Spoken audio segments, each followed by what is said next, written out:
Hello everyone and welcome back to Old Man Stories.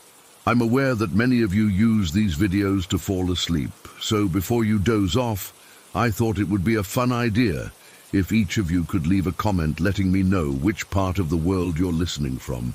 Also, give a like and subscribe to the channel if you're enjoying the episodes, okay? Let's get comfortable, relax, and begin. I still can't explain what happened last month.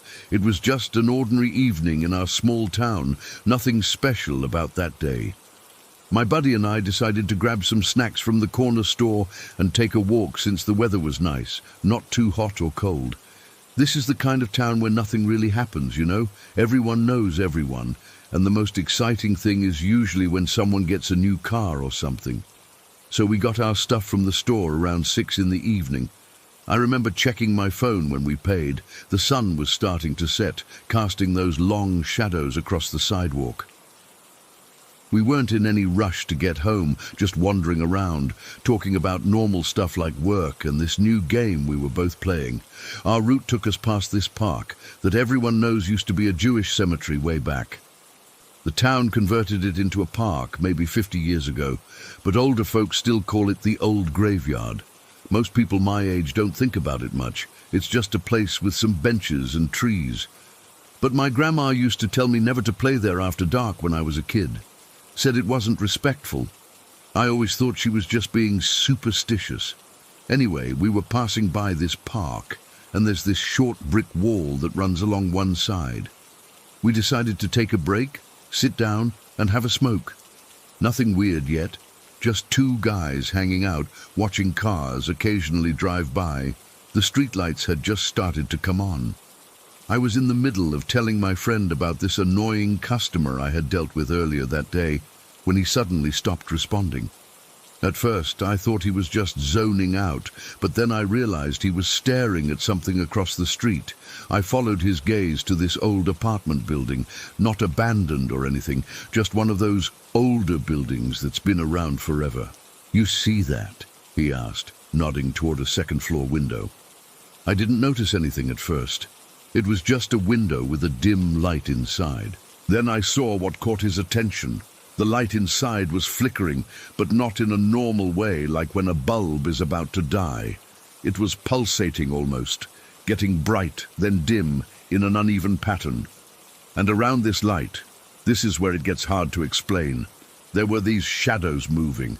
Now I know what you're thinking. Shadows in a room, big deal, right? People move around their apartments all the time, but these weren't moving like people. They were too fast, darting from one side of the window to the other in split seconds, and they weren't shaped right either. Too tall in some places, too thin in others, like distorted silhouettes. "What the hell are they doing in there?" my friend whispered. I couldn't answer because I had no idea. It looked like the shadows were circling around the light, which kept flickering more intensely the longer we watched. There was something hypnotic about it. I couldn't look away. "I'm going to record this," my friend said, pulling out his phone. "No one's going to believe us otherwise." He opened his camera app and pointed it toward the window. Immediately, his screen went completely black. Not just dark, pitch black, like his camera had died. He frowned and tapped his screen a few times. "What the hell?" he muttered, pointing his phone away from the window. The camera worked perfectly fine, showing the street, the park behind us, everything else. But the moment he aimed it back at that window, total darkness. I tried with my phone too. Same thing happened. Camera worked fine until I pointed it directly at that window. Then nothing but blackness. We tried taking pictures, videos, even using different camera apps. Nothing worked. By this point, my heart was racing. I felt cold all over despite the mild evening temperature. There was something deeply wrong about what we were seeing. The flickering had gotten more intense, almost strobe-like, and the shadows seemed to be moving faster around it. I swear I could almost hear something too, not with my ears exactly, but like a pressure in my head, a sort of buzzing sensation that made my teeth feel weird. "Dude, we should go," I said, not even recognizing my own voice. It came out higher than normal, shaky. "Wait," my friend said, still trying to capture what we were seeing. Just one more try." As he said this, something changed. The flickering stopped abruptly, and the light in the window became incredibly bright, like someone had replaced a 40-watt bulb with an industrial floodlight. It was so sudden and intense that both of us flinched. The shadows were gone. Just this unnaturally bright light pouring out of the window. We sat there, frozen on that wall, staring at this impossibly bright light. Neither of us said anything for what felt like forever. My mouth had gone completely dry, and I could feel sweat breaking out across my back despite the cool evening air. The weirdest part, nobody else seemed to notice. A couple of cars drove past, a woman walked her dog on the other side of the street, completely oblivious to the window that was practically beaming like a lighthouse. "Can they not see it?" I whispered. My friend shook his head slowly, still staring. "I don't think they can." That realization made everything so much worse. Why could only we see it? What made us different from everyone else who passed by? The light stayed bright for about 20 minutes. We didn't move the entire time, just sat there watching it, occasionally trying to film it and failing. I kept thinking someone would come out of the building or look up and notice, but nobody did. It was like this private horror show just for us. Then, gradually, the light started to dim. Not flicker like before, just steadily grow dimmer until it looked like a normal apartment light again. The relief I felt was incredible, like I could finally breathe again. "Let's get out of here," I said, already standing up. My legs felt weak and shaky. My friend nodded, and we practically speed walked away from that place. Neither of us looked back until we were at least 3 blocks away. We didn't even talk for most of the walk home, just occasionally looking at each other with these "did that really happen?" expressions. When we finally did start talking about it, we couldn't make any sense of what we'd seen. We considered all the rational explanations. Maybe it was just people moving around with a flashlight. Maybe there was some kind of party. Maybe it was a TV casting weird shadows, but none of that explained why our phones wouldn't capture it, or why nobody else seemed to notice that blinding light. The next day, I went back alone during daylight. I don't know what I expected to find, but the apartment looked completely normal. The window was there, curtains partially open, nothing unusual. I even asked a few neighbors if they'd noticed anything strange the night before. They all looked at me like I was crazy. I tried to look up the history of the building online, but found nothing unusual. It was built in the 1970s, had normal tenants over the years, no reported deaths or strange occurrences. The only unusual thing nearby was the park that used to be a cemetery, but that conversion happened decades ago. It's been about a month now, and I still can't stop thinking about what we saw. My friend and I have talked about it a lot, trying to make sense of it, but we can't. Sometimes I wonder if we both just hallucinated the same thing somehow, but what are the chances of that? I haven't gone back to that wall by the park since then. I take the long way around if I need to go to that part of town. My friend says he's done the same thing. We've told a few other people about what happened, but they all think we're making it up or exaggerating something mundane. The thing that really keeps me up at night is wondering what those shadows were. What could possibly move like that? And why couldn't anyone else see that blinding light?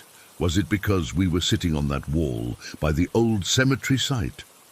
Did we see something we weren't supposed to see? I don't consider myself a superstitious person, and I've never believed in ghosts or anything like that. But after what happened, I'm not so sure anymore. There are some things you can't explain away, no matter how hard you try.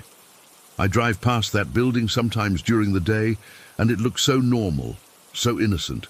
But I never drive past it after dark, and whenever I see a flickering light now, even just a TV in another room or a candle, my heart starts racing immediately. Whatever we saw that night, I hope I never see it again.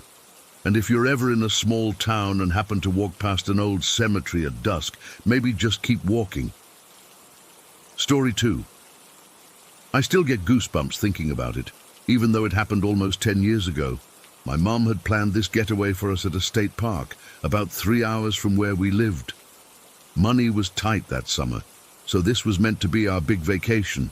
Just me, my little brother Kyle, and Mom spending a week in one of those old rustic cabins, you know, the kind built during the Depression by the WPA workers. I was actually pretty excited about it. No Wi-Fi, no distractions, just hiking and swimming and being outdoors. We arrived on a Sunday afternoon in July. It was hot as hell, and we were all sweaty and irritable from the long drive. The park ranger at the entrance gave us a map and directions to cabin 7, which was set a bit apart from the other cabins, nestled among some pine trees. One of our originals, he'd said with a smile, built in 1934. Got some real history to it. The cabin itself was actually pretty nice.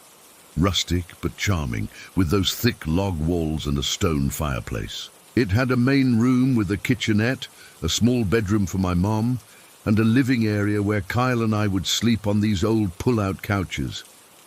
The bathroom was tiny but functional, and there was this small closet in the corner of the main room that immediately caught my attention. I can't really explain why, but something about that closet felt off from the moment we walked in. While the rest of the cabin was bright with sunlight streaming through the windows, the closet seemed to swallow light. I mean, the door was wide open, but it was like looking into a black hole. I remember testing it by shining my phone flashlight directly into it, and the beam seemed to dim, like the darkness was somehow thicker in there. I didn't say anything to Mum because she was already stressed about unpacking and getting dinner started, and I figured I was just being weird. That first day went fine.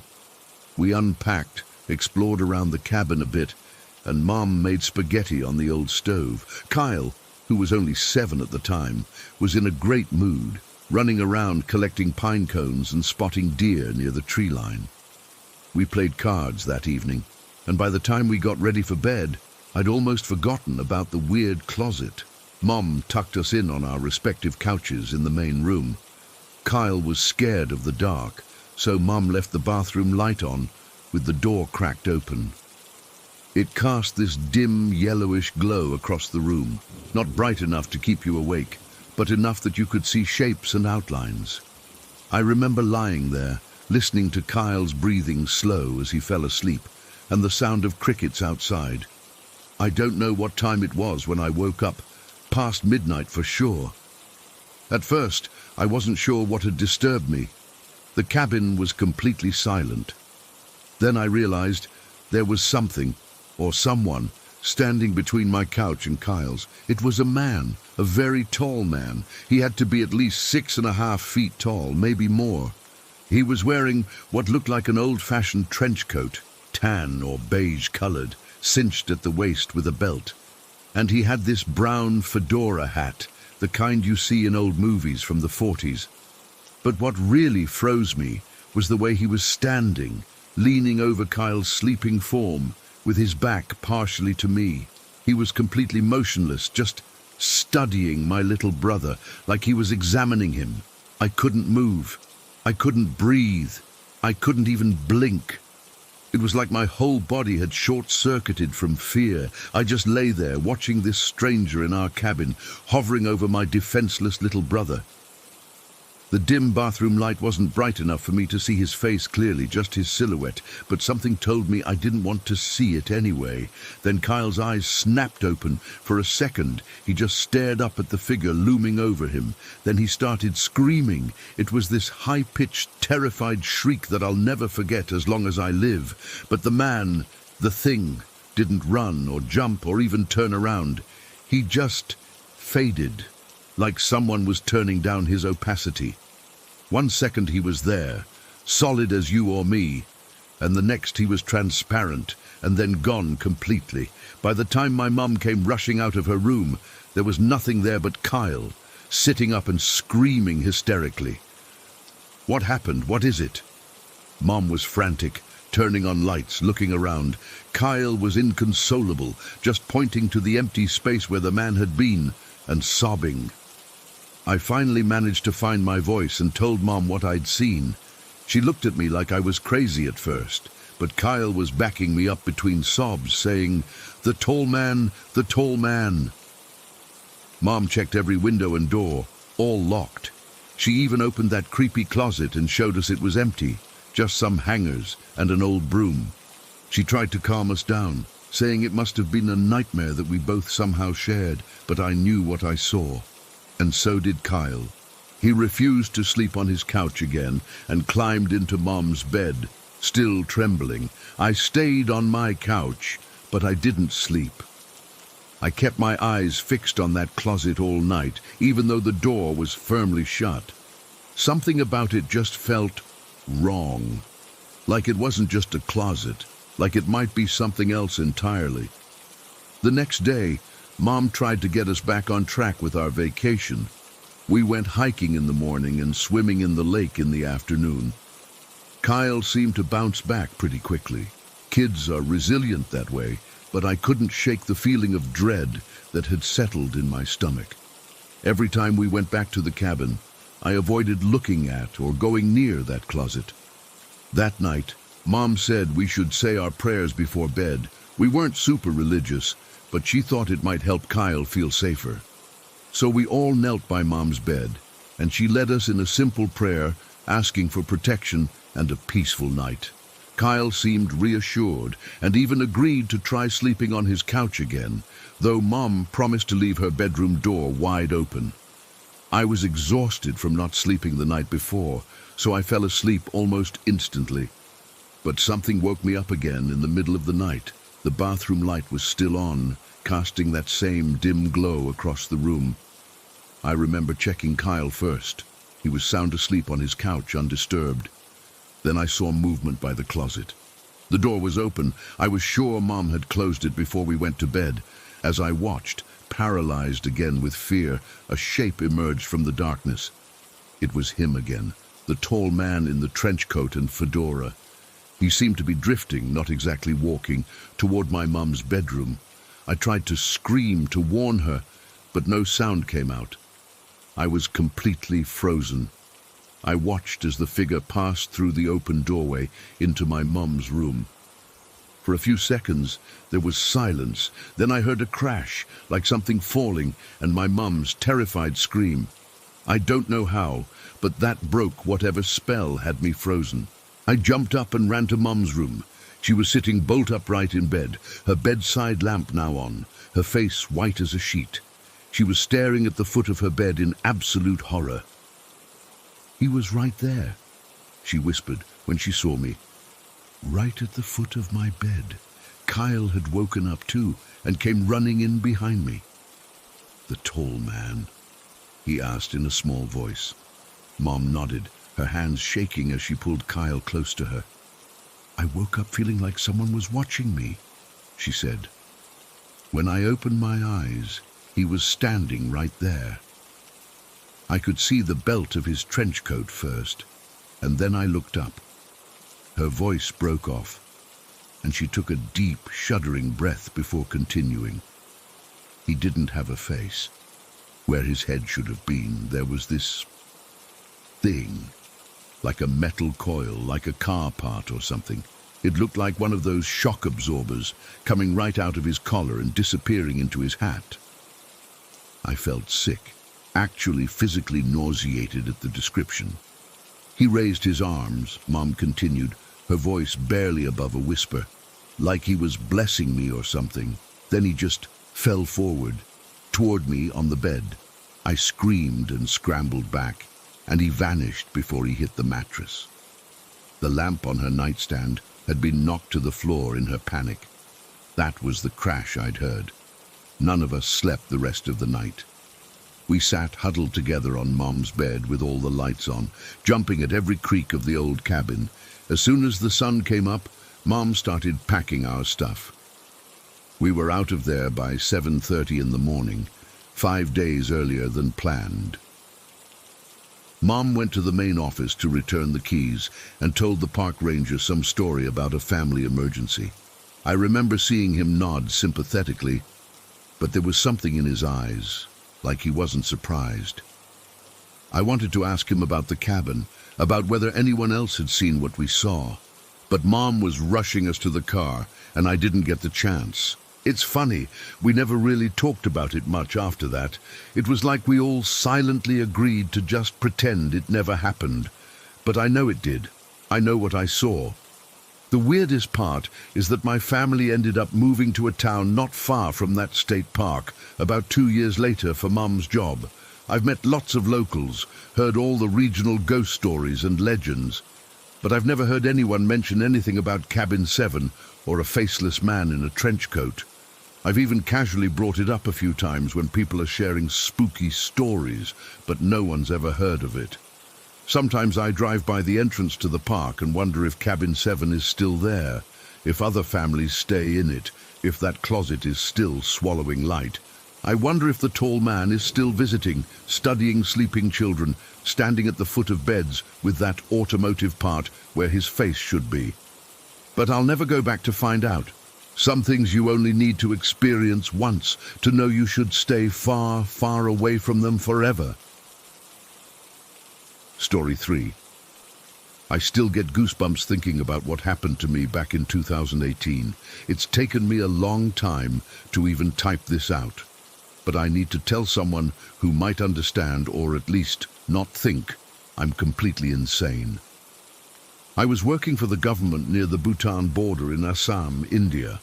The job itself wasn't particularly remarkable, standard administrative work, but the commute was something else. Every day I'd ride my Royal Enfield motorbike 35 kilometers each way between my quarters and the office. About 20 kilometers of that route cut straight through dense bamboo forest, the kind where the bamboo grows so tall and thick on both sides that it creates these weird tunnel-like corridors. During the day, it was beautiful in its own way. At dusk or dawn, downright eerie. The locals usually avoided traveling that stretch after dark, but I brushed it off as superstition. I was a rational guy with a government job and a decent education. Ghost stories were for children and the uneducated, or so I thought. It was a Tuesday in late March, unusually hot even for that region. I remember because I'd been complaining about the heat with my colleagues over lunch. Around 3 in the afternoon, I left the office early. There was some power issue, and we couldn't get much done anyway. I was actually happy about it, thinking I'd get home before the worst heat of the day. About halfway through the bamboo stretch, I noticed someone walking along the road ahead. A woman in traditional tribal clothing. She wore a colorful woven wrap skirt and a simple blouse with some kind of beaded necklace. Her hair was pulled back, and from the brief glimpse I got, she looked to be around 30 years old. There was nothing particularly unusual about seeing a local on the road, though it was rare in this isolated stretch. What was strange was that she was walking alone in the middle of nowhere during the hottest part of the day. No bag, no water, nothing. I instinctively slowed my bike a bit as I approached her, not stopping. I didn't know her, but just easing off the throttle slightly out of courtesy to avoid kicking up too much dust as I passed. As I rode by, I caught only a quick sideways glance of her face, dark eyes, prominent cheekbones. She didn't look at me. Then, out of habit, I checked my rearview mirror. She was gone. I hit the brakes hard enough that the bike skidded a little on the dusty road. I turned around, scanning the road behind me. Nothing. I'd just passed her 3 seconds ago, and now there was no sign of her anywhere. I put the kickstand down and walked back about 20 meters, looking carefully in both directions. The bamboo was dense on both sides, not the kind of thicket you could just disappear into quickly. There were no paths leading off the road that I could see, no houses, nothing, just the endless green wall of bamboo swaying slightly in the hot breeze. "Hello?" I called out. My voice sounded small against the rustle of bamboo. No response. I'm not proud to admit it, but a deep sense of unease came over me.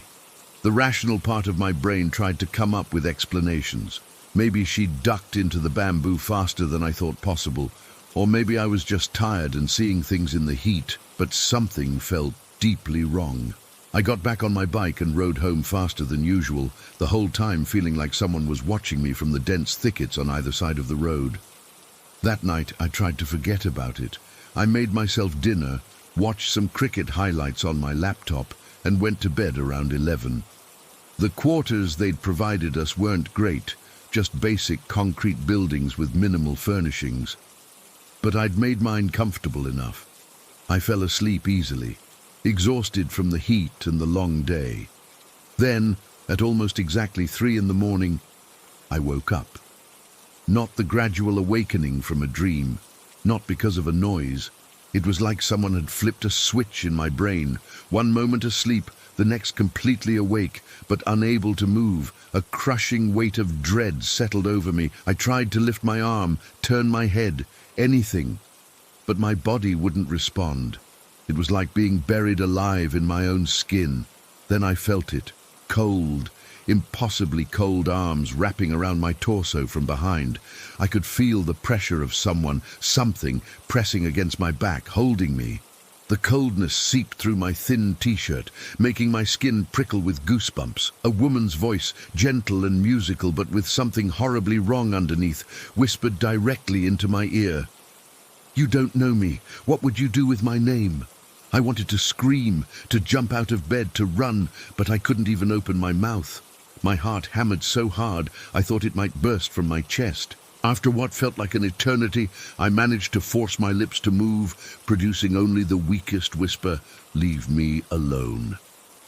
There was a pause, then a soft laugh like wind through dry leaves.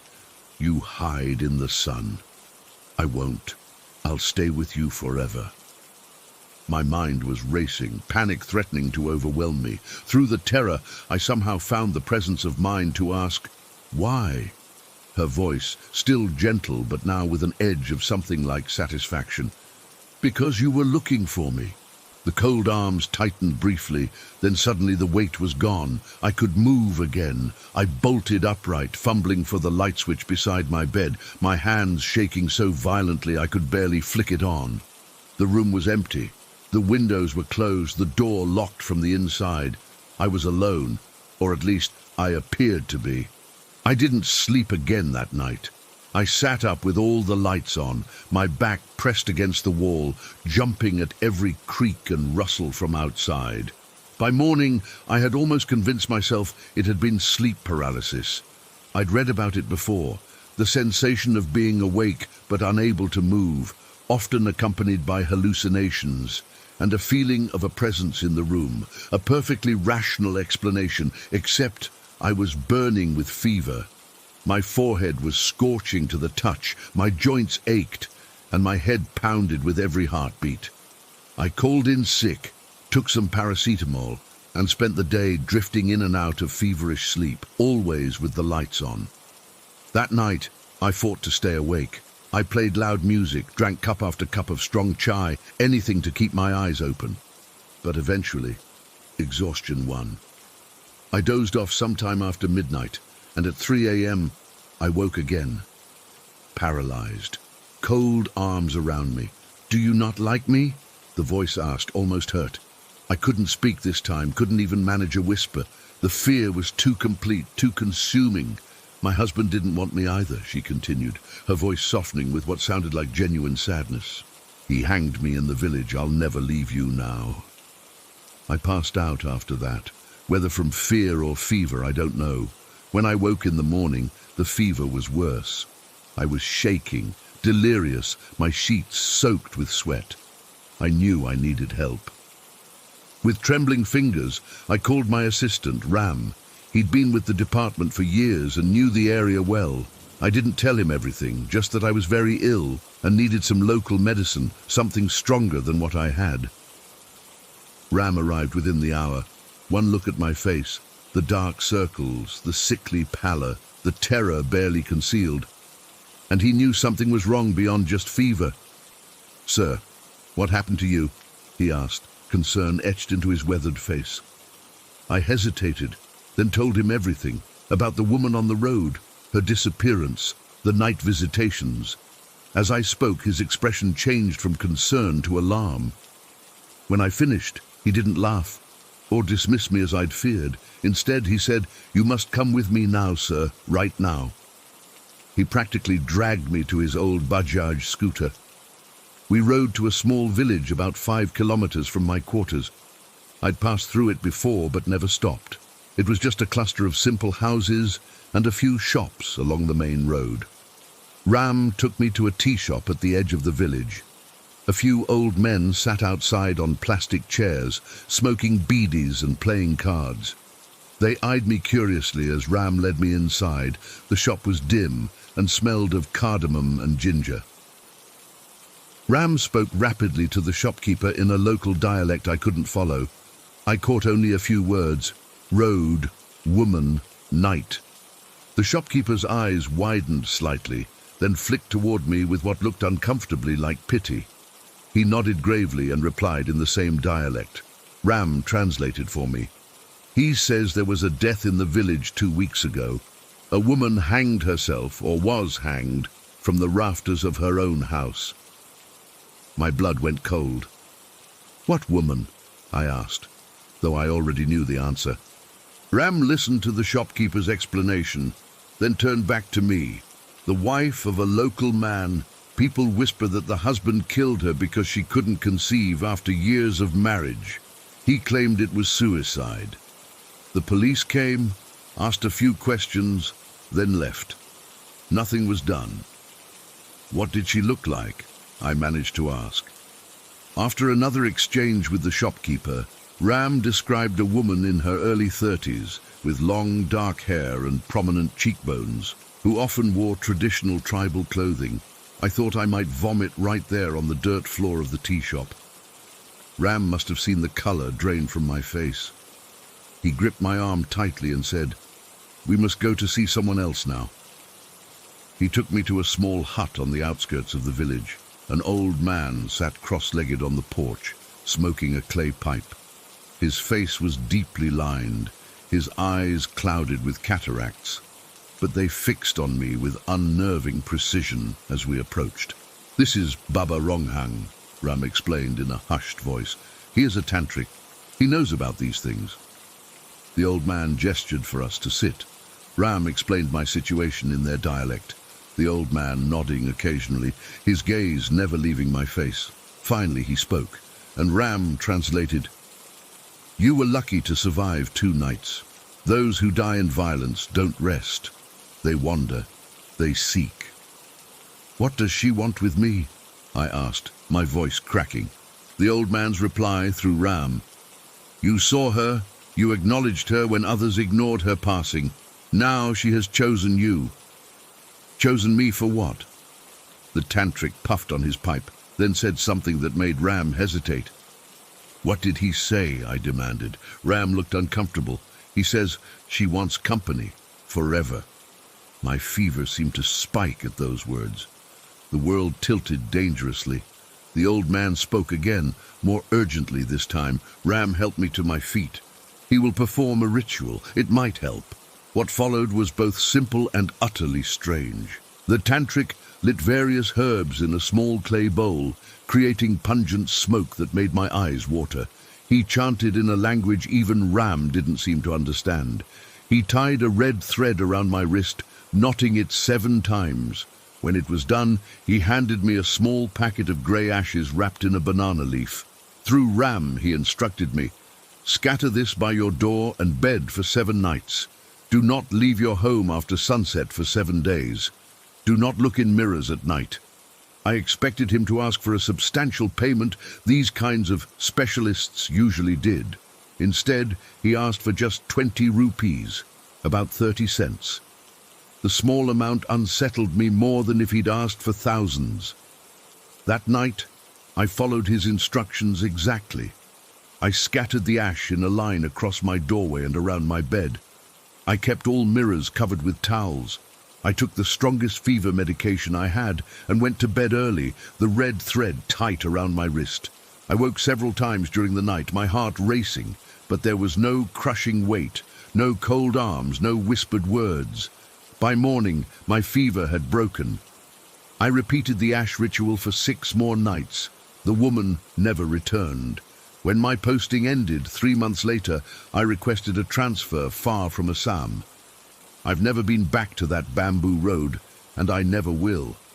Could it have been sleep paralysis? Maybe a fever-induced hallucination? Possibly a coincidence that the shopkeeper described a dead woman who matched the one I saw? Perhaps. But sometimes at night, when I'm drifting off to sleep, I still catch myself checking the time, making sure it's not approaching 3 a.m. And sometimes in dreams, I still hear that gentle musical voice saying, "Because you were looking for me." I don't dismiss other people's supernatural stories anymore. Some things in this world don't want to be explained or understood. They only want to be found, and God help you if you're the one who finds them. Story 4. I still get goosebumps when I think about what happened that summer at my aunt's house. It's been 15 years, and I've tried to rationalize it 1,000 times, but I can't. I'm sharing this now because I need to know if anyone else has experienced something similar. Maybe writing it down will help me process it, though I doubt it. I was 15 when my parents shipped me off to my Aunt Martha's for the summer. They were having problems and thought I'd be better off away from the constant fighting. Martha lived in this old Victorian house about an hour outside of town, the kind with creaky floorboards, oddly shaped rooms, and that distinct smell of old wood and something else I could never quite place.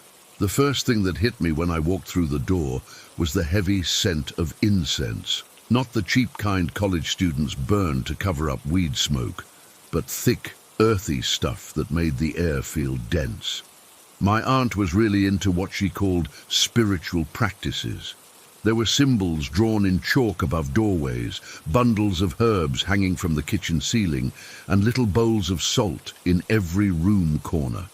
My parents had always rolled their eyes at Martha's hippie phase, but this was something deeper, more intense. My cousin Jake was 6 at the time, a quiet kid with these big eyes that seemed to take in everything. He didn't talk much around the adults, but when we were alone, he'd whisper about the people in the house. At first I thought he meant neighbors who visited, but I quickly realized he was talking about something else entirely. "There's someone who lives in the wardrobe," he told me on my 3rd night there. We were sitting on the porch steps, watching fireflies blink in the yard. "In the guest room where you're staying." I laughed it off. "Is that right?" He nodded, dead serious. "They only come out when it's dark. Mom says I'm making it up, but I'm not." His little face was so earnest, it almost made me nervous. "What do they look like?" I asked, humoring him. Jake shrugged. "I don't know. I've never seen them. I just hear them moving around at night." I ruffled his hair and changed the subject, but that night I found myself staring at the wardrobe in my room until I fell asleep.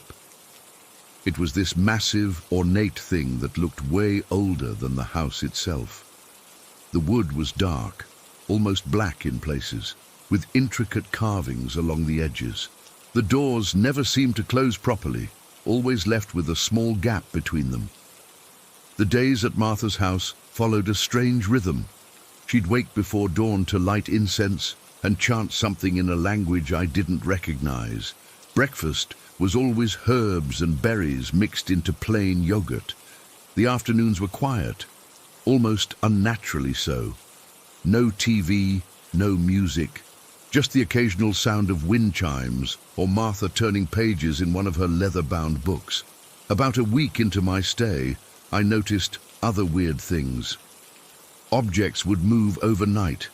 Nothing dramatic, just slightly repositioned. A glass I'd left on the nightstand would be on the dresser in the morning. My shoes, which I always left by the door, would be neatly lined up under the bed. When I mentioned it to Martha, she just smiled that tight smile of hers and said, "This house likes order." Jake avoided my room entirely. He wouldn't even step foot in the doorway, and if I called him from inside, he'd stand in the hallway, shifting from foot to foot like the floor was hot. On the night it happened, the house felt different, heavier somehow, like the air had thickened. Dinner had been tense. Martha kept looking out the windows as if expecting someone, and Jake barely touched his food. After helping with dishes, I went to the living room, where Martha and Jake were sitting in silence, both staring at the unlit fireplace. Around 9 o'clock, I needed to use the bathroom. The downstairs one, was having plumbing issues, so I had to go upstairs. I remember checking my phone as I stood up, 9:13, before heading toward the stairs. The moment my foot hit the top step, everything went black. Not just regular darkness, but a complete absence of light that felt almost solid. It wasn't a power outage. I could still see the glow from downstairs behind me. It was like the second floor was swallowed by something else entirely.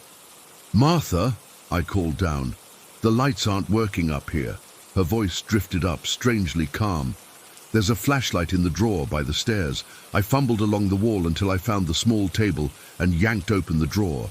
My fingers closed around a flashlight, but when I clicked it on, nothing happened. Dead batteries. "It's not working," I shouted, but there was no response. I stood there for a moment, considering going back downstairs, but my bladder was insistent. I'd been up and down this hallway dozens of times in the past week. I could make it to the bathroom without lights. So I started walking, one hand trailing along the wall to guide me. The darkness was disorienting. I couldn't even see my hand in front of my face. The air felt colder than it had downstairs, and there was a heaviness to it, like being underwater. With each step, the floorboards creaked beneath my feet, louder than they ever had during the day. As I moved deeper into the darkness, I felt something change. It's hard to explain, but it was like the darkness became aware of me.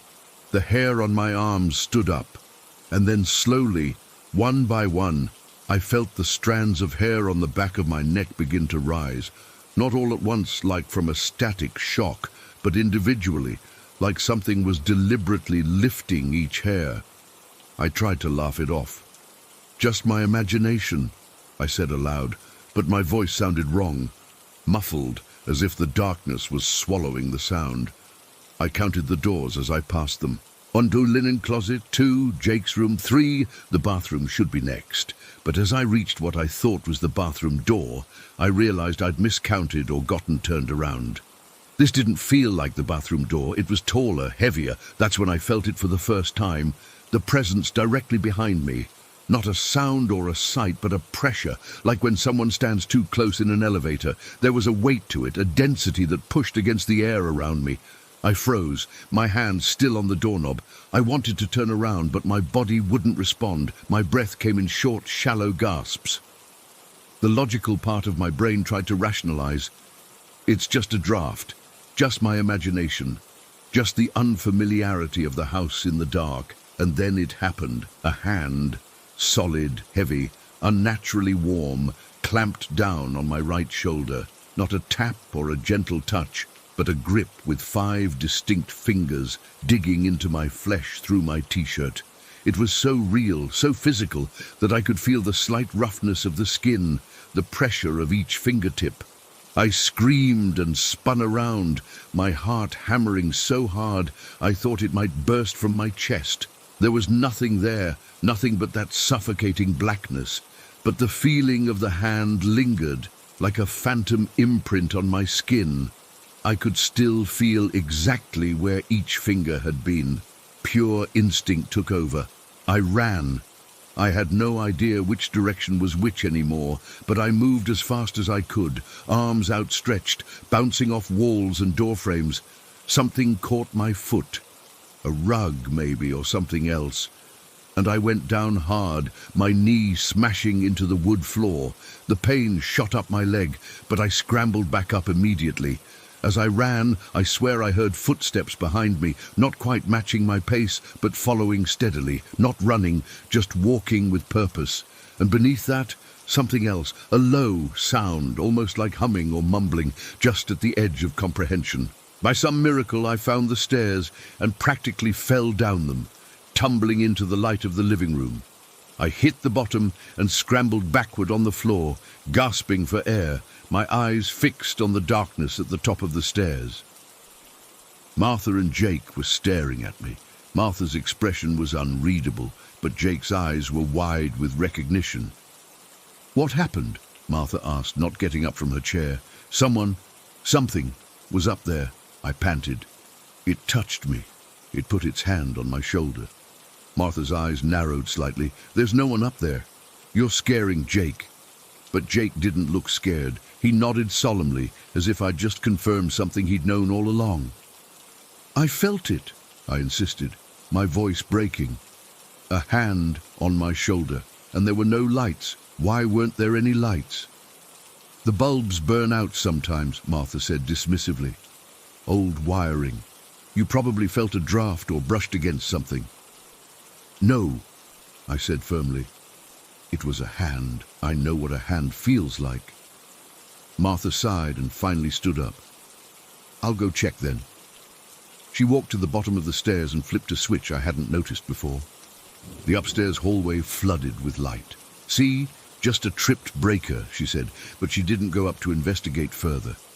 I slept on the couch that night, refusing to go back to my room. In the morning, Martha acted like nothing had happened, but there was a tightness around her eyes that wasn't there before. Jake sat next to me at breakfast while Martha was in the garden and whispered, "It doesn't like strangers. The thing in the wardrobe." "What is it?" I asked, my voice equally low. He shrugged. "Mom says it's just the house settling, but houses don't have hands." I called my parents that day and told them I was coming home. I made up some excuse about missing my friends. They were surprised but didn't argue. Martha didn't try to convince me to stay. As I was packing, I noticed something on my shoulder, 5 distinct bruises, perfectly spaced like fingerprints. They were dark, almost black in the center, fading to deep purple at the edges. I never went back to that house. Martha and Jake moved a few years later, and Martha passed away last winter. Jake's an adult now with a family of his own. We don't talk about that summer, but sometimes he'll call me late at night, and I know from his voice that he's thinking about it too. The thing is, I still feel that hand sometimes. Not physically. The bruises faded after a couple weeks, but the memory of it is so vivid that my shoulder sometimes burns with phantom pain. And on certain nights, when I'm home alone and the house gets too quiet, I swear I can hear those steady footsteps moving down my hallway, getting closer to my door. Story 5. I never believed in anything supernatural before this. I was always the rational one, the one who found logical explanations for everything. But what's happening with my daughter? I don't know what to think anymore. We moved into our new house about 6 months ago. It's nothing special, a modest 3-bedroom in a quiet neighborhood with good schools. That was the whole point. A fresh start in a family-friendly area. My husband got a promotion, and we were finally able to afford a place of our own instead of renting. Everything seemed perfect. For the first few weeks, everything was normal. Our daughter, she's 4, seemed to adjust well. She was excited about her new room with the little star decals we put on the ceiling. Then about 2 months after moving in, things started changing. It began with something so small I almost didn't notice. She became obsessed with keeping her bedroom door open, not just open, wide open. If it was even partially closed, she would become completely hysterical. At first we thought it was just a typical toddler phase. Kids that age get fixated on random things all the time, right? One night I heard her screaming from her bedroom, not just crying, but full-on terrified screaming. I ran in and found her pushing against her door with all her tiny might. The door wasn't even closed. It was open about halfway, but she was frantic, shoving against it, tears streaming down her face. "Baby, what's wrong?" I asked, kneeling beside her. "I can't open it. I can't open it," she kept repeating, still pushing, even though the door was already moving freely. "Look, sweetie, it's open, see? You can walk through." She shook her head violently. "The karate people are holding it. They won't let me open it." I felt this cold sensation wash over me. "What karate people, sweetie?"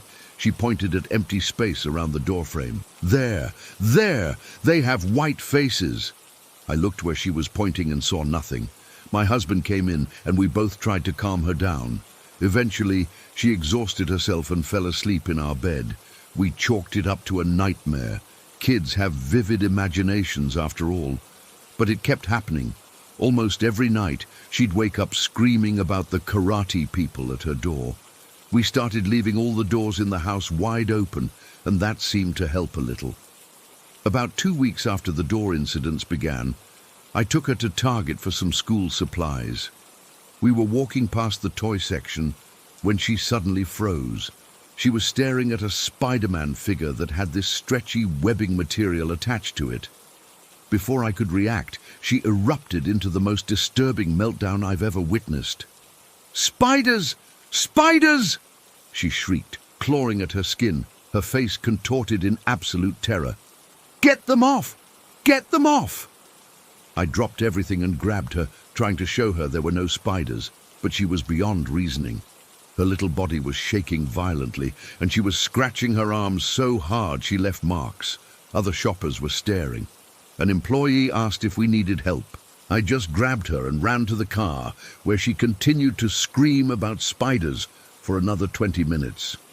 When she finally calmed down, she looked at me with these hollow eyes and said, "They're gone now. The cloudy people took them away." That was the first time she mentioned the cloudy people.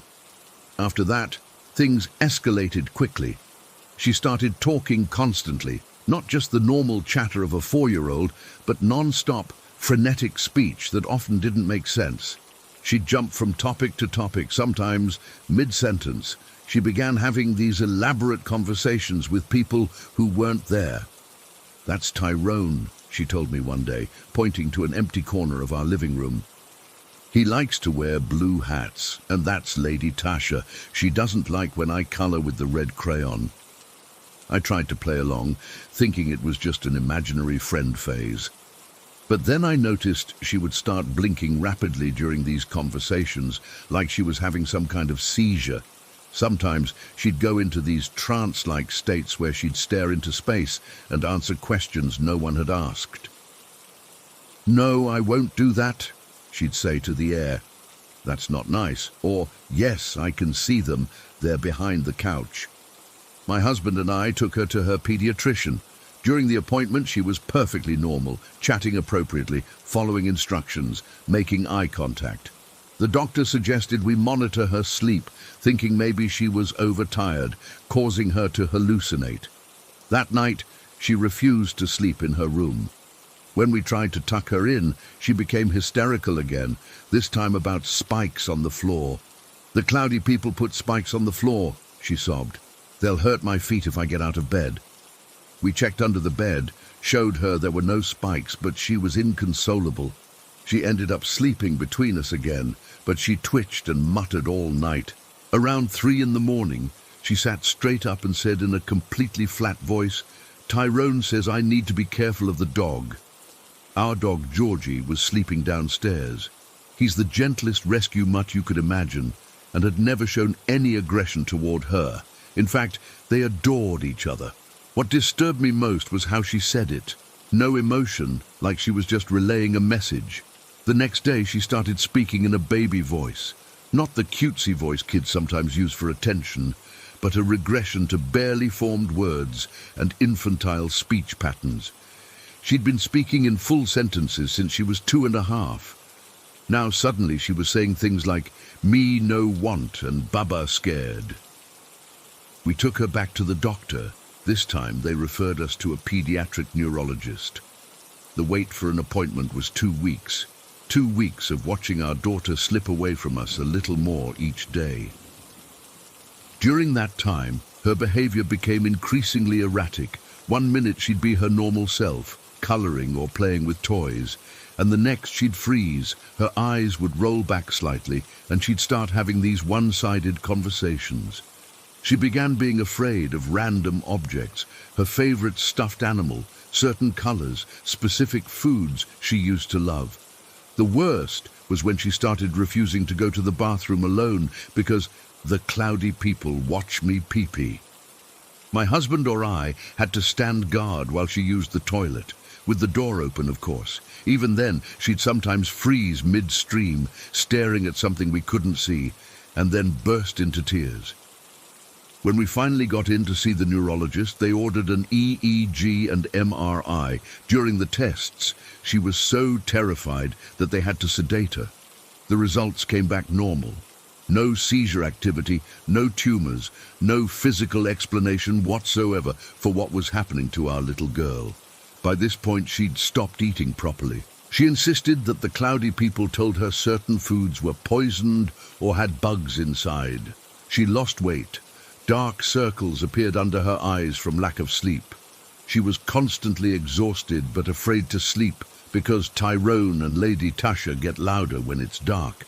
After a particularly bad night where she spent hours screaming about invisible creatures crawling on her bed, we took her to the emergency room. They admitted her for observation and ran more tests, blood work, spinal taps, everything they could think of. One afternoon, while she was hospitalized, my husband sat with her during a relatively calm moment. She was coloring, still using that disturbing baby voice, when he decided to confront the situation directly. "Sweetie," he said gently, "I need to ask you something about Tyrone and Lady Tasha." She didn't look up from her coloring. "Are they real people, or are they pretend?" She stopped coloring and looked at him with an expression no 4-year-old should have, something ancient and knowing. "They real," she whispered. "They've been here a long time." "Do they hurt you?" my husband asked, his voice breaking. She shook her head. "They just watch and tell me things." "What kind of things do they tell you?" She leaned in close to his ear and whispered, "They say they knew Georgie before." My husband felt ice run down his spine. Before what? Before he was our doggy. This made no sense. We'd adopted Georgie just 6 months ago, around the same time we moved into the new house. She'd never even seen him before the day we brought him home from the shelter. "What do you mean, sweetie?" my husband pressed. She put down her crayon and looked at him with those hollow eyes again. "Tyrone has the same name as Georgie." This hit me like a truck when my husband told me later, because our daughter was the one who suggested the name Georgie when we adopted him. She was barely speaking full sentences then, but she kept pointing at the dog and saying, "Georgie, Georgie." We thought it was cute that she'd come up with a name, so we kept it. How could she have known that name? The shelter had called him something completely different. While all this was happening, my sister came to visit and stay with us for support. After witnessing one of our daughter's episodes, she pulled me aside with this strange look on her face. "I need to tell you something," she said. "When I was a kid, around 5 or 6, I used to see people too. People no one else could see." I stared at her in disbelief. She'd never mentioned this before. "Mom and Dad took me to doctors, but eventually I just stopped seeing them," she continued. "Or maybe I just stopped talking about them. I don't know. I'd forgotten about it until now." Something clicked in my brain, a memory I'd buried so deep I'd convinced myself it never happened. When I was young, I had an imaginary friend too, except I never thought of them as imaginary. They were as real to me as any living person. I remembered my parents' concerned faces, the whispered conversations, the doctor visits, and then, like my sister, I just stopped seeing them, or at least stopped acknowledging them. Our daughter has been in the hospital for 2 weeks now. The doctors are baffled. They've suggested everything from rare autoimmune disorders like PANDAS to early-onset schizophrenia, which is almost unheard of in children this young. They've put her on various medications, but nothing seems to help consistently. Some days she's almost her old self, other days she's completely unreachable, lost in conversations with entities only she can see, terrified of invisible threats, speaking in that heartbreaking baby voice. Yesterday, during a moment of clarity, she looked at me and said, "Mommy, why can't you see them? They're right there." She pointed to the empty chair beside her bed. "Tyrone says he knew you when you were little. I don't know what to believe anymore. Is my daughter suffering from some undiagnosed medical condition? Is she experiencing something supernatural that runs in our family? Is there something about our new house that triggered this? All I know is that my vibrant, happy little girl is slipping away, and I'm powerless to help her. The doctors keep running tests. We're waiting for results. And every night I lie awake wondering what my daughter sees that I can't, or what I might have seen long ago and forced myself to forget. Story 6. I don't usually talk about this stuff. It's hard to explain these things without sounding completely crazy, but I need to get it off my chest. These memories have haunted me for years, and I still get chills thinking about them. I've tried convincing myself that they were just childhood nightmares or an overactive imagination, but deep down, I know what I experienced was real. The first incident happened when I was just 3 years old. I remember it with unsettling clarity. My mum had put me to bed, but I needed to use the bathroom. The hallway light was off, and I was scared of the dark, but I really had to go. As I tiptoed down the hallway, I felt this weird sensation like someone was watching me. I looked up, and that's when I saw it. There was this shadow thing crawling on the ceiling above me, not like a normal shadow cast by furniture or something. This was a solid dark figure moving on its own. It was following me, matching my pace exactly. I froze in terror, and it stopped too. When I started walking again, it moved with me. I ran back to my room crying, too scared to tell my mum because I thought she wouldn't believe me. Around the same time, something else happened that I still can't explain. I was standing in my mom's bathroom, looking at myself in the mirror. I wasn't doing anything special, just standing there, when I noticed something off about my reflection. I wasn't smiling. I was actually pretty upset about something that day, but my reflection was smiling back at me. Not a normal smile either. It was wide and didn't look right on my face.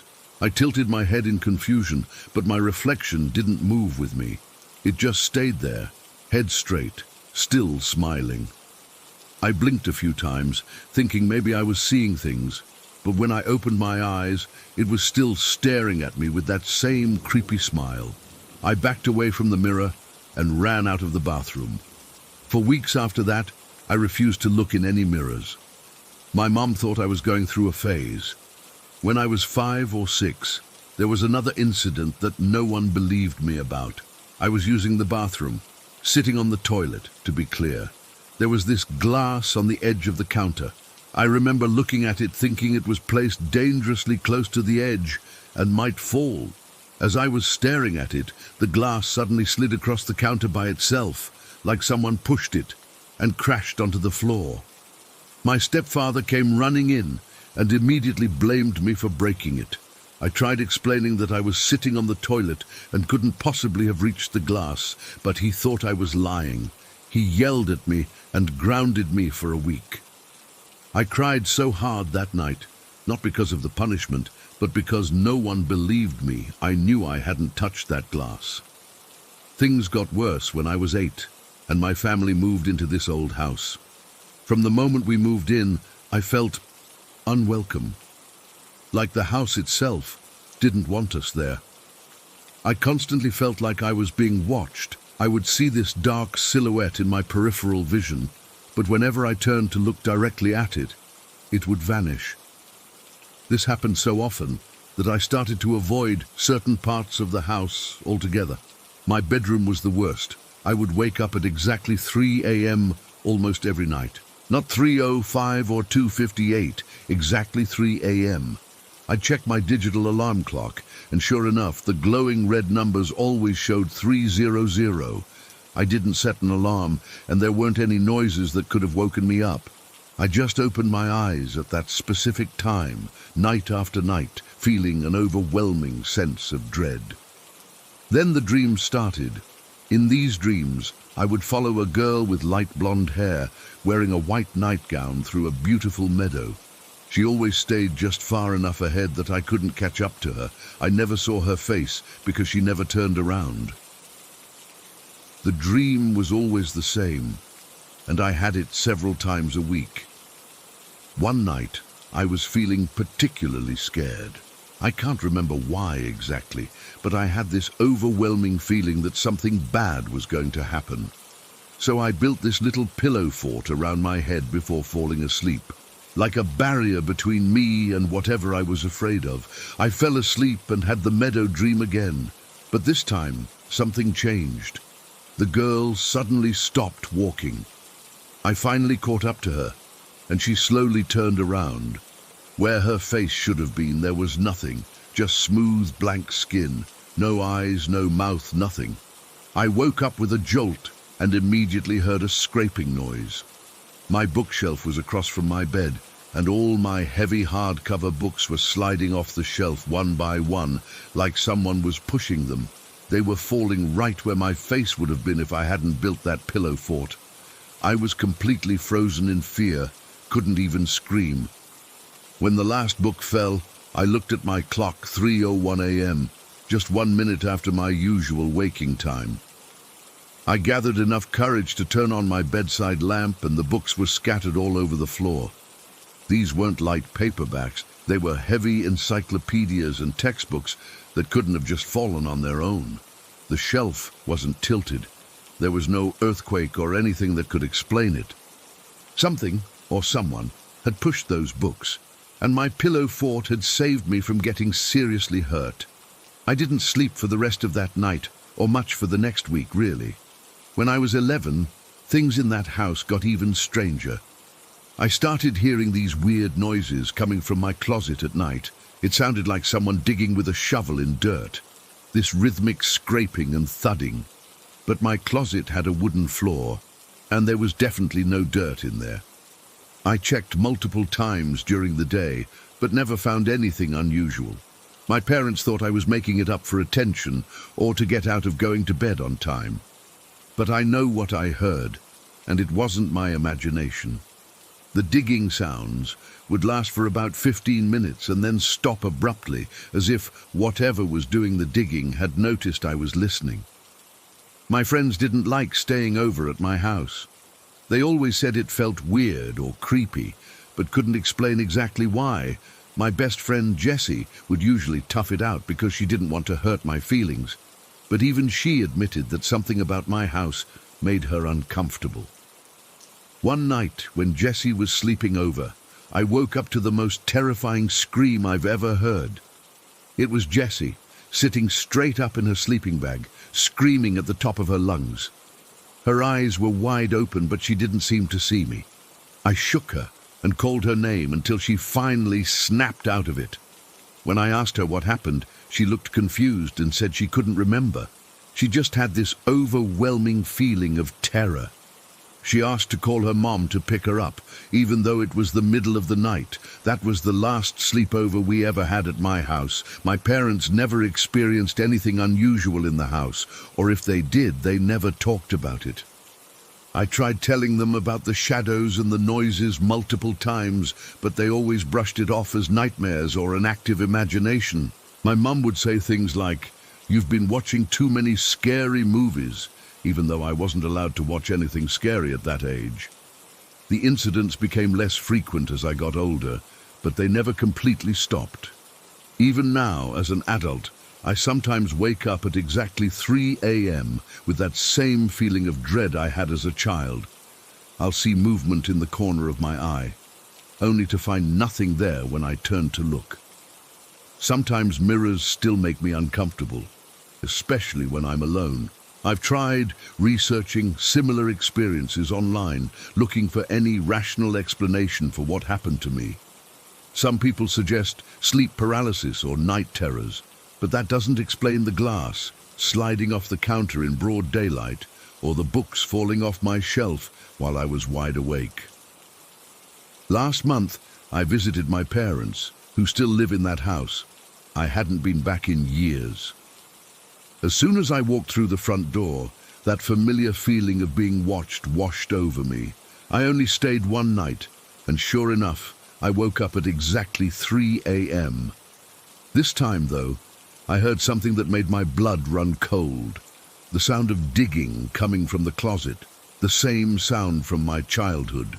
I wanted to investigate, to finally face whatever was in there, but my body wouldn't move. I just lay there, listening to the rhythmic scraping until it suddenly stopped. Then I heard footsteps, light like a child's, walking across my room. I felt something cold brush against my arm, and then nothing. I left first thing in the morning without telling my parents why. I don't think I'll ever go back to that house. I still don't have answers for any of the things I experienced, and maybe I never will.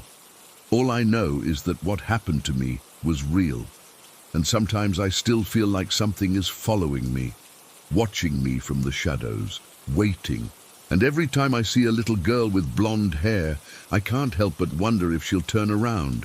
And if she does, what face I'll see. And the city, story 7, it's yours. I've never told this story in full before.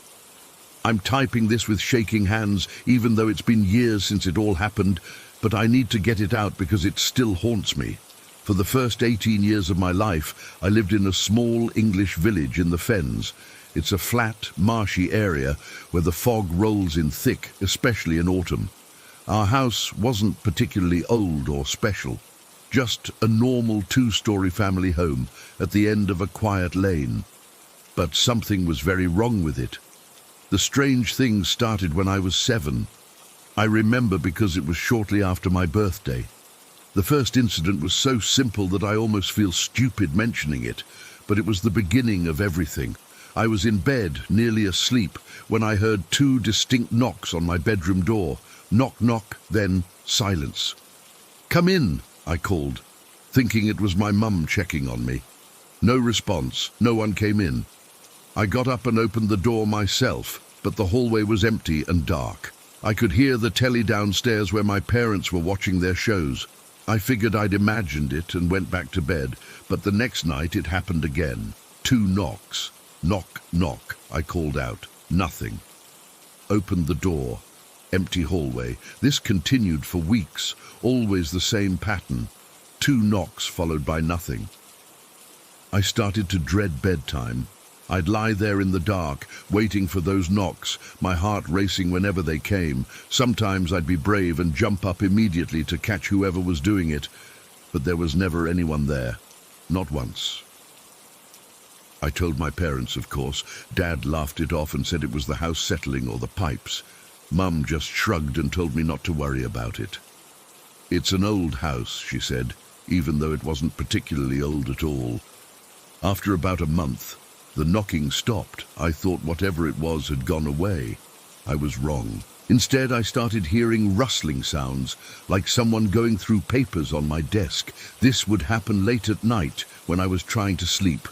The sound was unmistakable, the gentle shifting of paper against paper, but whenever I turned on my bedside lamp, the rustling would stop, and nothing on my desk would be disturbed.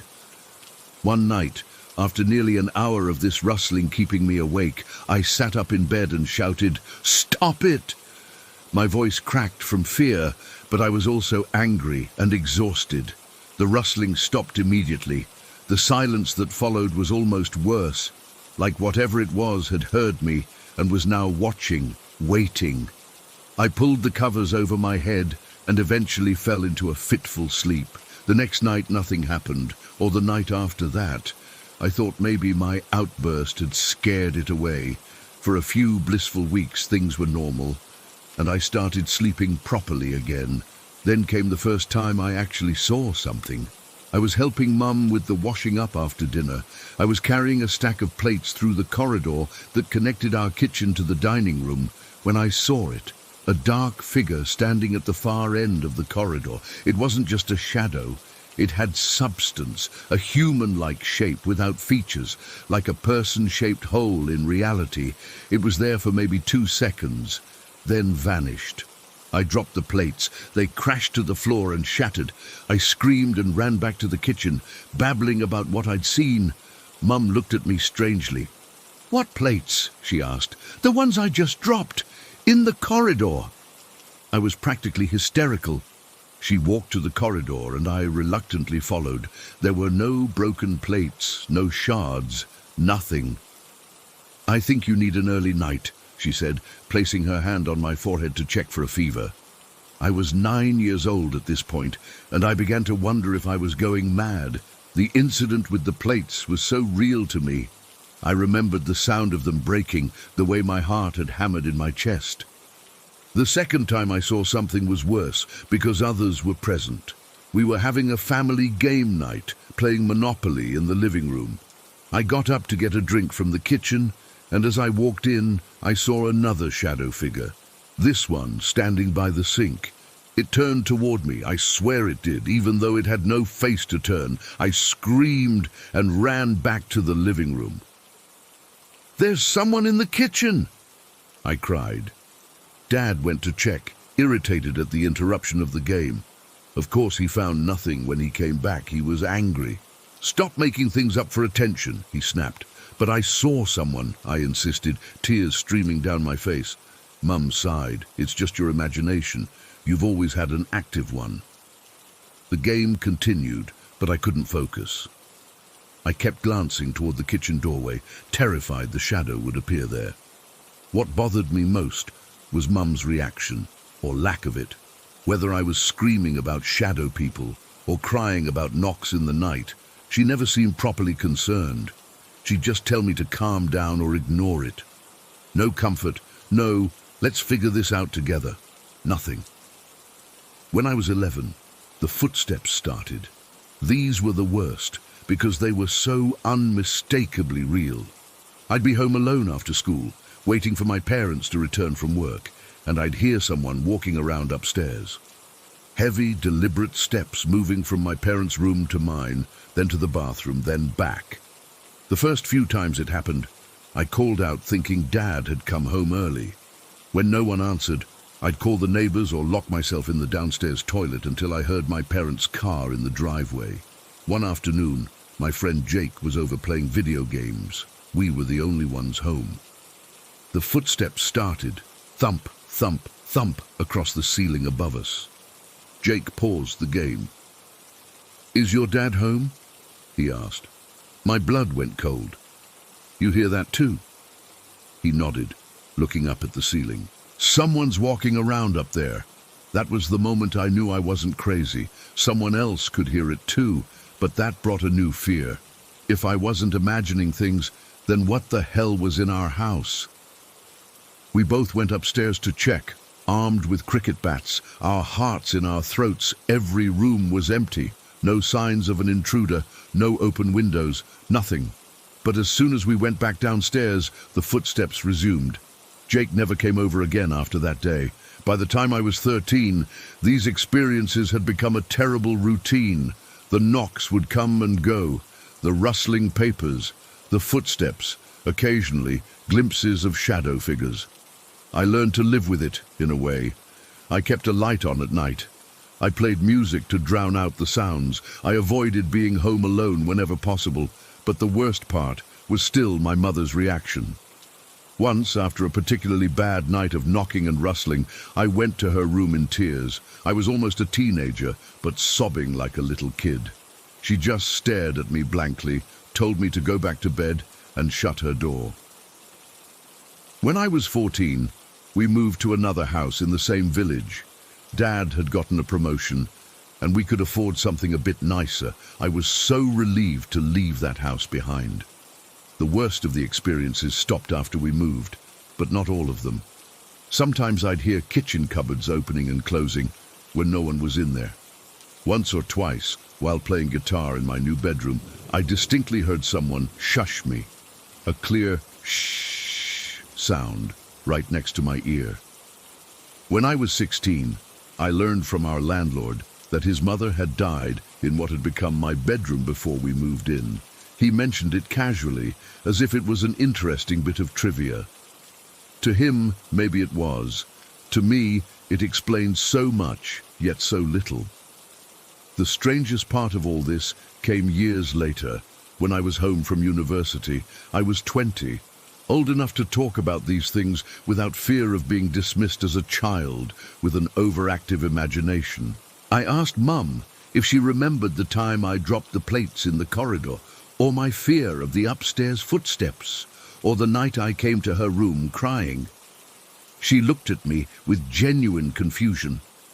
What are you talking about? None of that ever happened. I pressed her on it, describing specific incidents in detail. The game night when I saw the figure in the kitchen, the time Jake heard the footsteps too, the countless nights of knocking. She shook her head. I think I'd remember if my son was seeing ghosts, don't you? You always did read too many horror stories. But I hadn't. I'd avoided scary books and films precisely because my real life was frightening enough. I left the Fens for good when I was 19. I moved to London for university and never lived in that village again. Since then, I've never experienced anything paranormal. No knocks, no footsteps, no shadow figures. Sometimes I almost convince myself it was all in my head. But then I remember Jake's face when he heard those footsteps. I remember the sound of plates crashing to the floor, plates that apparently never existed. I'm 30 now, living in a modern flat with no history, no previous tenants who died here. I still sleep with a small light on. I still can't stand being alone in an empty house. And I still don't understand why my mother has no memory of any of it, not even the parts she was present for. What scares me most isn't the possibility that our house was haunted. It's the possibility that whatever was there was somehow connected to me, not the house. That it singled me out, that my own mother couldn't or wouldn't acknowledge what was happening to her child. Writing this has brought it all back. The fear, the confusion, the feeling of absolute aloneness in my terror. I'm sweating now, glancing over my shoulder at shadows in the corners of my room. Because the truth is, I still don't know what happened during those years. And I don't know why those shadows only seem to appear to me. Story 8. I've never really talked about this before, not properly anyway. It's been about 20 years since it all happened. But I still think about it more than I'd like to admit. I'm 31 now, but when we first moved into that house, I was just 11 years old. It was an old place, built around 1910 according to my parents. The kind of house with character, they said. Looking back, I think character was just a nice way of saying it was creepy as hell. The layout was pretty typical for houses of that era. An unfinished basement below, main floor with the kitchen, living room and my parents' bedroom, and then an attic that had been converted into 2 bedrooms. That's where my little brother and I stayed. I remember the very first night we spent there. My parents were so excited about buying their first home, but I just felt wrong. Not just the normal discomfort of being somewhere new, but genuinely uneasy, especially when I was alone upstairs. The staircase was the worst part. It was long and never quite bright enough, no matter how many lights were on. When you were at the bottom looking up, you couldn't see the entire hallway at the top because of how it turned. There was always this blind spot, this area just out of view. I hated that. For the first 6 months, it was just general unease. I'd race up those stairs at night after brushing my teeth, convinced something was behind me. My parents thought I was just being a typical kid afraid of the dark. Maybe I was. But then the thumping started. It was always in the middle of the night. I'd wake up to this dull, rhythmic sound coming from the wall my bedroom shared with the stairwell. 3 thumps, pause, 3 more thumps. Sometimes it would last for just a minute or 2.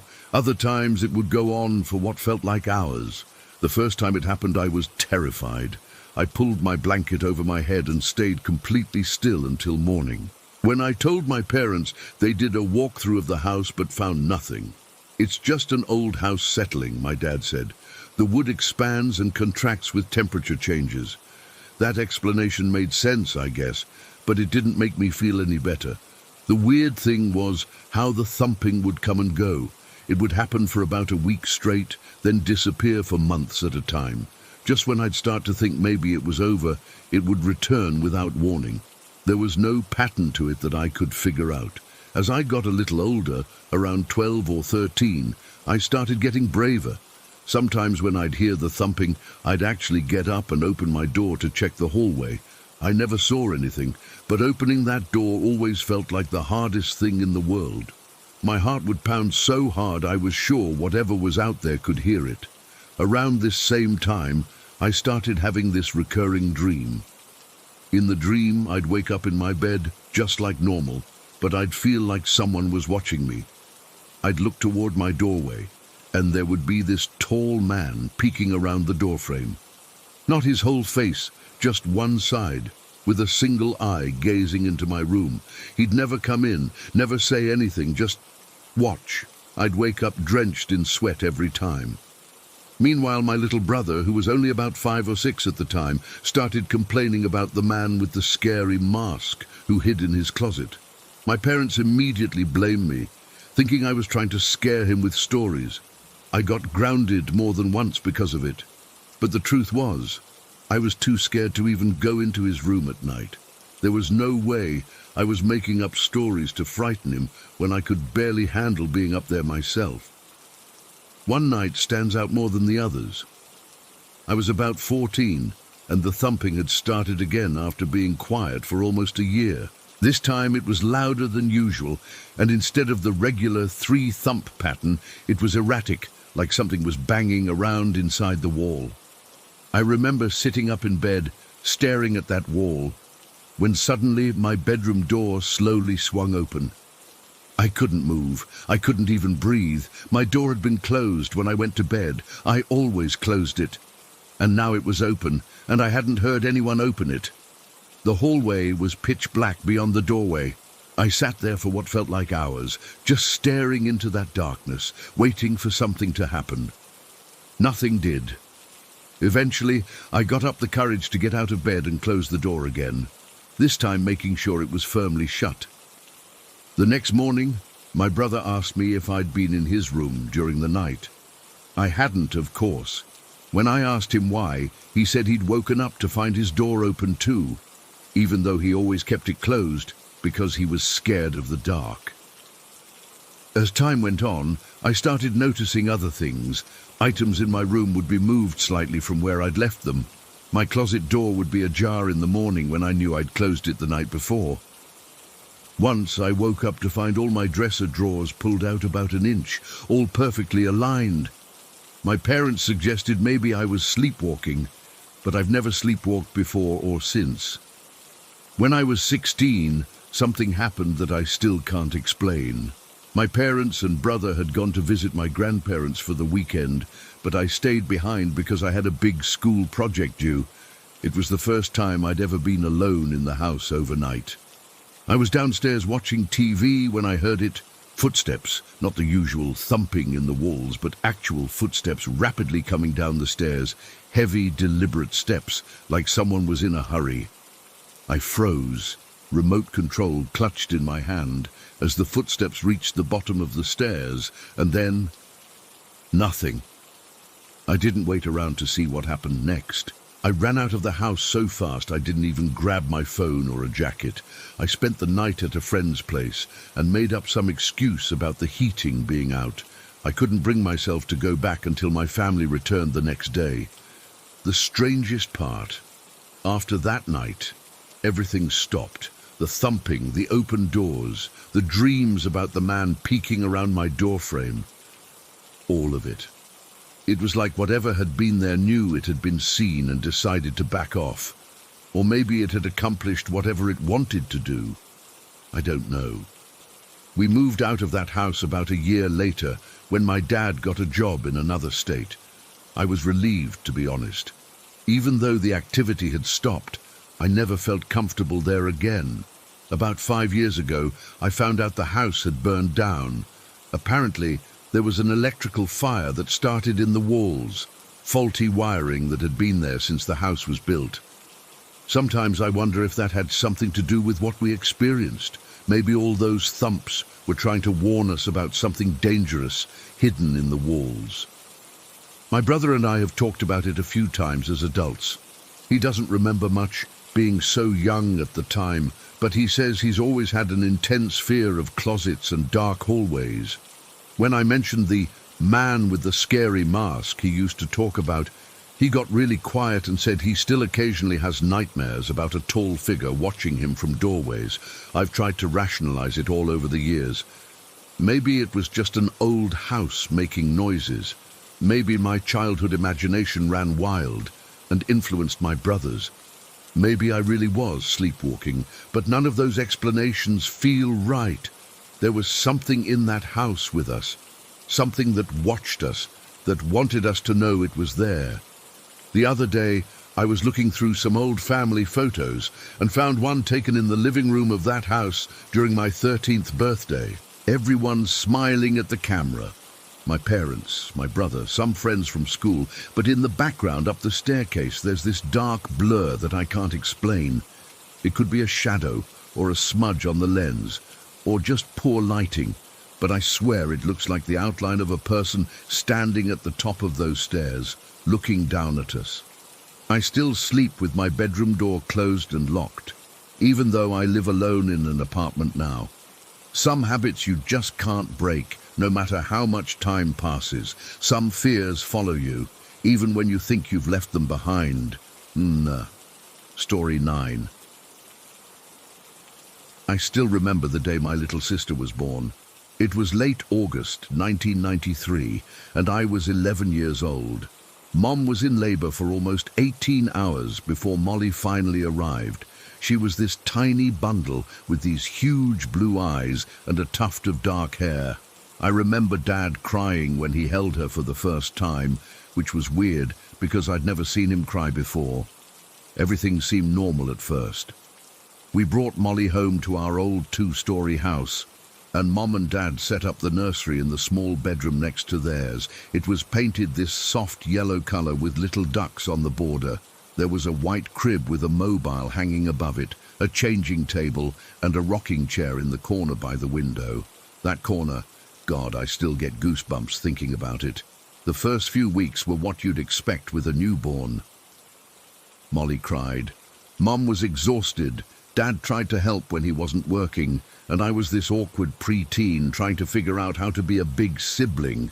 But then something started happening that none of us understood. It began when Molly was about 6 weeks old.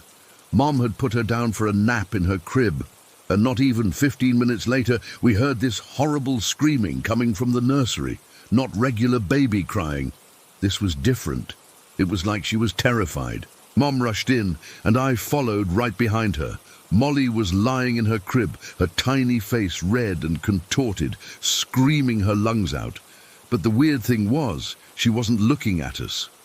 Her eyes were fixed on the corner of the room, that corner by the window with the rocking chair. Mom picked her up and Molly immediately calmed down, burying her face into Mom's shoulder like she was hiding from something. Mom just assumed she'd had a bad dream or something, though I remember thinking it was strange that such a tiny baby could have nightmares. 2 days later, it happened again. Same thing. Mom put Molly down for a nap, and within minutes, those terrifying screams started. This time, I was alone in the house with Mom, and we both ran to the nursery. Again, Molly was staring at that same corner, her little body rigid with fear. Mom grabbed her and took her out of the room, and I remember standing there for a minute, staring at that corner, trying to see what Molly might have been seeing, but there was nothing there. Just the rocking chair, some shadows from the trees outside the window, and the little bookshelf with baby books on it. Over the next few months, this became a pattern. Almost every time Molly was put in her crib, she would start screaming and staring at that corner. Mom started dreading nap time. She'd put Molly down, tiptoe out, and then just wait for the screams to start. Sometimes Molly would sleep for an hour before it happened. Other times it was immediate. But it always happened. The worst incident was when Molly was around 7 months old. Mom had been struggling with Molly's naps all day. It was winter, so it got dark early. Mom had finally gotten Molly to fall asleep and came downstairs completely exhausted. She sat down at the kitchen table with me while I was doing homework and just put her head down. "I don't know what to do anymore," she said. "Something's wrong with that room." About 20 minutes later, we heard Molly start to cry. But it wasn't the usual immediate screaming. It started as a whimper and then built up. Mum sighed and said she'd give Molly a minute to see if she'd settle herself. The crying got louder, and then suddenly it stopped. The silence was almost worse than the crying. Mom and I looked at each other, and then we both ran upstairs. When we got to the nursery, the room was freezing cold. Like I could see my breath cold, even though the rest of the house was warm. Molly was sitting up in her crib, completely silent, staring at that corner. The rocking chair was moving slightly, like someone had just gotten up from it. Mom rushed over and picked up Molly, who was ice cold to the touch. She didn't cry or make a sound. She just kept staring at that corner with these wide, terrified eyes. Mom took Molly out of the room, and I followed, closing the door behind us. We went downstairs, and Mom wrapped Molly in blankets, trying to warm her up. She called Dad at work, and I remember her crying on the phone, telling him something was wrong with Molly's room, and she couldn't put her back in there. Dad came home early and went up to check the room. He looked for drafts, checked the heating vents, even looked in the attic above to see if there was some explanation for the cold. He didn't find anything. That night, Molly slept in my parents' room in a portable crib. The next day, Dad rearranged Molly's room. He moved the crib to the opposite side, put the changing table where the crib had been, and moved the rocking chair to another corner.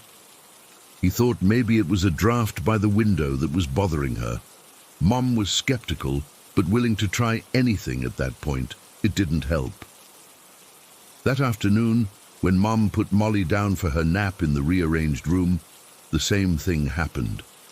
The screaming started within minutes, and when Mom went in, Molly was still staring at the exact same corner, not where her crib used to be, but the original corner by the window where the rocking chair had been. That's when my parents started talking about what might really be happening. I overheard them late one night. Mom was convinced there was something in that room that only Molly could see. Dad tried to be rational, suggesting it could be shadows from the tree outside or reflections from the neighbors' windows, but Mom wasn't buying it. "You didn't see her face," she kept saying. "Something is scaring her, and it's always the same spot." My parents tried everything.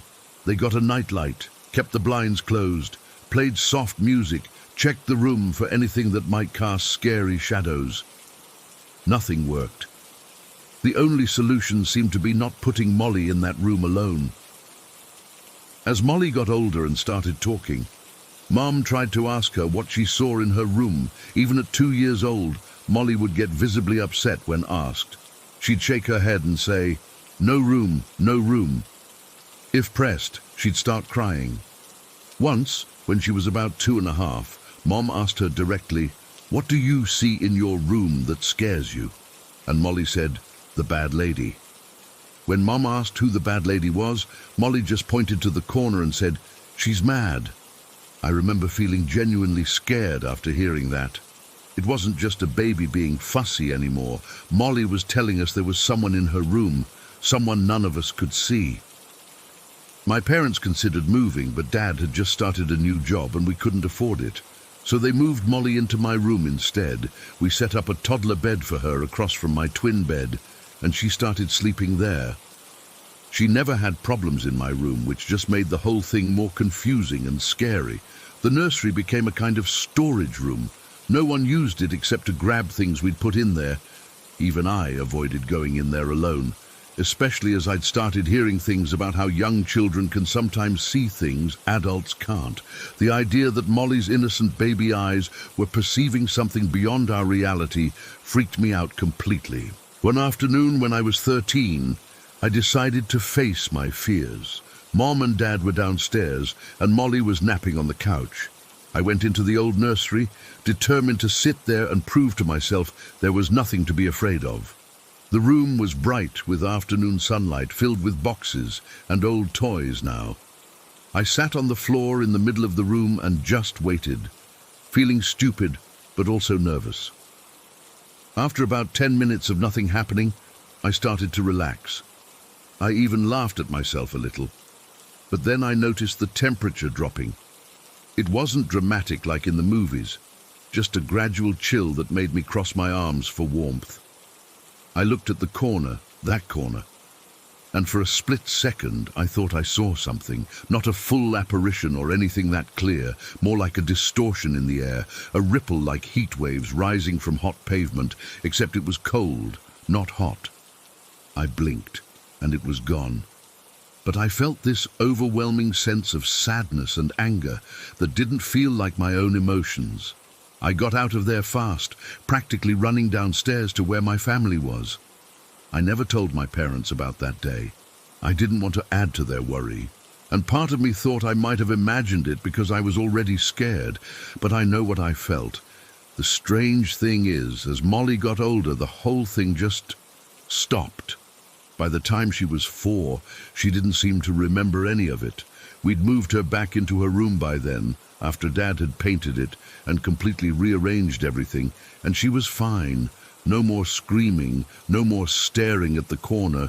It was like whatever had been there either left or Molly lost the ability to see it. Sometimes I'd catch Mom standing in the doorway of Molly's room, just watching her sleep with this worried expression. When I asked her about it once, she just said, "I still wonder what she saw." I'm 37 now, and Molly's 26.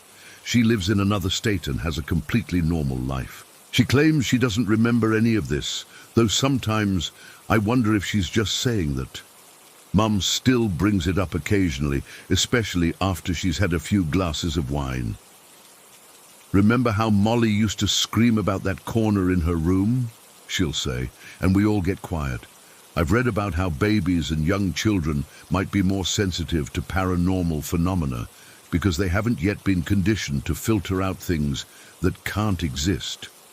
I don't know if I believe that, but I also don't have any other explanation for what happened in that room. We sold the house when I was in college. I sometimes wonder about the family that moved in after us, if they had young children, and if those children ever stared in terror at an empty corner of a room where once, perhaps, something not of this world stood watching. Story 10. I've been sitting on this experience for months now, trying to make sense of what happened. I'm not even sure if writing about it is a good idea, but I can't keep it bottled up anymore. Maybe someone here has gone through something similar and can help me understand. I just need to get this out. It started about 4 months ago. I had gone to bed like any other night. Nothing special about the day, no weird food, no alcohol, no medication, just a regular Tuesday.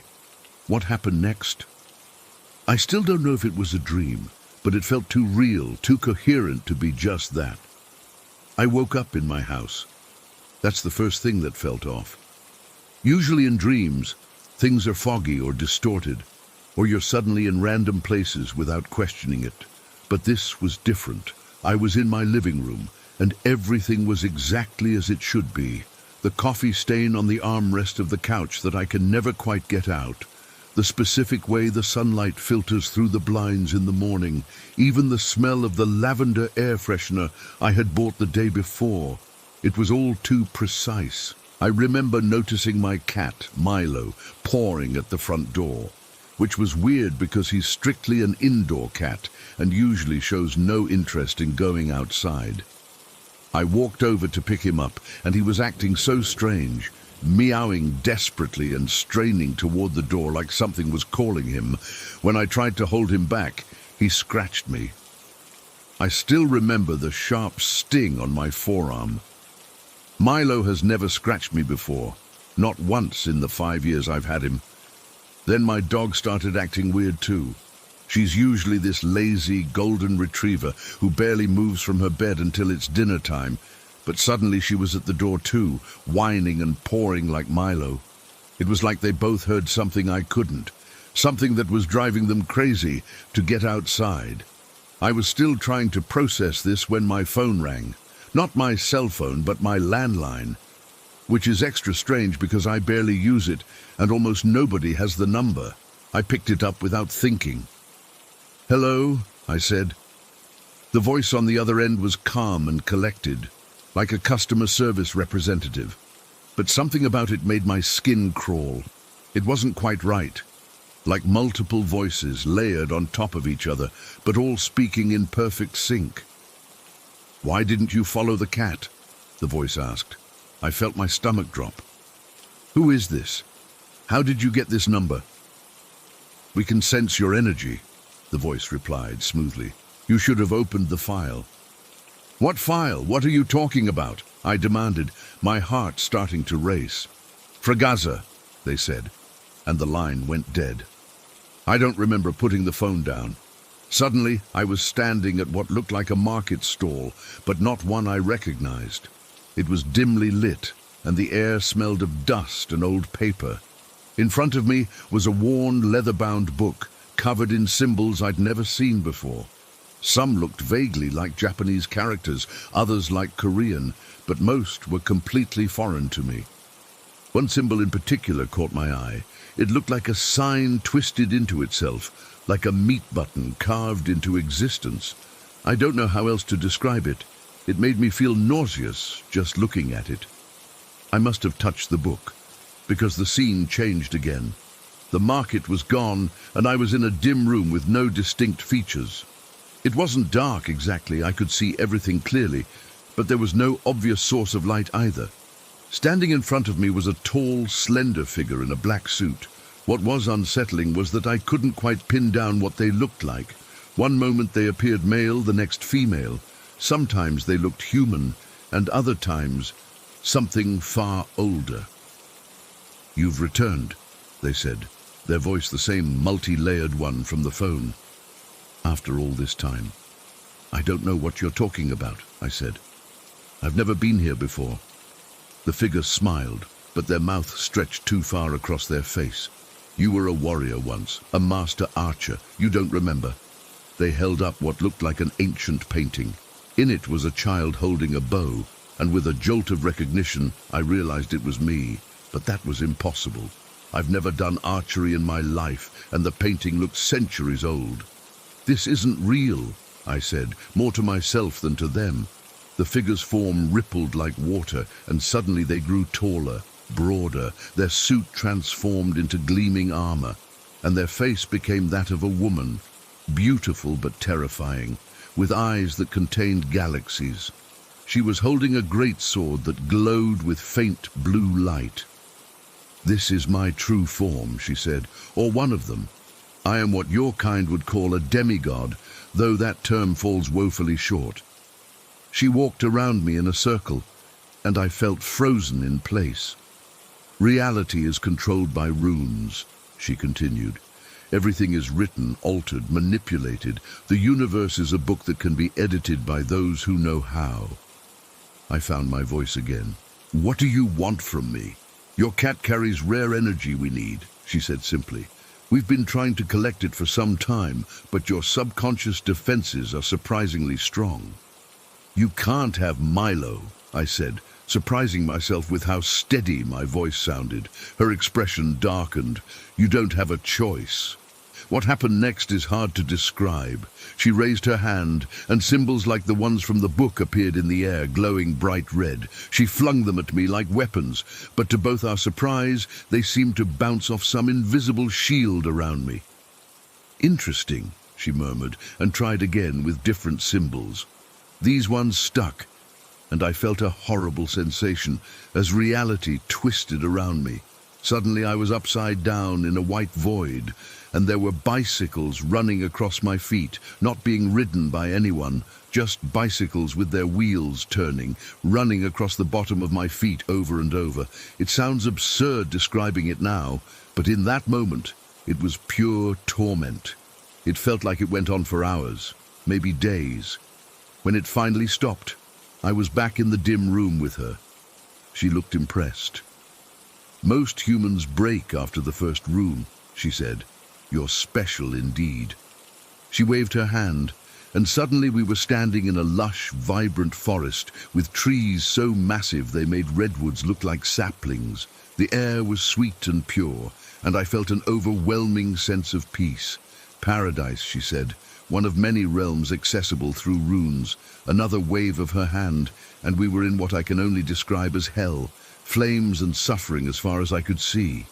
Also real, she said coldly. Then we were in a cartoon world, where everything looked flat and brightly colored. I looked down at my hands, and they were cartoonish too. 5 fingers reduced to 4, the lines simplified. I could feel myself being pulled and stretched according to cartoon physics. Even your fiction is a realm that exists, she explained. Movies, cartoons, books, all real somewhere, all accessible through the right runes. We shifted again, and this time we were in a long corridor lined with mirrors, but they weren't showing our reflections. Each one showed a different home, a different version of my living room. These are all potential realities where you exist, she said. Some very similar to yours, others drastically different. I looked into one mirror and saw my husband searching for something. For me, I realized with a jolt. My dog was there too, whining and circling anxiously. I called out to them, and while my husband didn't react, my dog's ears perked up. She could hear me. I pressed my hand against the mirror, and to my shock, it went through like water. Without thinking, I reached farther and grabbed my husband's arm. He jumped in surprise, but when he saw my hand, he grabbed it and I pulled him through. He looked around in bewilderment. What the hell is going on? Where are we? Before I could answer, the figure waved her hand again, and we were in what looked like a laboratory. There were cages everywhere, and in them were animals, including what looked like Milo and other pets, but they were twisted, parts of them replaced with mechanical components or strange organic material that pulsed with an unnatural light. This is what we do, the figure said. We study the energy of living beings, reshape it, use it to power our rune casting. My husband tried to say something, but no sound came out. He was frozen in place, his expression locked in horror. The figure turned to me. We need your cat's energy, and now we need yours too. You've seen too much. I felt a pressure in my head, like something was trying to get in. Words started coming out of my mouth that weren't mine. I understand now. I'll bring you what you need. I fought against it, clamping my jaw shut. The figure frowned. Most who glimpse this knowledge go mad, she said. The human mind isn't equipped to handle the truth about reality. She waved her hand, and I saw flashes of famous artists and inventors throughout history, all of them quivering, their eyes wild with madness. These are the ones who caught glimpses of runes, she explained. Their work was influenced by what they saw, but they bore the scars of that knowledge. I couldn't take any more. I grabbed my frozen husband's hand and ran down the corridor, looking for a way out. Mirrors flashed by on either side, showing countless versions of our lives. That's when my phone rang in my pocket, my actual phone this time. I pulled it out and saw my mother's face on the screen, but as I watched, her face twisted into a zombified version of itself with glowing red eyes. "You can't run," my mother's voice said, but it was the figure's multi-layered voice coming through. I collapsed to my knees, still clutching my husband's hand. "Please," I begged. "I just want to go back to my normal life." The figure appeared in front of me again, back in her black suit form. "If you choose, you'll remember this as only a dream," she whispered. I woke up in my bed, gasping for air, my sheets soaked with sweat. My husband was asleep beside me, breathing evenly. I checked my phone. It was 3:17 in the morning. Everything seemed normal. But then I noticed a scratch on my arm, right where Milo had scratched me in the dream. I convinced myself it was nothing. Maybe I had scratched myself in my sleep. I got up, checked on Milo, who was sleeping peacefully on the couch, then went back to bed. When I woke up again, it was morning. My husband was getting ready for work and everything seemed completely normal. But throughout that day, and every day since, something has felt off. Like reality isn't quite as solid as it used to be. Sometimes I catch glimpses of runes out of the corner of my eye, etched into everyday objects. Sometimes my cat stares at empty corners of the room like he's seeing something I can't. And sometimes, when I'm falling asleep, I swear I can hear that voice again, whispering words I don't understand. I still don't know if what happened was just a dream, but I can't shake the feeling that I'm trapped in one of those mirror realms, living what I think is my normal life, waiting to notice the next crack in the walls of reality, and every time my phone rings, I'm terrified to answer it. Story 11. I honestly don't know where to begin with this. I'm typing this with shaking hands because I just got off the phone with my friend Jack, and what he told me has me seriously freaked out. I've known Jack since high school, and he's the most level-headed guy I know, not someone who makes up stories or exaggerates. He's a mechanical engineer who deals with facts and logic, which makes what's happening at his family's house even more disturbing. About 10 months ago, Jack's family moved into this gorgeous house near the mountains. It was their dream home, spacious, beautiful views, quiet neighborhood, good schools for his younger sister. They got it for a surprisingly good price, which should have been the first red flag. But who turns down a deal on their dream home, right? For the first couple of months, everything was perfect. They were settling in, unpacking, making the place their own. Jack was telling me how his mom was finally happy after years of wanting to move out of their cramped apartment in the city. His dad had set up a workshop in the garage. His little sister was making friends at the new school. It all seemed so normal. Then weird stuff started happening. The first incident happened about 2 months after they moved in. Jack woke up in the middle of the night feeling dizzy and with a pounding headache. He thought maybe he was coming down with something, but then he noticed the CO2 detector in his bedroom was beeping softly. When he got up to check it, he found it had been unscrewed from the wall and was hanging by the wires, just dangling there. He immediately woke everyone up and got them out of the house, thinking there was a gas leak. When the gas company came, they found nothing wrong with their system. The technician suggested it might have been a faulty detector or that it had come loose on its own. Jack's dad replaced it, and they all tried to forget about it. But Jack couldn't shake the feeling that something was off. The detector had been firmly attached to the wall the night before. There was no way it could have unscrewed itself. When he told me this at the time, I suggested maybe his dad or sister had been checking it and forgot to put it back properly. He accepted that explanation, but now he's convinced that wasn't the case. For a while after that, things were quiet. Life went back to normal, and the incident with the detector became a weird footnote, something they'd occasionally joke about. Remember when Jack thought the house was trying to kill us? His dad would laugh about it. Then, 5 months after moving in, so this would be around 5 months ago, something happened that couldn't be explained away. Jack and his younger brother Mike were up late playing video games in Mike's bedroom. It was around 2 in the morning when they decided to call it a night. Jack was about to head back to his own room when Mike suddenly froze, staring at his bed with this look of absolute terror. Jack followed his gaze and saw something that makes my skin crawl just typing it. There was a tall, thin figure crawling out from under Mike's bed. Jack described it as having unnaturally long arms, like they were stretched out or something. The thing's movements were jerky and unnatural, like watching a spider move if the spider was human-sized.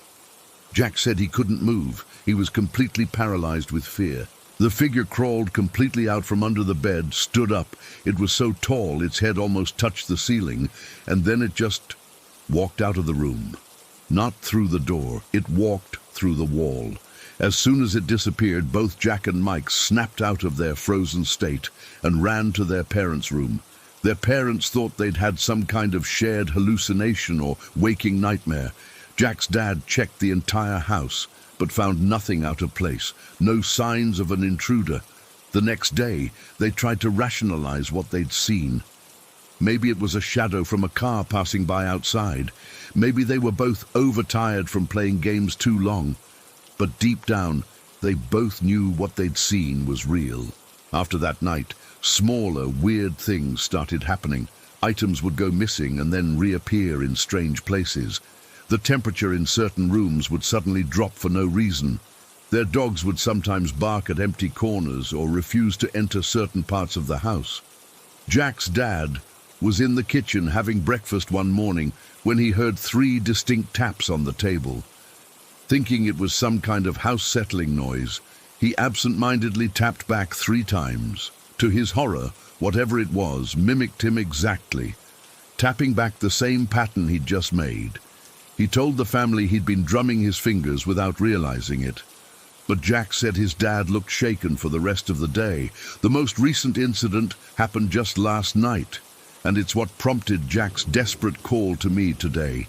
Jack, his mom, and his sister were home alone. His dad and brother were at a baseball game. It was around 9 in the evening when their dogs started going absolutely crazy.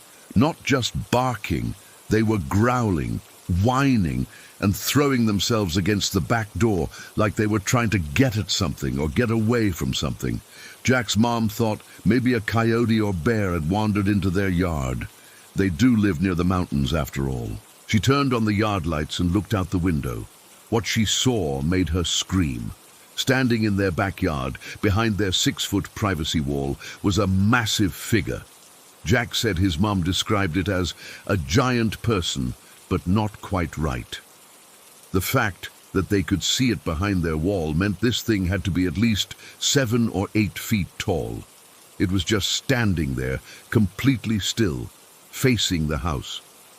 His mom immediately called 911 while Jack made sure all the doors and windows were locked. His sister was hysterical, and the dogs wouldn't stop barking. They all huddled in the living room, away from the windows, waiting for the police. By the time the officers arrived about 15 minutes later, the figure was gone. The police searched the yard and surrounding area but found nothing. No footprints, no disturbed bushes or fence, nothing to indicate anyone had been there. They took a report, but basically told the family there wasn't much they could do without evidence. Jack sent me a photo he took of their backyard wall this morning. He had placed a measuring tape against it to show me exactly how tall it is. 6 feet, 2 inches. Whatever they saw standing behind it last night was significantly taller than that. The thought makes my stomach turn. I asked Jack if they've researched the history of the house or the land it's built on. He said his dad doesn't want to feed into the hysteria and refuses to discuss it. His mom has been burning sage and hanging crosses in the rooms, which seems to have made his dad even more annoyed. Jack's been doing some digging on his own, though. He hasn't found anything specific about the house, but he discovered that the entire area has some dark history. Apparently, there are old local legends about watchers in the mountains, tall, thin beings that would sometimes come down to observe the settlers. Most people dismiss these as typical frontier myths, but Jack's not so sure anymore. What's really freaking Jack out is that the occurrences seem to be escalating. The first incident with the CO2 detector could have been deadly if he hadn't woken up. The figure under the bed was terrifying but didn't actually harm them. Now there's something massive lurking in their yard, something big enough and bold enough to stand there in plain sight, as if it's observing them or sending a message. Jack's worried about his family's safety, but they can't just pack up and leave. They sank everything they had into this house, and his dad's job is location-specific. They're essentially trapped there. I've suggested security cameras, motion sensor lights, maybe even bringing in someone who specializes in paranormal investigation, though I'm not sure I believe in that stuff myself. Jack says his dad would never allow ghost hunters in their house, but he's working on convincing him to at least install a comprehensive security system. The part that chills me the most is when Jack described how he feels constantly watched in the house now. He said there's this weight to the air sometimes, like the atmosphere itself is pressing down on him. He's taken to sleeping with his lights on, and he keeps his bedroom door locked, though after seeing that thing go through a wall, he's not sure a locked door would make any difference. I'm going to drive up to visit him this weekend, partly to offer moral support, partly because I need to see this place for myself. I know it's probably not the smartest idea, but I can't just sit here while my friend is going through this. I don't know what to think anymore. I've always been skeptical about supernatural stuff, but I know Jack. He wouldn't make this up, and he's not the type to get spooked over nothing. Something is happening in that house, something that's getting more aggressive and more bold. The image that keeps coming back to me is that thing crawling out from under the bed with its impossibly long arms. What was it doing under there?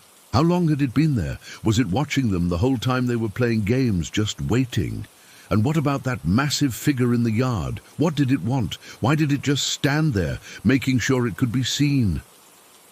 I'm writing this all down partly to organize my thoughts before I head up there, and partly because, well, if something happens to me too, at least there will be a record of what was going on. I'll try to update after my visit, if I learn anything new.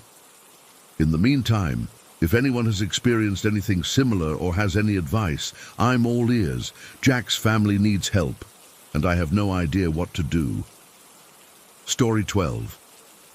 I still get goosebumps when I think about that night. It's been almost 3 years, but the memory is still so fresh that sometimes I wake up in the middle of the night and immediately look toward our kitchen. Back then, it was just me and Bruno, my rescue mutt. I was 26, living in this older apartment complex in downtown Portland. The building itself wasn't anything special. Thin walls, weird plumbing issues, but the rent was manageable on my graphic designer salary. I decorated it with thrift store finds and IKEA furniture, trying to make it feel like home despite the constant noise from the street below and the occasional weed smell from my neighbor's apartment. Living alone in the city as a woman isn't always easy. I mean, I loved my independence, but there were definitely moments when I felt vulnerable. That's why I was so thankful for Bruno. He's a medium-sized dog, maybe 40 pounds of pure loyalty with some terrier and lab mixed in. Not exactly a guard dog by breed standards, but he had this specific bark that I called his intruder bark. Deep, threatening, completely different from his I want to play or squirrel outside barks. Every time someone knocked on my door, whether it was a food delivery person or a neighbor, Bruno would let out this series of loud, deep barks that honestly made him sound twice his size. I'd always praise him for it. Good intruder alert, Bruno. Good boy. I knew my neighbors probably hated it, but honestly, I didn't care. My safety came first, and that bark made me feel protected. My apartment was pretty small, just one bedroom with a connected living room and kitchen area. From my bed, I could see straight through the bedroom doorway into the kitchen. The layout made me feel secure because I could see most of my apartment from my bedroom. That night, I remember it was a Tuesday in late October. I'd gone to bed around 11 after binge-watching some true crime documentary. Ironic, I know. Bruno was curled up at the foot of my bed as usual. I fell asleep pretty quickly, exhausted from a long day of client meetings. I was in a deep sleep when Bruno's barking jolted me awake. Not just any bark, his intruder bark. The serious one. My eyes snapped open, and I immediately felt that surge of adrenaline. My heart started pounding as I glanced at my phone. The screen read 2:15 in the morning. Who would be at my door at this hour? I sat up slightly, waiting for a knock to follow. Maybe it was my drunk neighbor who sometimes tried the wrong door, or perhaps someone had an emergency, but there was no knock, just Bruno's continued barking. The weird thing was, Bruno hadn't jumped off the bed to run to the door like he normally would. He was still at the foot of my bed, his body rigid, hackles raised, staring intensely toward the kitchen and barking with a ferocity I'd never heard before. That's when I realized something was very wrong. I followed Bruno's gaze through the open bedroom doorway toward the kitchen, and that's when I saw it. There was a large shadow crouched on top of my kitchen counter. Not a normal shadow cast by furniture or by the streetlights outside my window. This was a solid three-dimensional mass, distinctly human-shaped, but somehow wrong. Too large, too still, and too deliberate. I froze. Completely. I couldn't breathe. I couldn't scream. I couldn't even blink. It was like my entire body had shut down from pure terror, but my mind was racing at 1,000 miles per hour. The shadow was massive, hunched over like it was trying to make itself smaller. It was completely dark. Not just dark-colored, but almost like it was absorbing the dim light from my microwave clock and the street lamp glow that usually filtered through my kitchen window. Bruno kept barking, but he wouldn't leave my side. This brave dog who chased squirrels and wasn't afraid of vacuum cleaners was terrified. His body was pressed against my leg, and I could feel him trembling even as he continued his warning barks. I needed to see better. My glasses were on my nightstand, and without them, everything beyond a few feet was blurry. Still keeping my eyes locked on the shadow, I slowly reached over to grab my glasses. My fingers were shaking so badly that I knocked them off the nightstand. I heard them clatter to the floor. Still staring at the shadow, I fumbled around with my hand, trying to find my glasses without looking away. I was terrified that if I looked away, the shadow would move, either disappear or worse, come toward me. The shadow remained perfectly still on my counter. It didn't seem to be breathing. It didn't shift its weight. It just existed, like something that didn't belong in our physical world but was somehow here anyway. After what felt like an eternity of blindly searching, I realized I had to look down to find my glasses. Taking one last look at the shadow to memorize its position, I quickly glanced down. It took me a few frantic seconds to locate my glasses under the edge of the bed. I grabbed them, hands shaking so badly I almost dropped them again, and shoved them onto my face. When I looked back up toward the kitchen, the shadow was gone. Just gone. I blinked hard several times, adjusting my glasses, convinced I must be missing something, but there was nothing on my counter. No shadow, no person, nothing. Bruno was still barking, though, still focused on the kitchen. His barks were becoming more frantic, almost desperate. "Bruno, shh," I whispered, my voice cracking. I reached for my phone with trembling hands, ready to call 911, but what would I even say? Hello? There was a shadow on my counter, but now it's gone. I turned on my phone's flashlight and pointed it toward the kitchen. The harsh white light illuminated my small kitchen, the white countertops, the sink with a few dishes I'd meant to wash before bed, the refrigerator covered in magnets. Everything looked normal, but it didn't feel normal. The air in my apartment felt heavy, like the atmosphere before a thunderstorm. There was a pressure in my ears, and the hair on my arms was standing up. Bruno had finally stopped barking, but he was making this low, continuous growl that I'd never heard from him before. I sat there for what must have been 15 minutes, flashlight pointed at the kitchen, afraid to move. My mind was racing through possibilities. Had I dreamed it? Was I still dreaming? Had someone actually broken in and was now hiding somewhere else in my apartment? Eventually, I gathered every ounce of courage I had and slid out of bed, keeping Bruno close to me. I turned on every single light in my apartment, checking closets, under the bed, behind the shower curtain, inside cabinets, anywhere a person could possibly hide. There was no one there. My front door was still locked with the chain in place. All windows were closed and locked. There was absolutely no way anyone could have entered my apartment and then left without me noticing. Yet Bruno remained on high alert for the rest of the night. He wouldn't settle down, wouldn't stop that low growl, and wouldn't take his eyes off the kitchen. I didn't sleep. I sat on my bed with all the lights on, Bruno pressed against me, until daylight came.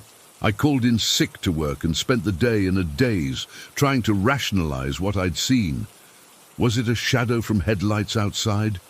No, my kitchen window faced an alleyway with no traffic. Was it some weird reflection? No, there was nothing that could have created a human-shaped shadow on my counter. Was I having a hypnagogic hallucination? Maybe, but that didn't explain Bruno's reaction.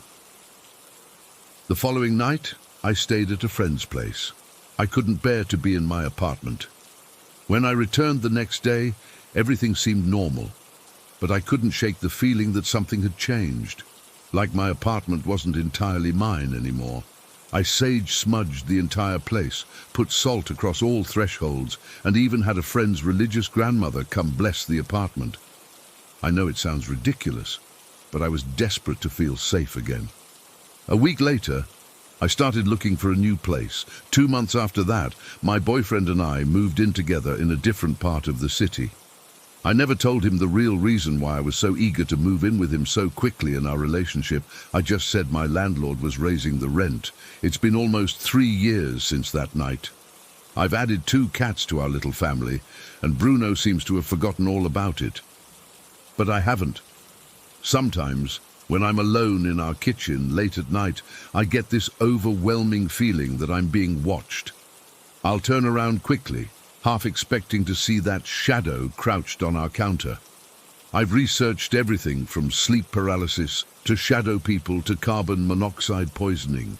Nothing quite matches what I experienced. The logical part of my brain wants to dismiss it as a dream or a trick of the light. But then I remember Bruno. His barking, his fear, the way he wouldn't leave my side but also wouldn't stop warning me about something he clearly saw too. I don't have an explanation for what happened that night. I probably never will. All I know is that something was in my apartment, something that shouldn't have been there, something that doesn't belong in our understanding of reality. And sometimes I can't shake the feeling that wherever I go, it knows exactly where to find me. Story 13. I've been wanting to write this down for years, but honestly I still get chills thinking about it. After fleeing Cambodia in the late 70s, my family and I finally made it to America, settling in a small town in the Midwest. We were grateful to have escaped the horrors of the Khmer Rouge, but what we encountered in our new home sometimes made me wonder if we'd truly escaped nightmare. The house we moved into was built sometime before World War II, a large 2-story with peeling white paint and windows that always seemed to reflect something darker than the sky outside. It was big enough for all 12 of us, my parents, my siblings, my grandmother, my aunts and uncles. When the realtor showed us around, she mentioned the bomb shelter in the basement as a unique historical feature. I remember how my grandmother's face changed when she first stepped near that part of the house.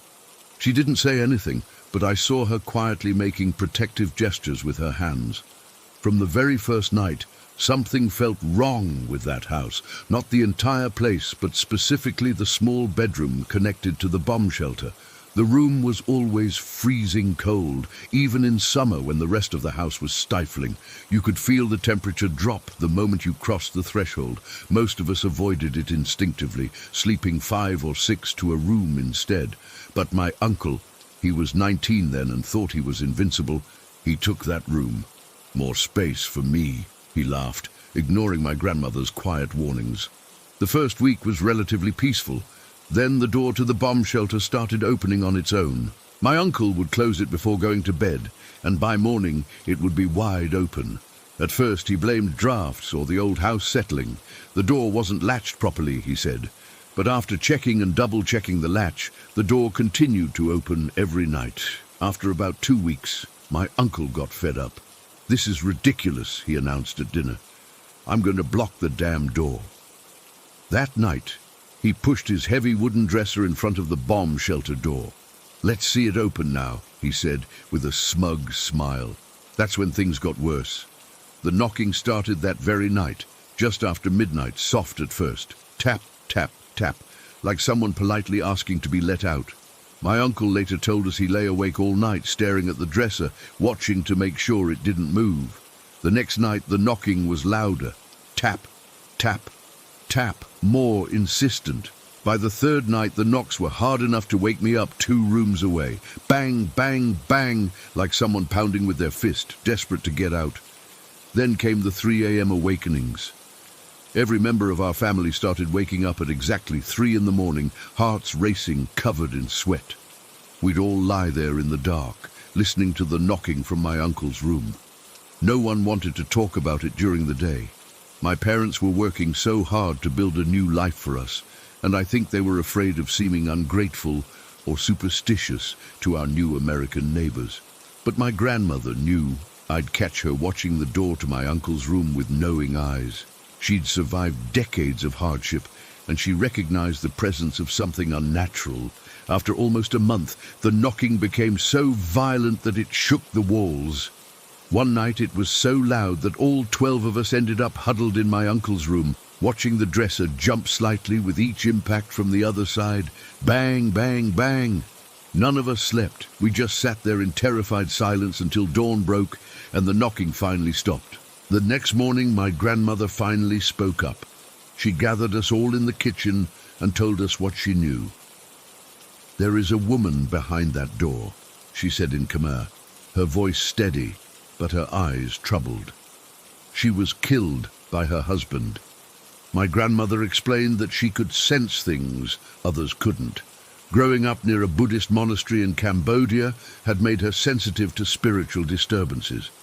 She told us that the woman had been having an affair during the war, while her husband was away. When he returned and discovered her betrayal, he murdered her in a rage.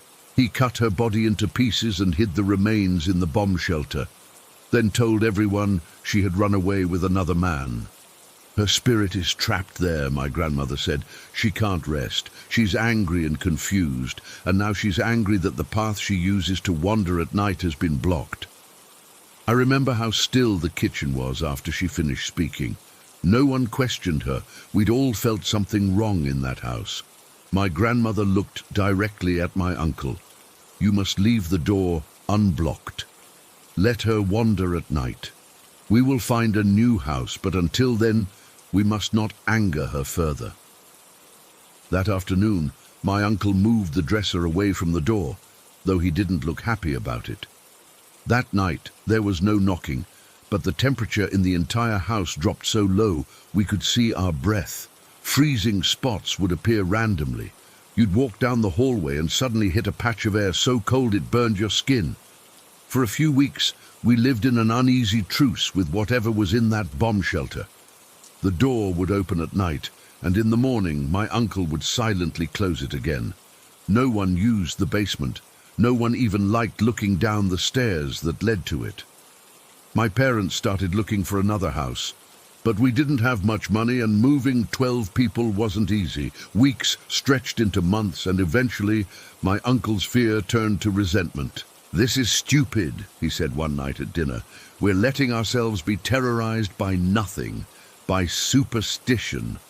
That night, he not only pushed the dresser back in front of the door, but he also screwed a deadbolt into the frame and locked it. "Stay in there," I heard him mutter as he turned the key. The knocking returned immediately, harder than ever before. Bang! Bang! Bang! The whole house seemed to vibrate with it, but my uncle refused to remove the deadbolt. Instead, he started shouting back at the door, cursing in both Khmer and his newly learned English. Terrible words, challenging words. For 3 nights this continued, the violent knocking and my uncle's angry responses. On the 4th night, something changed. The knocking stopped suddenly in the middle of one of my uncle's tirades. The silence was somehow worse than the noise had been. We all lay awake, waiting. Then we heard a new sound, a scraping noise like metal being dragged across concrete, coming from inside the bomb shelter.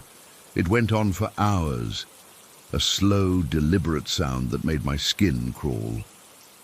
In the morning, my uncle found a piece of sharp, rusted metal lying in the middle of his room, several feet from the locked door. It looked like it had been torn from the inside of the bomb shelter walls. None of us could explain how it had gotten through the locked door. That same day, my uncle was carrying a glass of water when he suddenly yelled and dropped it. A deep cut had appeared on his arm, as if someone had slashed him with something sharp. The cut wasn't serious, but the message was clear. My parents called a Buddhist temple in the nearest big city that same day. 3 monks came to our house the following weekend and performed a cleansing ritual. They burned special incense, chanted prayers, and blessed every corner of the house, focusing particularly on the bomb shelter. They left us with protective amulets and instructions to treat the spirit with respect until we could move. 2 months later, we finally found another house. The day we moved out, my grandmother insisted on leaving offerings by the bomb shelter door: food, flowers, and incense. For her journey, she explained. We thought that was the end of it. My uncle eventually married and had children of his own. They moved into a new house in a different state, and for a while everything seemed normal. Then his daughter turned 3, and strange things began happening. They'd wake up to find every doorway in their house lined with cups of water. When asked why she was doing this, my uncle's daughter said it was for the scary-looking woman with red eyes. She said the woman was thirsty and angry and followed Daddy everywhere. My uncle immediately called my grandmother, who arranged for 3 Buddhist monks to come from across the country. They performed an intense 3-day ritual at my uncle's new home. The monks later told my grandmother they had never encountered such a powerful attachment. The spirit had followed my uncle because of his disrespect. After the final cleansing, the haunting stopped. My uncle's daughter stopped placing water cups in the doorways. The cold spots disappeared. It's been many years since then. Most of my family doesn't talk about what happened in that first American house. We've built new lives, embraced our new country. But sometimes, when I visit my uncle, I notice he still won't sleep with his back to an open door, and in his house, no door is ever blocked, not by furniture, not even by a laundry basket or toy box. Some things follow you, even across oceans. Some doors, once opened, are nearly impossible to close again. Story 14. I've never shared this story outside my family before, but I need to get this off my chest. It's been weighing on me for years, and I think maybe writing about it will help me process everything that happened. Growing up, my little brother Bart had this ability. I don't know what else to call it. He could see people that weren't there, or at least people the rest of us couldn't see. It started when he was really young, maybe 2 years old. At first, we thought he just had an overactive imagination, you know? Lots of kids have imaginary friends, but this was different. I remember the first time I realized something weird was going on. We were sitting in our living room watching TV, and Bart kept looking over to the empty corner of the room, giggling and waving. My mom asked him what he was looking at, and he said, "The lady with the flowers in her hair." There was nobody there. Not that we could see, anyway. These episodes happened all the time. He'd be playing with his toys and suddenly stop to talk to someone none of us could see. He'd ask my parents why the old man was standing in our hallway, or why the little girl was crying in the bathroom.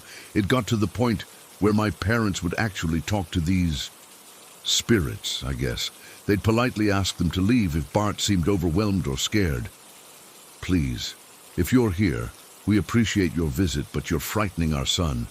We'd like you to go now." My mom would say this to empty air, and the craziest part, it seemed to work. Bart would visibly relax and go back to playing like nothing had happened. It wasn't just at home either. We'd be at the grocery store, and he'd wave to someone between the aisles. At restaurants, he'd point under tables or in corners, asking why people were sitting on the floor instead of in chairs. My parents got used to quietly explaining to him that not everyone could see what he saw, and that maybe he should try to ignore the special people when we were in public. The incident that still gives me goosebumps happened when Bart was about 3. Our daily route to preschool took us past this old cemetery with train tracks running alongside it. Nothing creepy during the day, just an old graveyard with weathered headstones and iron fencing. But every single time we drove past without fail, Bart would press his face against the window and beg to stop. "I want to play with the kids. They're waiting for me," he'd whine, pointing frantically at an empty patch of grass near the tracks. My mom always refused, obviously. "There are no children playing there, honey," but Bart would get so upset. "Yes, there are. They're waving at me. They want me to come play." He'd sometimes cry the rest of the way to school if we didn't stop. One day, curiosity got the better of my mom. She pulled over a safe distance from the tracks, kept the car running, and asked Bart to point out these friends of his. "They're right there," he said, pointing to a spot near a cluster of old gravestones. 5 kids. They're playing tag around the tracks. My mom took out her phone and snapped a few pictures, probably hoping to show Bart there was nothing there. When we got home, she looked through the photos. I remember standing beside her as she scrolled through them, and there was this one picture where a weird blur appeared exactly where Bart had been pointing. It wasn't clearly a child, just a strange white smudge that wasn't in any of the other photos. My mom deleted it immediately and never pulled over by that cemetery again. But the most convincing thing, the thing that makes me absolutely certain my brother wasn't making this stuff up, happened in our living room one Sunday afternoon. We were all just hanging out. My parents were watching some boring show on TV. I was reading a book, and Bart had been playing in his room. He came wandering into the living room, laid down on his back in the middle of the floor, and lifted his legs straight up in the air. "Swing me around like Paw does," he said, wiggling his feet excitedly. My parents exchanged confused looks. "What do you mean, sweetie?" my mom asked. "Who's Paw?" Bart gave her this look like she was being stupid on purpose. "Paw. He picks me up by my legs and swings me around and around until I get dizzy. It's so fun." The color drained from my mom's face. She and my dad shared this look I couldn't interpret at the time, but now I realize was pure shock. "When does Paw do this?" my dad asked carefully. "When you're not looking," Bart said, still holding his legs up. "He comes to play with me when I'm alone. He tells me stories about when Mommy was little like me." My mom stood up so quickly she knocked over her coffee. "Stay right here," she told Bart, and disappeared into their bedroom. She came back with a big photo album, one of those old ones with the sticky pages covered in plastic. She sat down on the floor next to Bart and opened the album. "Can you show me which person is Paw?" she asked, her voice shaking a little. Bart sat up and started looking through the photos. He flipped through several pages, not showing any recognition. Then suddenly, he jabbed his finger at a photo and squealed, "Paw!" I leaned in to see who he was pointing at. It was an older man with glasses and a kind smile, standing next to my mom at what looked like a picnic. I'd never seen him before. My mom's hands were trembling so badly she could barely hold the album. That's my father," she whispered. "Your grandfather." "Yeah, Paw," Bart said happily. "He shows me pictures of when you were a little girl, Mummy. He says you were naughty like me sometimes." My dad put his arm around my mum, who looked like she might pass out. "Bart," he said gently, "how do you know this man is Paw?" Bart looked confused by the question. "Because he told me. He comes to my room to play. He tells me he's my mommy's daddy." That's when my mum started crying. I didn't understand why at the time, but now I do. Her father, our grandfather, had died of a heart attack 2 years before Bart was born. There's no way Bart could have ever met him. No way he could have known what he looked like, or that we called him Paw. We didn't even have photos of him displayed in our house because my mom said it made her too sad. But somehow, Bart knew him. Somehow my grandfather had been visiting my 3-year-old brother, playing with him, telling him stories about my mom's childhood. After that day, my parents stopped trying to dismiss Bart's invisible friends. They started asking questions instead. Who was visiting? What did they look like? What did they say? Sometimes the descriptions matched people from our family's past. A great aunt with hair like cotton candy. She'd had white, fluffy hair. Or my dad's college roommate who wears the shiny jacket. He'd had a distinctive leather jacket and had died in a car accident years ago. Other times, the visitors seemed to be strangers. An old woman who sat in our kitchen chair and hummed. A man in a uniform who stood by our front door like he was guarding it. A little girl who followed Bart around and tried to play with his toys. Some of these spirits seemed harmless, even friendly. Others made Bart uncomfortable. There was one, a tall man with angry eyes who would stand at the foot of Bart's bed. Those nights, Bart would come running into my parents' room terrified. My mum would go back to his room with him and firmly tell whatever was there to leave immediately. According to Bart, it always worked. As Bart got older, around 5 or 6, the visits started happening less frequently. By the time he was 7, he stopped mentioning his spectral visitors altogether. When my mum asked if he still saw them, he just shrugged and said, "Not really. Sometimes I feel like someone's there, but I don't see them anymore." Even now, as an adult, Bart says he can't actually see spirits anymore, but he still senses them. He'll walk into a room and suddenly feel cold, or get the overwhelming feeling that he's being watched. He claims he can recognize certain people's energy. He knew our grandmother was sick before she told anyone because her light felt different. I've asked Bart if he remembers his childhood visitors, especially Paw Paw. He says he does, but the memories are hazy, like trying to recall a dream. He remembers the feeling of being swung around by his legs, the sound of our grandfather's laugh, but the visual memories have faded. Sometimes I wonder if children are just more attuned to things we can't perceive as adults. Maybe as we grow up, we're conditioned to ignore these presences, to explain them away as imagination or tricks of light. Maybe Bart didn't lose his ability. Maybe he just learned to suppress it like the rest of us. What I know for certain is that my brother wasn't making it up. There's no way a 3-year-old could have picked our grandfather out of an album of old photos he'd never seen, could have known the nickname only our family used, could have described things our grandfather used to do. Something was visiting my brother. Someone was visiting him. And sometimes late at night when I'm home alone, and I feel that prickle on the back of my neck like someone's watching me, I wonder, are they still here? Are they watching us right now, these visitors that only my brother could see? Story 15. I've been driving a school bus route for almost 7 years now. It's a rural route in western Pennsylvania, lots of winding back roads between little towns and farms. Spring mornings are my favorite, when the world is still waking up and there's that special kind of quiet before the day fully starts. Nothing extraordinary ever happens, just the same routine. Start the bus, check the systems, follow the route, pick up the kids. Until that one morning in April. It was a Tuesday, I remember, because I'd stayed up too late the night before watching a baseball game. I was running on about 5 hours of sleep and had downed an extra cup of coffee before heading out around 6:45. The sky was that pale blue-grey of early morning, and there was still dew on everything. I was about halfway through my route, heading down Pinecrest Road. It's this narrow 2-lane road with fields on one side and woods on the other. Most mornings I'd see the usual wildlife, deer in the field sometimes, maybe a raccoon scurrying across the road.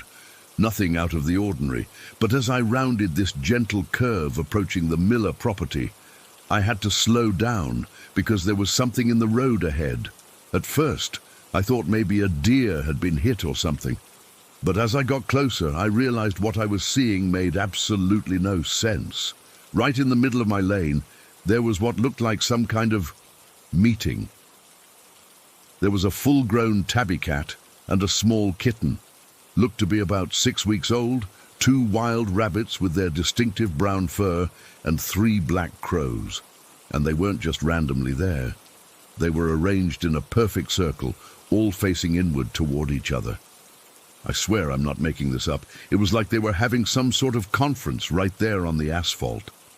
I slowed the bus down to maybe 5 miles per hour, thinking they'd scatter like animals normally do when a giant yellow school bus approaches. But they didn't move. Not right away. As I got to about 20 feet away, all 6 animals simultaneously turned their heads and looked directly at the bus. At me. It wasn't the panicked look animals usually give when they're about to dart away from a vehicle. It was deliberate, like they knew I was there and were acknowledging my presence. The hair on my arms stood up. I can't explain why exactly, but something about the way they all moved in unison felt deeply unsettling. There was an intelligence to it that just didn't fit with random woodland creatures. I tapped the horn lightly, just a quick tap, not trying to scare them, just to get them moving. And then, all at the same time, they dispersed.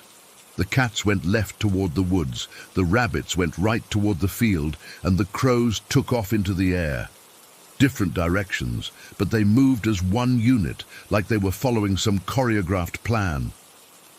I remember sitting there for a second, bus idling, just staring at the now empty spot in the road. Something about what I'd just seen felt so wrong that my brain was struggling to process it, but I didn't have time to dwell on it.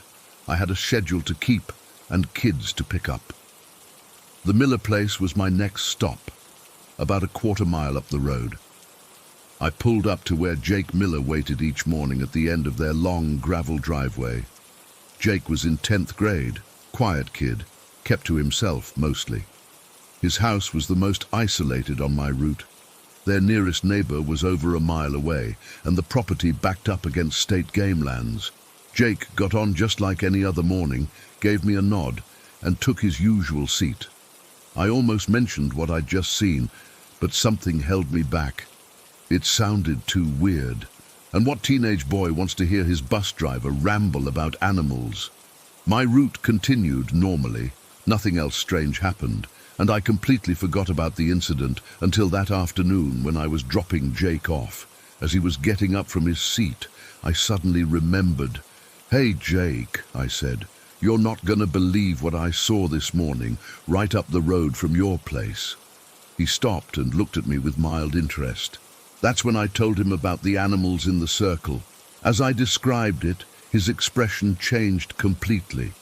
His eyes widened, and he got this strange look on his face, like a mix of surprise, excitement, and something else I couldn't quite place, almost like fear, but not quite. Recognition, maybe. "They were right there in the road?" he asked, his voice unusually animated. "A cat with a kitten, 2 rabbits and 3 crows. You're sure?" I nodded. "Yeah, right in a perfect circle. Weirdest thing I've ever seen." When they noticed me, they all looked up at the same time, then scattered in different directions, all at the exact same moment, like they were coordinated or something. Jake's face flushed slightly. He adjusted his backpack strap nervously and glanced out the window toward his house. That's really cool," he said, but his voice had an edge to it. "Thanks for telling me." As he stepped off the bus, he paused at the top of the steps and turned back to me. "The bus cameras," he said suddenly. "They record all the time, right?" "Yeah, whenever the engine's running," I replied. "I hadn't even thought about that. I could probably ask someone in the transportation office to pull the footage if you're interested." Something flashed across his face. Anxiety, maybe? Before he quickly shook his head. "No, that's okay. I believe you. Just curious." He hurried down the steps and up his driveway without looking back. I found his reaction strange, but teenagers are strange sometimes, so I didn't think too much about it. I finished my route and went home, filing the whole thing as just one of those odd country moments. The next morning was normal. No animal meetings on the road. Jake got on the bus as usual, though he seemed more withdrawn than normal, kept his headphones on the whole ride. Thursday was the same, and Friday. But Jake wasn't at his stop on Friday afternoon, which wasn't that unusual. Sometimes kids stay for after-school activities or go home with friends. The following Monday, Jake wasn't at his stop in the morning. I figured he was sick. But when I got to school, I overheard one of the office staff talking about the Millers moving away suddenly. Apparently Jake's dad had gotten a job offer in another state, and they'd packed up over the weekend and left. It seemed abrupt. People don't usually move that quickly, especially not families with kids in school. But these things happen, I guess. I didn't think to connect it to our conversation about the animals. That Wednesday, I was in the transportation office filing some paperwork when I remembered the camera footage. Just out of curiosity, I asked Deb, who handles all the video systems, if she could pull up last Tuesday morning's footage from my bus. "Sure thing," she said. "What time and what are we looking for?" "Around 7:20 on Pinecrest Road. I told her. Just something weird I saw in the road I wanted to check out. Deb pulled up the footage and found the timestamp. We watched the video together as my bus rounded the curve on Pinecrest. The road came into view and I leaned forward, pointing at the screen. Right there should be animals in the road, right in that spot. But the road was empty, completely empty. "Are you sure about the time?" Deb asked, scrolling back and forth a bit. "Positive," I said, feeling a chill run through me. I remember checking the time right after, because I was worried about being behind schedule. We watched more footage. The bus slowed down, just like I remember doing, and then continued at reduced speed for several seconds before speeding up again. But there were no animals on the road. Nothing at all. "Maybe they moved before they came into frame," Deb suggested. "No, I stopped right in front of them. They were right there in the middle of the lane." Deb gave me a look that said she thought I was losing it. I thanked her and left, feeling deeply unsettled. That night, I couldn't stop thinking about it. I know what I saw. 6 animals in a perfect circle, moving in perfect unison, and Jake's reaction when I told him about it, that mixture of emotions on his face, then the family moving away days later. About 2 weeks after the Millers left, I got curious and drove by their old house after my afternoon route. There was already a sold sign on the property. Someone had bought it immediately, which is unheard of for rural properties around here. Even stranger, there was construction equipment in the yard. It looked like they were tearing down the old house entirely. I decided to drive a little further down the road, to the exact spot where I'd seen the animals. I don't know what I expected to find, but I pulled over and got out of my car anyway. The spot looked completely normal, just asphalt with fields and woods on either side. As I stood there, I noticed something odd. It was dead quiet. No birds singing, no insects buzzing, not even the sound of the wind in the trees. Just complete silence, as if the world had been muted. And there was this strange feeling in the air, like the heaviness before a thunderstorm.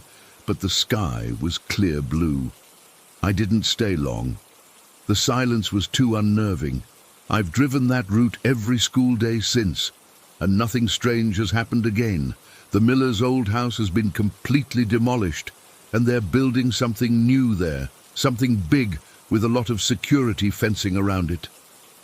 I think about Jake sometimes, about the look on his face when I told him what I saw.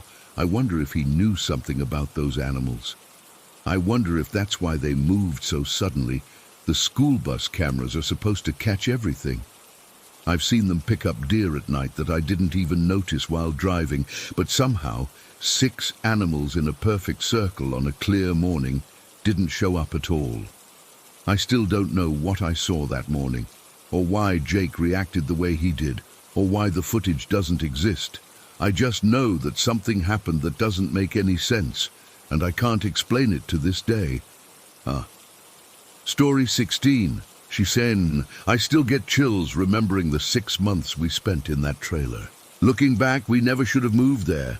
But my dad lost his job at the auto plant, and we were desperate to find somewhere cheap while he looked for work. My mum found this place online for next to nothing. Now I understand why it was so cheap. The first time we drove up to see it, even my dad's fake enthusiasm couldn't hide how awful it was. We turned onto this unmarked gravel road that seemed to go on forever, deep into woods so thick the sun barely broke through. When we finally reached the clearing where the trailer sat, my stomach sank. It was this faded blue single wide from maybe the 1970s, with a saggy metal roof and steps that looked ready to collapse. "It just needs some love," Mom said. But her voice cracked. She was trying to convince herself more than us. The realtor was this sweaty guy who kept checking his watch and wouldn't look us in the eye when talking about the property. He rushed through everything, avoiding questions about why it had been vacant so long. When my dad asked about the neighbors, he just pointed vaguely toward a run-down red house, barely visible through the trees about 200 yards away, and said something about keeping to themselves. Inside was worse than I imagined. The smell hit me first. This suffocating mix of mold, cigarette smoke, and something else I couldn't place but made me gag. Dead bugs littered the windowsills. The linoleum floor was peeling up in the corners, and dark water stains spread across the ceiling. Previous owners had left behind a broken recliner and a kitchen table with only 3 legs, propped up by milk crates. My little sister started crying, and honestly I wanted to join her, but I was 15 and trying to be tough about everything. Mum kept pointing out potential, while Dad measured spaces and talked about repairs he could make. The locals' reactions should have been our second warning. When we stopped at the general store about 5 miles down the main road to get cleaning supplies, the cashier's face changed when Dad mentioned where we were moving. "That old Kennedy place?" she asked, exchanging glances with another customer. "Not many folks stay there long?" Dad laughed it off. "Well, the rent's right." "I bet it is," the customer muttered, walking away. We spent 2 exhausting weeks scrubbing every surface, replacing what fixtures we could afford, and arranging our furniture to hide the worst problems. Mom hung curtains to brighten the place, and Dad fixed the worst of the floor issues, though it still creaked like something was about to give way whenever you walked through the hallway. My sister and I shared the smaller bedroom, barely enough space for our beds and a dresser between us. For the first month, it was just the isolation that got to me.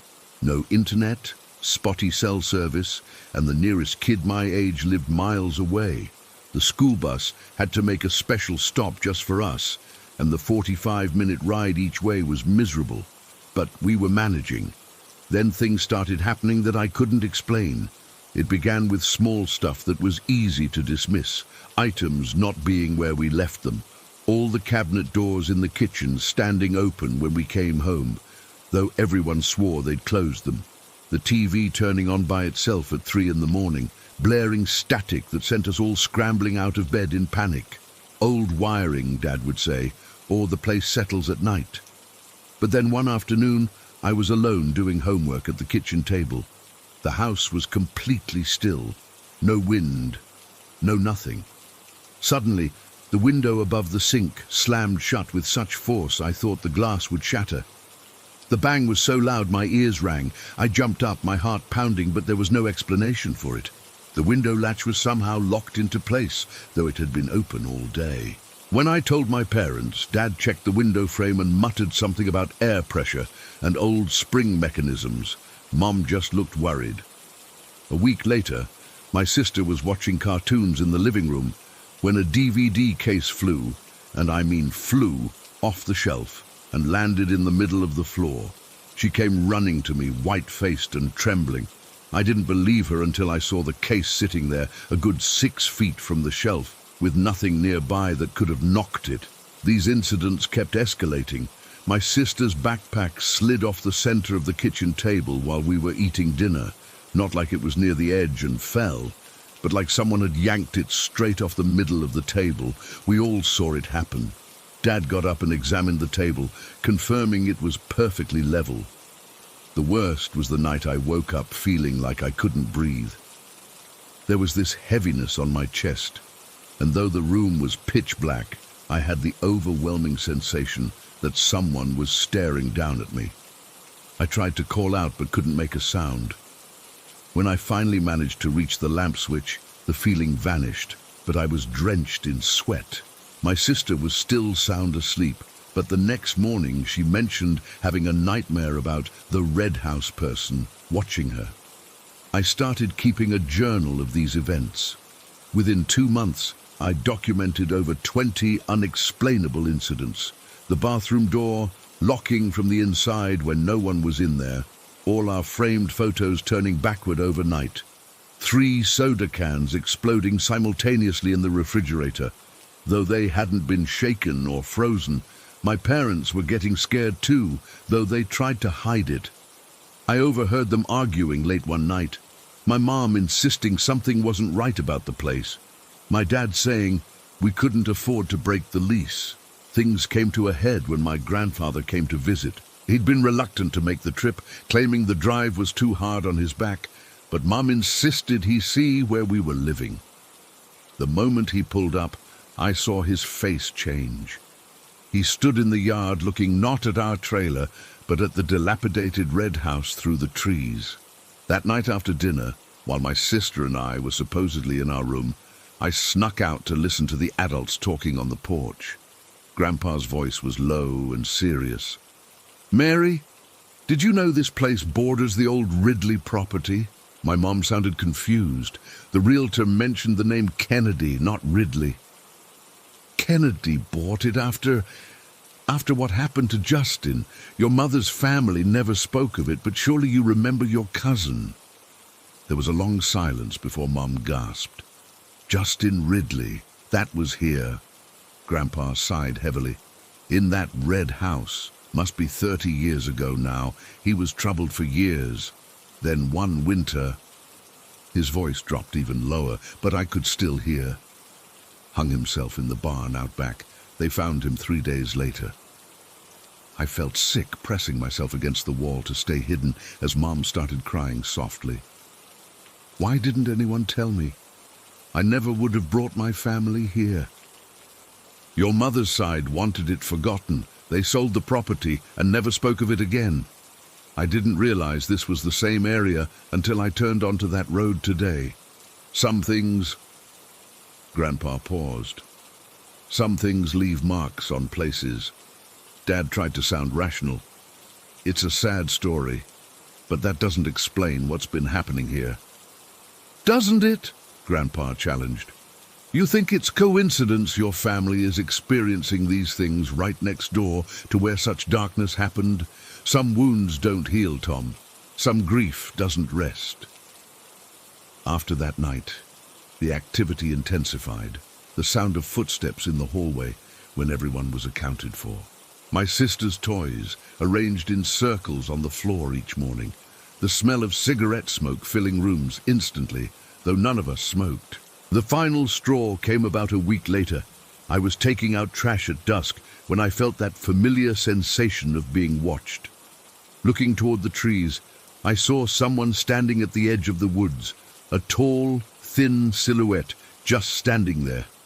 I dropped the garbage bag and ran inside, telling Dad someone was on our property.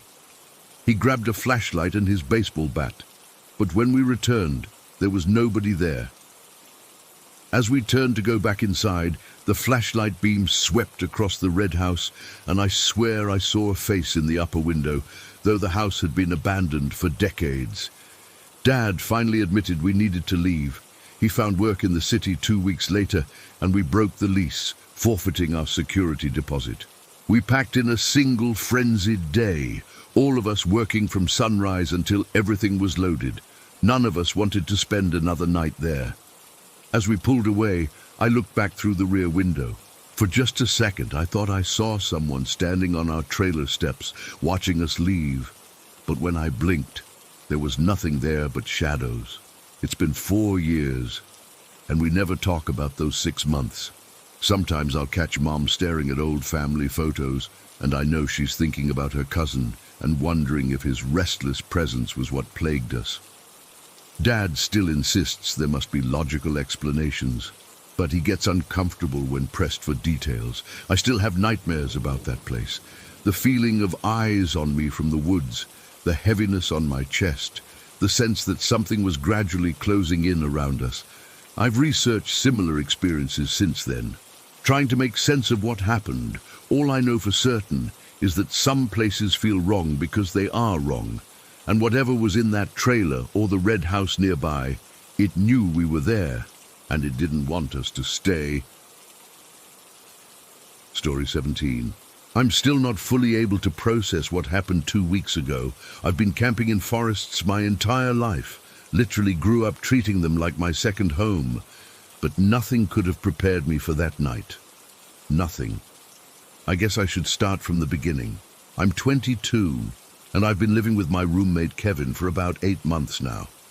He's a city guy, born and raised in concrete and skyscrapers. When I told him about all my camping experiences growing up, He seemed genuinely interested, so I figured it might be cool to take him on his first real camping trip.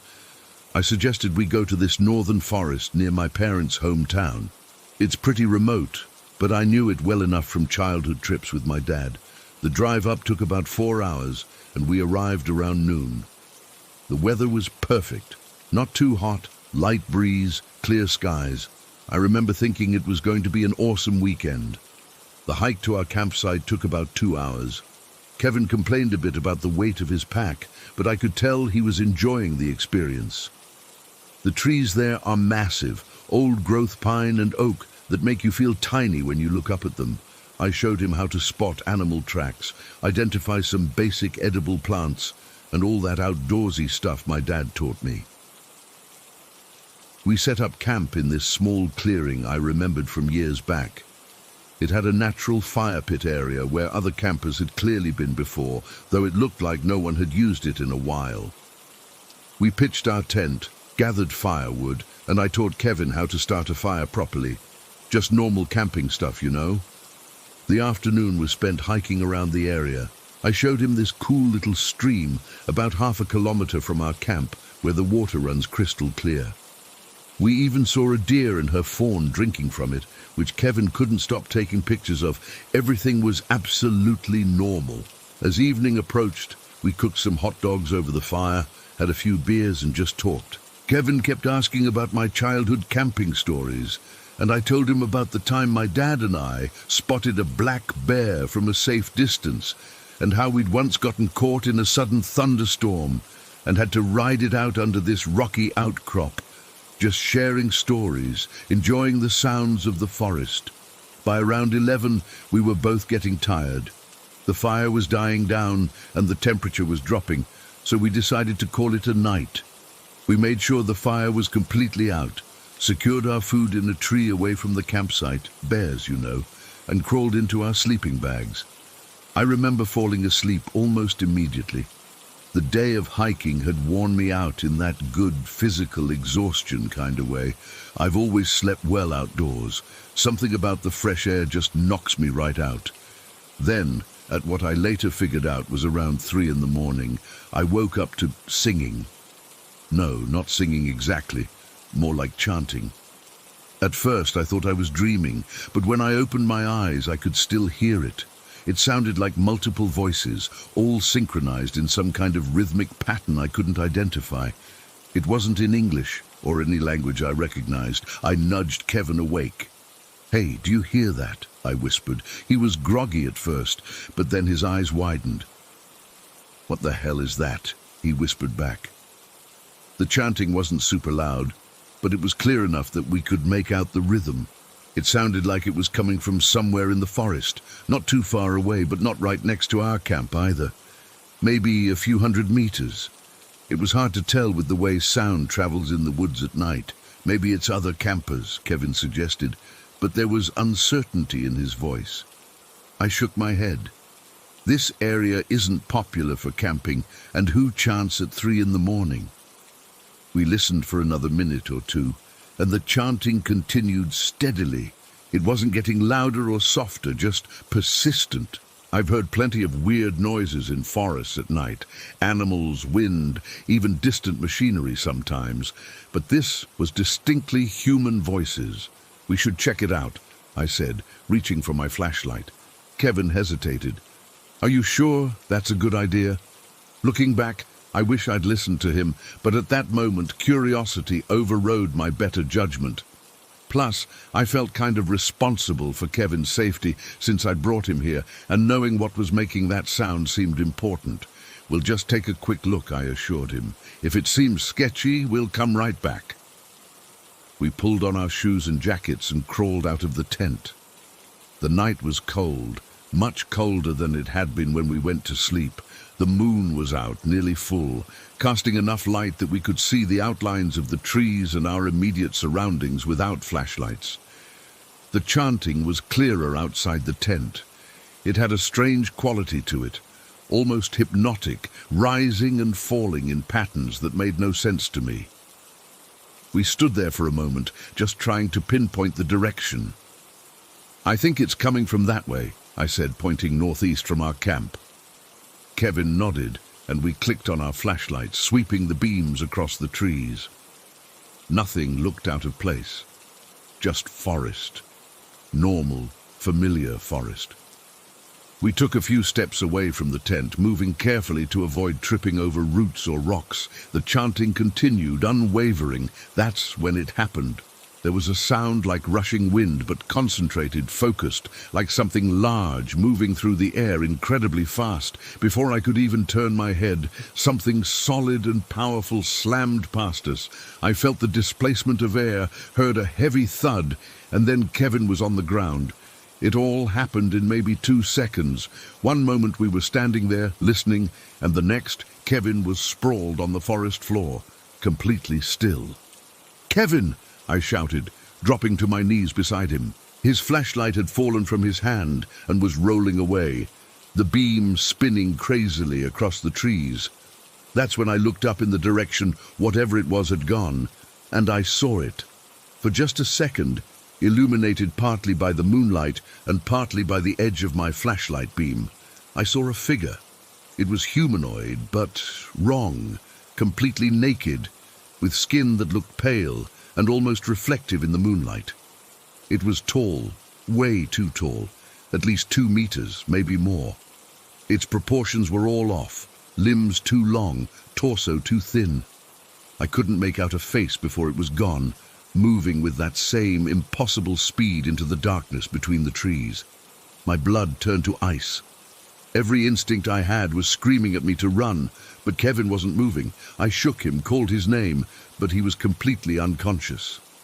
There was a nasty gash on the side of his head, bleeding steadily. Whatever had hit him or pushed past him had done it with enough force to knock him out cold. The chanting had stopped. I don't know when exactly, maybe when that thing ran past us, maybe after, but the forest was dead silent now. No birds, no insects, no wind in the trees. Nothing. I knew I needed help. Kevin needed medical attention, and we were at least a 2-hour hike from the car. I remembered there was a spot about 20 minutes from our campsite, up on a ridge, where I'd gotten cell service earlier, when I texted my mom to let her know we'd arrived safely. I was terrified of leaving Kevin alone, but more terrified of him bleeding out if I didn't get help. I dragged him back to the tent, zipped him inside, and grabbed my phone. Hands shaking, I took one last look around the campsite, then started running toward the ridge.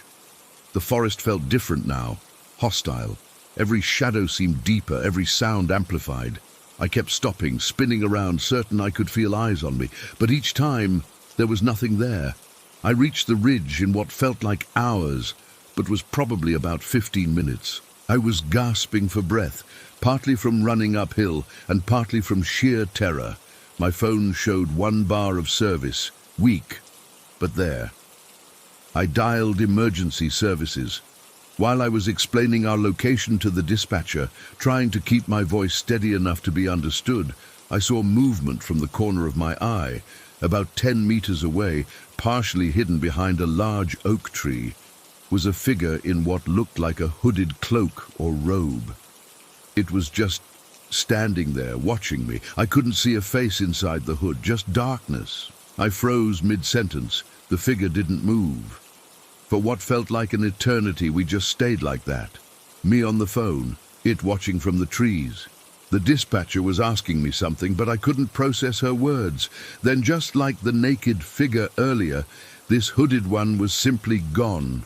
Not like it ran away, more like it just ceased to exist between one blink and the next. I finished the call somehow, giving them coordinates and descriptions as best I could. They said help would come, but it would take time to reach us. I needed to get back to Kevin. The journey back to the campsite was the longest 20 minutes of my life. Every snapping twig made me jump. Every shadow looked like a tall, impossibly thin figure. Every rustle in the underbrush sounded like whispered chanting. Kevin was still unconscious when I got back. I checked his pulse. It was there, but weaker than I'd like. The bleeding had slowed, which I hoped was a good sign. I sat by the tent entrance, flashlight in one hand and my camping knife in the other, watching the surrounding forest for any sign of movement. Time crawled by. The sky began to lighten almost imperceptibly as dawn approached. I kept checking my watch. 3:45, 4:12, 4:38. No sign of whatever I'd seen. No more chanting, just silence and the gradually increasing light. Finally, around 6 in the morning, I heard voices calling out. Human voices, normal ones. The search and rescue team had found us. They had stretchers, medical equipment, actual training. I nearly collapsed from relief. They took Kevin out first, efficiently strapping him to a stretcher and starting the trek back. One of them stayed with me while I packed up our essential gear. He asked what had happened, and I couldn't bring myself to tell him everything. I said Kevin had fallen and hit his head, that I'd heard strange noises that spooked me. He nodded like this was a normal, everyday occurrence. Maybe for them it was. The hospital was a 2-hour drive from the trailhead. Kevin was immediately taken for scans and treatment. The doctors said he had a severe concussion and some kind of trauma they couldn't quite explain. He fell into a coma that night. The police asked me questions, lots of questions. I told them about hearing chanting, about something running past us, but I left out the details about what I saw. How do you tell a police officer you saw a naked giant and a hooded figure that disappeared into thin air? They'd have thought I was on drugs or having some kind of breakdown. 2 weeks later, and I'm still trying to make sense of it all. Kevin is still in a coma. Though the doctors are optimistic about his recovery, I visited him every day. Sometimes I talk to him, trying to explain what I saw, hoping that somehow he can hear me and confirm that I'm not crazy. I've researched local legends, indigenous stories, anything that might explain what happened that night. There are a few vague references to forest spirits or night walkers in some of the older folklore from the region, but nothing specific enough to match what I experienced. I haven't been able to sleep properly since that night. Every time I close my eyes, I see that tall, pale figure between the trees, moving with impossible speed. I hear the chanting, feel the rush of air, as something powerful enough to knock a grown man unconscious brushes past me. I know what I saw. I know what I heard, and I'm never setting foot in those woods again. Story 18. I've never told many people about what happened to me back at Fort Lewis.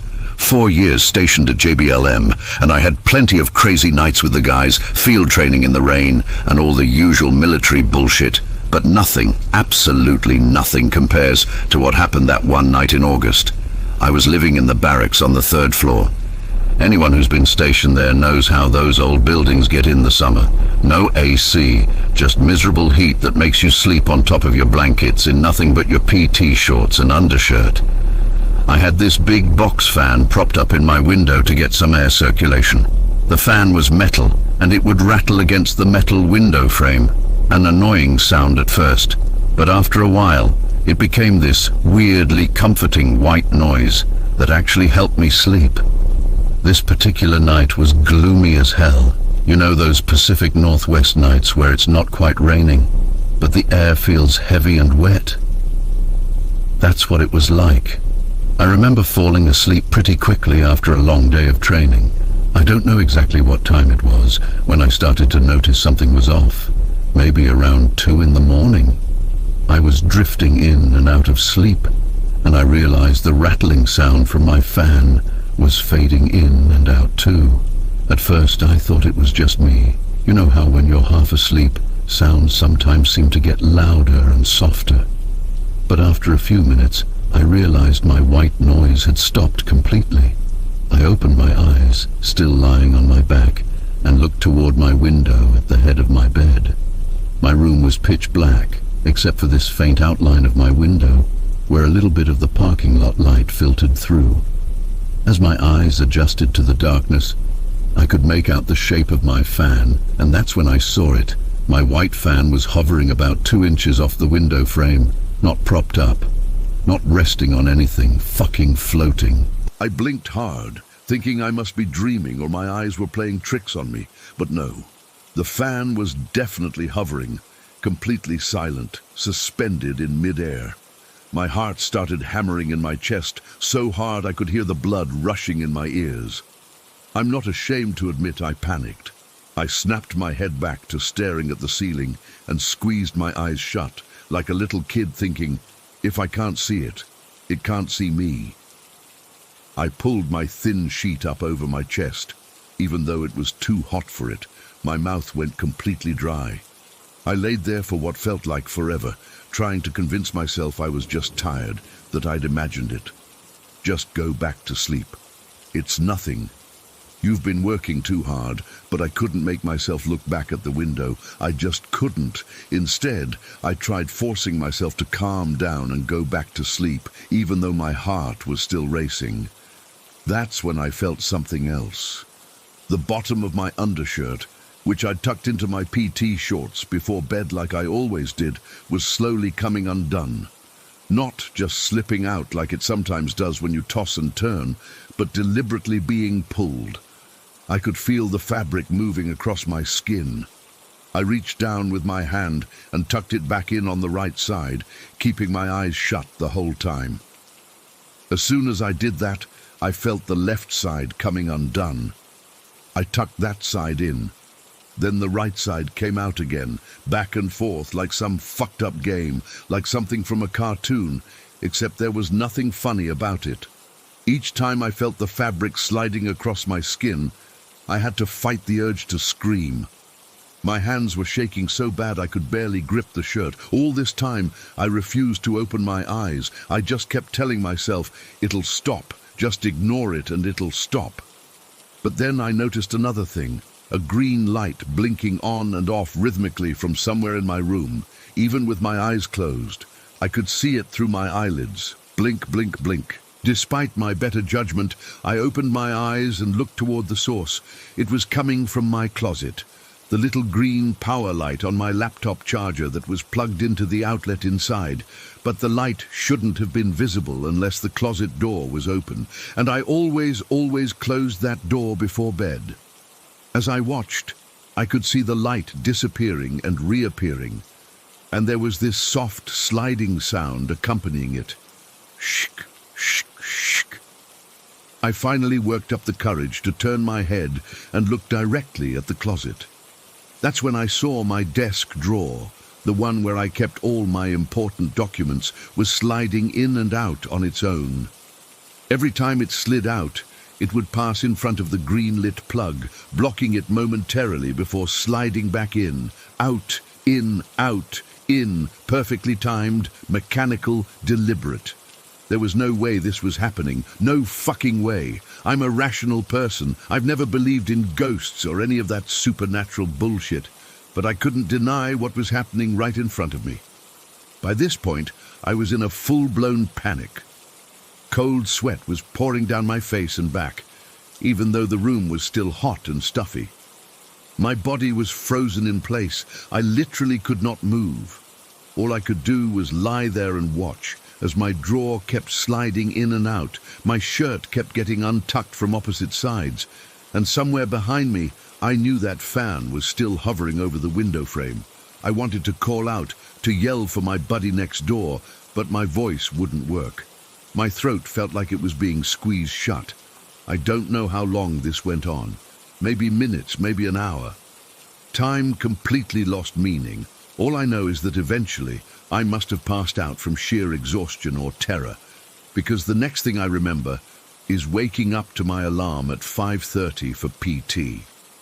Sunlight was streaming through my window. My fan was sitting normally on the windowsill, rattling away like nothing had happened. My shirt was still tucked in. The closet door was closed. Everything looked completely normal. For a second, I convinced myself it had all been a nightmare. Just a really vivid, fucked-up dream from eating at the DFAC too late or something. But when I got up to get dressed, I noticed my desk drawer was completely open, all my paperwork scattered as if someone had been rifling through it. I didn't tell anyone about it that day. What was I gonna say? Hey, Sergeant, I can't do PT today because I think a ghost was playing with my underwear last night. Yeah, right. That would go over real well. But a week later, I finally worked up the courage to mention it to one of the senior NCOs in my unit, a staff sergeant who'd been at Lewis for almost a decade. I was expecting him to laugh it off or tell me to get my head checked. Instead, he got really quiet and serious. He asked for specific details about which barracks building I was in, which floor, which side of the building my room was on. When I told him, he just nodded like I'd confirmed something he already knew. Then he told me something that made my blood run cold. He said that years ago, a pastor had overlaid a pentagram on a US map and found that one of the points landed near Fort Lewis. He said it wasn't just coincidence that at the time, Lewis had the highest suicide rate in the entire military. There's something not right about this place, he told me. Always has been. You're not the first to experience something like that, especially in those old barracks. He wouldn't elaborate further, just told me to be careful and suggested I might want to keep a Bible in my room. I'm not religious, but that night I went to the PX and bought one anyway. Couldn't hurt, right? I spent another 3 years at Lewis after that night. I never experienced anything quite that extreme again. Though sometimes my fan would stop rattling for no reason, or I'd wake up to find things moved around in my room. Each time it happened, I'd just freeze up and wait for it to pass. I never requested a room change, partly because I didn't want to explain why, and partly because, according to my staff sergeant, it wouldn't have mattered which room I was in anyway. To this day, I don't know what the hell happened that night. I've tried to rationalize it. Maybe someone broke in and was fucking with me. Maybe I was sleepwalking. Maybe it was some kind of waking hallucination. But none of those explanations feel right. All I know is that I've been out of the military for 2 years now, living in a small apartment in Oklahoma, and I still sleep with all my dresser drawers secured shut and my shirts untucked, and I don't use fans anymore. Ever. Story 19. I still can't believe I'm writing this down. It's been 3 months since that night at my uncle's farm in Kansas, and I haven't slept properly since. Not even the sleeping pills my doctor prescribed have helped much. I just lie awake, staring at the ceiling, thinking about what I saw and what happened afterward. My uncle lives in this tiny speck of a town called Millbrook, the kind of place you'd miss if you blinked while driving through. It's surrounded by cornfields that stretch as far as you can see, with a single church that only opens on Sundays. The nearest proper town is about 30 minutes away. I was staying with him and my aunt for the summer to help around the farm, since my aunt was 6 months pregnant with their first child. They were both in their 40s, and it had been a difficult pregnancy already. The farmhouse itself is ancient, over 100 years old, my uncle says. The wood floors creak with every step, and the wind makes the whole place groan like it's alive. After a few weeks there, I got used to the normal sounds of the house settling. But what I heard that night was something entirely different. It was mid-July, and the heat was suffocating even at night. I remember it was a Wednesday, because earlier that day we'd gone into town for supplies, and the general store was having its midweek special on feed. I'd been tossing and turning in my bed for hours, the sheets sticking to my skin. The old box fan in my window was just pushing around hot air. By midnight I'd given up on sleep. My room was on the first floor at the back of the house, with a window that looked out over my uncle's small apple orchard. Beyond that were fields, then nothing but darkness. I remember checking my phone. It was 11:58 exactly, before deciding to get some air. I didn't bother with shoes, just padded through the quiet house in my socks and t-shirt.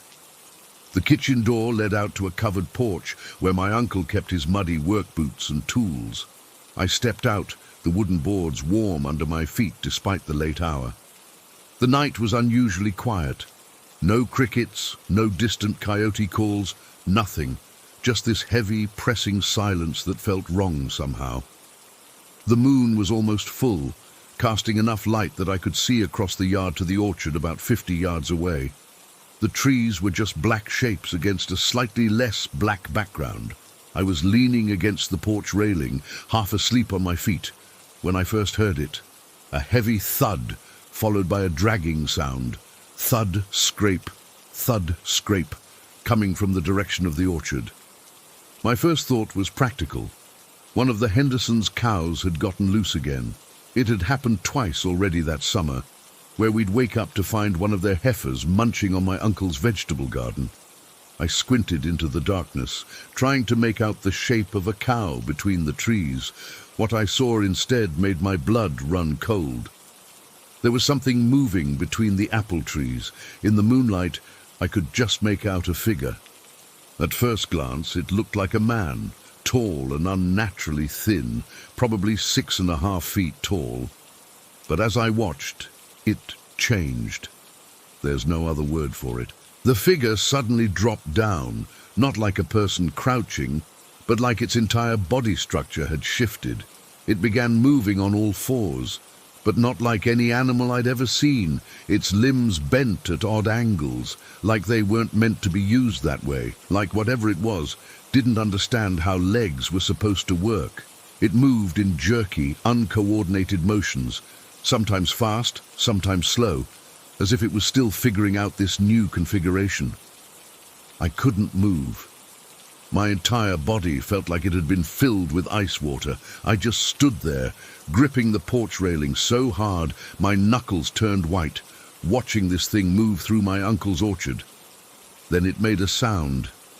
God, that sound. It started as something like a dog's growl, or maybe a coyote's, but deeper, louder, and somehow wrong.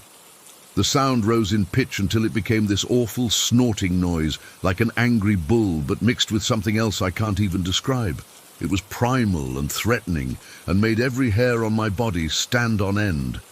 That sound broke whatever spell had frozen me in place. I turned and ran back inside, slamming the kitchen door and locking it. I was shaking so badly I could barely turn the deadbolt. I ran through the house, checking every door and window, drawing curtains closed. The noise I made woke up my uncle. He came downstairs in his boxers and undershirt, looking confused and annoyed. "What the hell are you doing?" he asked, his voice rough with sleep. I tried to explain what I'd seen, but the words came out jumbled and panicky. I was talking about shapes changing and wrong movements and that terrible sound. My uncle looked at me like I'd lost my mind. "You were half asleep and saw a coyote or something," he said, rubbing his eyes. "Or maybe a deer. They come into the orchard sometimes for the fallen apples." "It wasn't a deer," I insisted. "It was...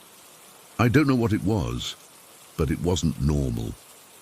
My uncle sighed, the kind of sigh adults reserve for when they think you're being ridiculous. "Look, whatever it was, it's out there and we're in here. Everything's locked up. Go back to bed." But I couldn't sleep. I sat in my room with the lights on until dawn, jumping at every creak and groan of the old house. I kept thinking I heard that snorting sound again, just at the edge of hearing. When morning finally came, I was exhausted but relieved. Things always seem less frightening in daylight. I went to the kitchen to make coffee, trying to convince myself my uncle was right. I'd been half asleep and had seen a normal animal in the dark. That's when I heard my aunt crying out from upstairs. I ran up to find my uncle helping her to the bathroom. She was pale as a sheet and sweating, barely able to stand. She made it to the toilet just in time to throw up violently. "She woke up like this," my uncle said, his voice tight with worry. "Burning up with fever. After she finished being sick, we got her back to bed. She was shaking uncontrollably, her teeth chattering despite the July heat. When I touched her forehead, it was scorching." My uncle called the doctor immediately, who promised to come out as soon as he could. The doctor arrived about an hour later, an older man named Dr. Peterson, who'd apparently delivered half the town, including my uncle.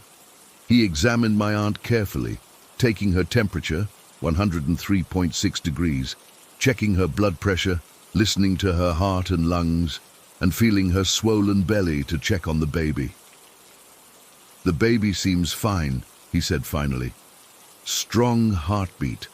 But your wife has some kind of infection or virus. Nothing specific I can pinpoint without tests. Could be flu, could be food poisoning. My uncle mentioned that we'd all eaten the same dinner the night before, and neither he nor I was sick." Dr. Peterson frowned. Sometimes these things just hit one person. Pregnancy can lower immunity too.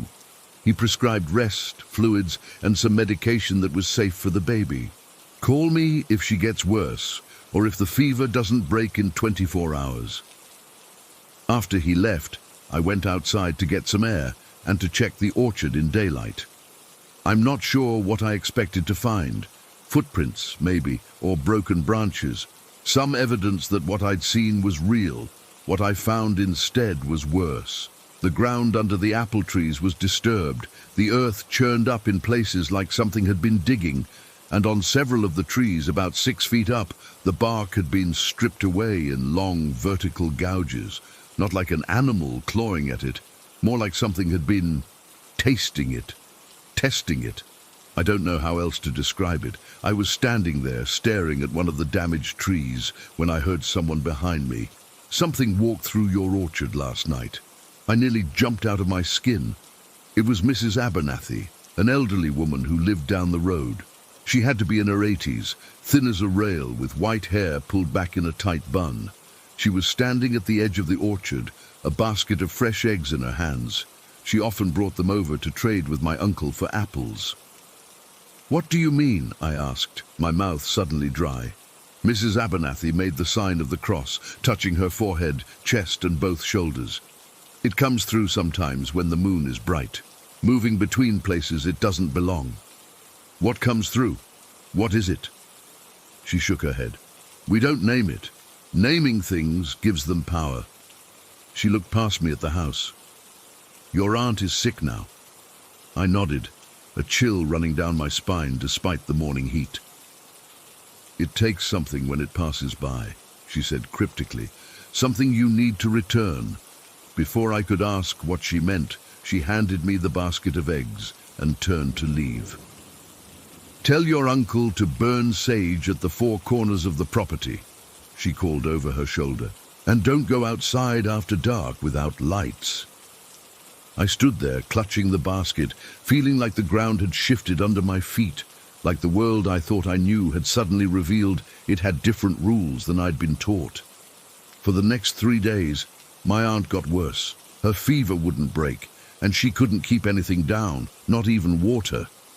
The doctor came back, looking increasingly worried, and finally suggested we take her to the hospital in the larger town.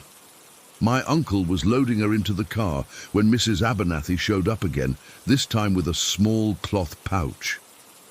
"Put this under a pillow," she told my uncle. To his credit, he didn't argue or question it. He just took the pouch and tucked it into my aunt's bag. That night, alone in the house, I couldn't stop thinking about what Mrs. Abernathy had said. Something you need to return. What had it taken, and how was I supposed to return it? I found myself standing on the back porch again, staring out at the orchard. The porch light was on, casting a yellow pool around me. But beyond that was darkness. Complete, absolute darkness. Not even stars were visible.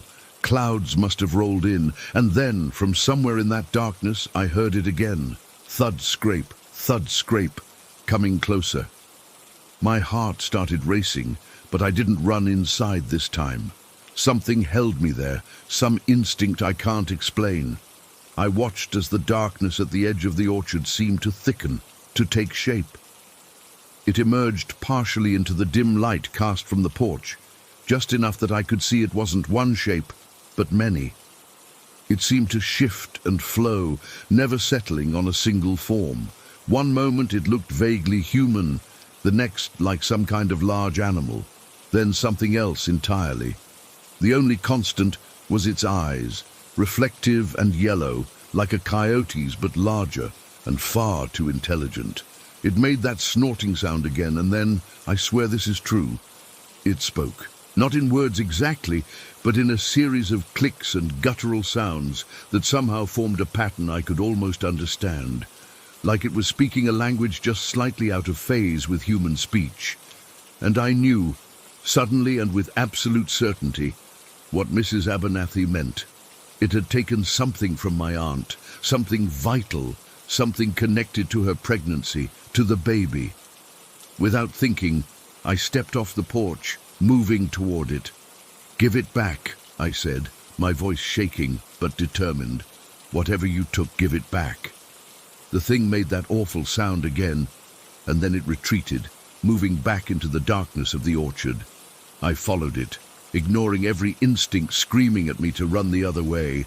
I followed it into the orchard, where the moonlight barely penetrated the branches. I lost sight of it among the trees, but I could still hear it moving. Thud, scrape, thud, scrape. I kept following the sound until I reached the center of the orchard, where there was a small clearing. In the middle of the clearing was something, small and glowing faintly, like an ember. I approached cautiously and saw it was a tiny, pulsing light, no bigger than a marble.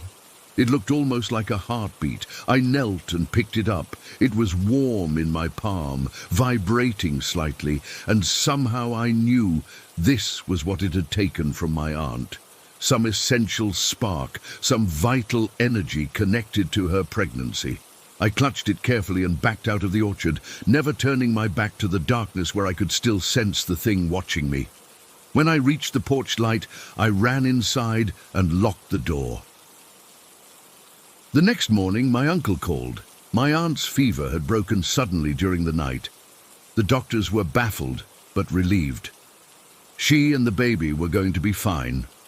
I never told anyone about what happened in the orchard that night. About the glowing ember I placed under my aunt's pillow when she came home from the hospital. About how, when I checked later, it was gone. I left Kansas a week later, making excuses about needing to get back for a summer job. I couldn't stay in that house anymore, not with the orchard right outside my window. I still don't know what I saw. Maybe my brain was playing tricks on me. Maybe I was half asleep and imagined it all. Maybe there really are things in this world that shift between shapes they don't belong in, that move through places they shouldn't be. All I know is that I won't go outside after dark without lights anymore, and sometimes when I'm lying awake at night, I swear I can hear that sound again. Thud scrape, like something dragging itself across my ceiling, looking for something else to take. Story 20. I've never told my whole story before, but I need to get this off my chest. I'm 23 now, but some of these experiences still haunt me. I'm not crazy and I don't do drugs. What I'm about to share is completely real, even though I still can't explain it. When I was really little, around 2 or 3 years old, we moved into this house in Denton, Texas, right on the border of Sanger. It was a pretty normal place, nothing special or creepy about it from the outside, but almost immediately I started acting weird according to my parents. There was this old chair in the corner of our dining room. Nothing fancy, just a wooden chair that came with the house that my mum kept because it matched our table. Every time I'd walk past it, I'd point at it and say, "Guy." Just that, Guy. At first my parents thought I was just learning to talk, making random associations. Kids do weird stuff. This went on for months. I'd walk into the dining room, point at the empty chair and say, "Guy," like I was greeting someone. My mum said sometimes I'd even laugh like someone was telling me something funny. She'd ask me who I was talking to, and I'd just say, "Guy," again, like it was the most obvious thing in the world. Then one day, when I was about 3.5, my dad was going through some old photo albums with me sitting on his lap. He was showing me pictures of family members, probably trying to teach me who everyone was, when he flipped to pictures of his brother who died before I was born. I apparently got super excited, pointing at the photos and shouting, "Guy, Guy," over and over. My dad froze. He asked me if that was the guy I'd been talking about. I nodded like it was no big deal. My mum told me years later that my dad went completely white. His brother's nickname growing up had been Guy. No one had ever mentioned this to me. No one had ever even talked about him around me. After that, my parents never quite looked at that chair the same way. Sometimes my dad would sit in it and just wait, like he was hoping for something to happen. Nothing ever did, at least nothing he could see. As I got older, I stopped seeing Guy in the chair. It wasn't a conscious thing, I just kind of grew out of it, I guess. By the time I was in elementary school, I didn't remember any of this. My parents told me about it later, and honestly, I thought they were making it up to mess with me. But things didn't stop happening. When I was 15 or 16, I was sitting at the kitchen table doing homework while my dad was cooking dinner. I looked up to ask him a question, and there, standing directly behind him, was a man, just standing there. He was wearing old-fashioned clothes, like something from the 1970s. Brown jacket, weird collar. He wasn't transparent or ghostly or anything Hollywood like that. He looked completely solid and real. I dropped my pencil and just stared. My dad asked what was wrong, and when I pointed, he turned around. He saw nothing. The man, who I later realized looked exactly like the uncle in those photos, just smiled at me sadly and faded away. Not dramatically, not with any special effects. More like when you're staring at something too long and your vision starts to blur. He was just gone. I tried to convince myself it was just my imagination playing tricks on me. Maybe I'd seen those photos and my brain was just filling in gaps or something. I didn't think about it much after that. But what happened on the USS Lexington when I was 12, that's the experience I can't explain away. That's the one that still makes me wake up sweating sometimes. I was in Boy Scouts, and our troop had arranged an overnight stay on the USS Lexington, this massive aircraft carrier turned museum down in Corpus Christi. I was super excited because I was going through this big military history phase, reading everything I could about World War II. We arrived in the afternoon, did the regular tour stuff with the guide, had dinner in what used to be the mess hall, and then had some free time before lights out. My dad was one of the chaperones, and he suggested we go check out the flight deck since it was such a nice evening. So we headed up there, just the two of us. It was around 8:30 or 9 at night. The sun had just set, and it was that weird twilight where everything looks blue and grey. The flight deck is massive, like standing on a floating football field. There were a few other people around, but not many, and they were mostly at the other end. My dad and I were standing near the edge, looking out at the water and the lights of Corpus Christi across the bay. It was peaceful, quiet except for the wind and the water slapping against the side of the ship. And then it happened. It wasn't gradual. 1 second I was fine, and the next it felt like someone had cranked up the volume on reality and flipped a switch inside my head. My heart started pounding so hard it hurt. My ears started ringing. Not like when you've been to a loud concert, more like a high-pitched whine that seemed to vibrate through my skull. I felt this overwhelming sense of dread wash over me, like I needed to grab onto something solid or I'd fall even though the deck wasn't moving. I reached out and clutched the railing, my knuckles turning white. "You okay?" my dad asked, but his voice sounded distant, like he was talking to me through a long tunnel. Before I could answer, the world shifted. That's the only way I can describe it. It was like reality split into 2 layers, what was actually happening and what I was experiencing on top of it. I could still see my dad standing next to me, but I could also see other people, dozens of them, running across the deck. Men in old-fashioned Navy uniforms, some with their sleeves rolled up, others in full gear. They weren't transparent or ghostly. They looked as real and solid as my dad did. But they were moving with an urgency that made my stomach twist. Then came the sounds. God, the sounds. Shouting, orders being barked, someone screaming in pain, sirens blaring, and underneath it all, this constant rhythm of explosions, some distant, some so close, I could feel the vibration in my chest. I could smell burning metal and something else, something acrid and chemical that made my eyes water. The air felt different too, thick and hot, like breathing through a wet blanket. I let go of the railing and stumbled backward. My dad reached for me, saying something I couldn't hear over the chaos in my head. I looked up and saw planes, actual World War II era planes, diving toward the ship.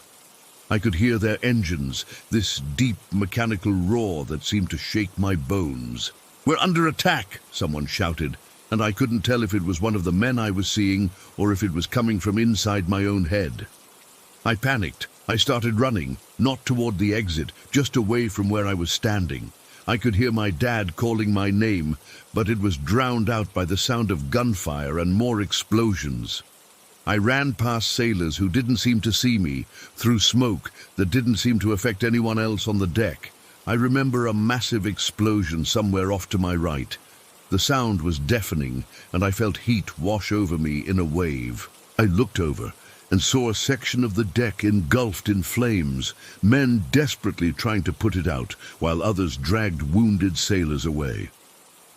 I kept running, completely disoriented, until I accidentally went through a door marked "Restricted Area" in the present day. In my vision, it was just another part of the active ship. I stumbled down a narrow corridor, passing more sailors who were rushing in the opposite direction. Some were bloodied. One man was being carried by two others, his leg mangled beyond recognition. Everything was so vivid, the colors, the sounds, the smells. It wasn't like watching a movie, it was like being dropped directly into the middle of a battle with no warning and no way out. And then, as suddenly as it had started, it stopped. I found myself standing in the hangar area, surrounded by display planes and confused tourists. No sailors, no smoke, no explosions, just the quiet hum of the museum's air conditioning and the sound of my own ragged breathing. My dad caught up to me a minute later, completely freaked out. He said I'd just taken off running across the deck with a look of absolute terror on my face. He'd tried to follow me but lost sight of me for about a minute. That's the thing that still bothers me the most. For me, it felt like I'd been in the middle of that battle for at least 10 or 15 minutes. But according to my dad, the whole episode, from the moment I grabbed the railing to when he found me in the hangar, was maybe a minute or two, tops. I couldn't explain what had happened. I still can't. I tried to tell my dad, but the words wouldn't come out right. How do you explain to someone that you just experienced a World War II battle that ended decades ago as if it were happening right in front of you? We went back to where our troop was setting up sleeping bags for the night. I was shaking so bad, one of the other dads asked if I needed medical attention. My dad covered for me, saying I'd gotten spooked by being on the ship at night. I didn't sleep at all that night. Later, I looked up the history of the USS Lexington. It wasn't even the same ship. The original Lexington was sunk in the Battle of the Coral Sea. This was a different carrier that had been renamed in honor of the original, but it had seen heavy combat in the Pacific, including kamikaze attacks that caused fires and explosions on the flight deck, exactly like what I saw. I've never been back to the Lexington. I can't bring myself to go near it. Just thinking about it makes my heart race and my palms sweat. Was it some kind of vision, a hallucination, some weird form of PTSD from a past life? I don't know. What I do know is that for those few minutes, I was there, in the middle of a battle that happened before my parents were even born, experiencing every sight, sound, and smell as if it were actually happening. I still don't know what connects these experiences. My Uncle Guy in the chair, seeing him years later behind my dad, and then the Lexington incident. All I know is that sometimes the line between past and present, between what we can see and what we can't, gets thin enough to cross. And once you've crossed it, you never look at the world the same way again. Story 21. I've never been able to tell many people about this, but I need to get it out there. Maybe someone else has experienced something similar and can help me understand what's happening. From ages 8 to 12, I lived in a house in southern Pennsylvania that I can only describe as seriously haunted. Not the kind of haunted where you hear a few bumps in the night or see shadows out of the corner of your eye. I mean full-on, undeniable paranormal activity that made living there a complete nightmare for me as a kid. There were multiple spirits or entities in that house. Some seemed harmless enough, just presences that would move things around or make noises. But there was one, One that I still can't think about without feeling sick to my stomach. It looked almost exactly like the mummy from the Mummy movie, all wrapped up and decaying, except its eyes were these huge, bulging white eyeballs with tiny black pupils. Those eyes would follow me everywhere. I'd see it standing in hallways, in doorways, sometimes at the foot of my bed. My parents never believed me, of course. They thought I was just having nightmares or an overactive imagination. When we finally moved away when I was 12, I thought I'd left it behind. I really did. I moved on with my life, grew up, eventually moved to Western New York, got a job, a boyfriend, a normal life. I never told my boyfriend the full extent of what I experienced as a kid, just mentioned that I lived in a creepy house once. I didn't want to sound crazy. Fast forward to about 3 weeks ago. I've always been interested in alternative healing and protection methods, and I'd been reading about the protective properties of certain crystals. I bought a rose quartz for love and positivity, an amethyst for spiritual protection, and a black onyx for negative energy absorption and grounding. I made sure to buy them from a reputable shop, and I cleansed them properly with sage and moonlight like all the guides recommended. I started keeping them on my nightstand, sometimes carrying them in my pocket during the day. I'd hold them during meditation. Nothing weird happened at first. In fact, I felt calmer, more centered, but I was always careful not to wear them to bed. Something about sleeping with crystals just didn't feel right to me, except for this one night, about 2 weeks ago. I'd been wearing my black onyx pendant all day, and I was so tired when I got home from work that I just crashed without taking it off. It was a Friday, and my boyfriend and I had been planning to watch a movie, but I couldn't keep my eyes open. He said he'd let me sleep and went to play video games in the living room. I fell into this deep sleep. I was dreaming something. I can't remember what exactly, but I know it was bad. Something chasing me, something familiar. I jolted awake at exactly 3 in the morning. I know because the first thing I did was look at the clock on my nightstand, and those red numbers, 300, were glowing back at me. But that's not what made my blood freeze in my veins. Standing right next to my bed, hovering over me, was the same entity that had tormented me as a child. The exact same one. The wrapped, mummy-like body, those horrifying white eyeballs with the tiny pupils. But now it had something new, a smile, the most evil, malicious smile I've ever seen, like it was saying, "Remember me? I found you." I couldn't move. I couldn't breathe. It was like all the air had been sucked out of the room. The thing was just staring down at me, completely motionless, except for that terrible smile that seemed to be growing wider by the second. The black onyx pendant felt ice cold against my chest, like it was absorbing something but couldn't handle it all. Finally, I managed to scream, a real throat-ripping scream that I didn't even know I was capable of. My boyfriend came running in from the living room, flipping on the light switch as he burst through the door. "What's wrong? What happened?" he shouted, rushing to the bed. The second he entered the room, the very second the light came on, the entity vanished, just gone, like it had never been there. But I could still feel the cold spot where it had stood, and I swear I could smell something like rotten meat lingering in the air. I was hyperventilating, crying, shaking. My boyfriend thought I'd had a nightmare.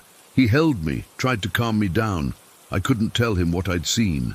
How do you explain to someone that a demonic entity from your childhood had somehow tracked you down across state lines and was standing over your bed at 3 in the morning? Just a bad dream, I told him, my voice shaking. Just a really bad dream. But I knew it wasn't. I knew what I saw was real. That thing had found me somehow. After all these years, it had found me. I couldn't sleep the rest of that night. I sat up in bed with all the lights on, while my boyfriend eventually dozed off again. I took off the black onyx pendant and put it in the drawer of my nightstand. Something about it didn't feel right anymore. The next morning, I felt exhausted, but tried to convince myself that maybe it really had been just a nightmare. Maybe the black onyx had triggered some buried memory and caused me to have a vivid dream. That's what I wanted to believe. For a few days, things were normal. I didn't wear any of my crystals, just kept them on the nightstand. But I noticed the amethyst seemed duller somehow, not as vibrant purple as when I'd bought it. Then, 5 days after the first incident, I woke up in the middle of the night again. Not with a jolt this time, but gradually, like something had gently pulled me from sleep. The clock read 2:55. I immediately felt uneasy. I lay perfectly still, barely breathing, my eyes scanning the darkened room. That's when I saw it. A shadow person. Not the mummy entity, but a completely black human-shaped shadow pacing back and forth at the foot of my bed. It had no features, just a dark silhouette moving back and forth, back and forth. I could hear the floorboards creaking with each step, even though the figure itself made no noise. I didn't scream this time. I was too scared to make a sound. I just watched it pace for what felt like forever, but was probably only a minute or two. Then it just stopped. It turned what I assumed was its head toward me, though it had no face that I could see. Then it walked, glided really, through our closed bedroom door. I shook my boyfriend awake and begged him to check the apartment with me.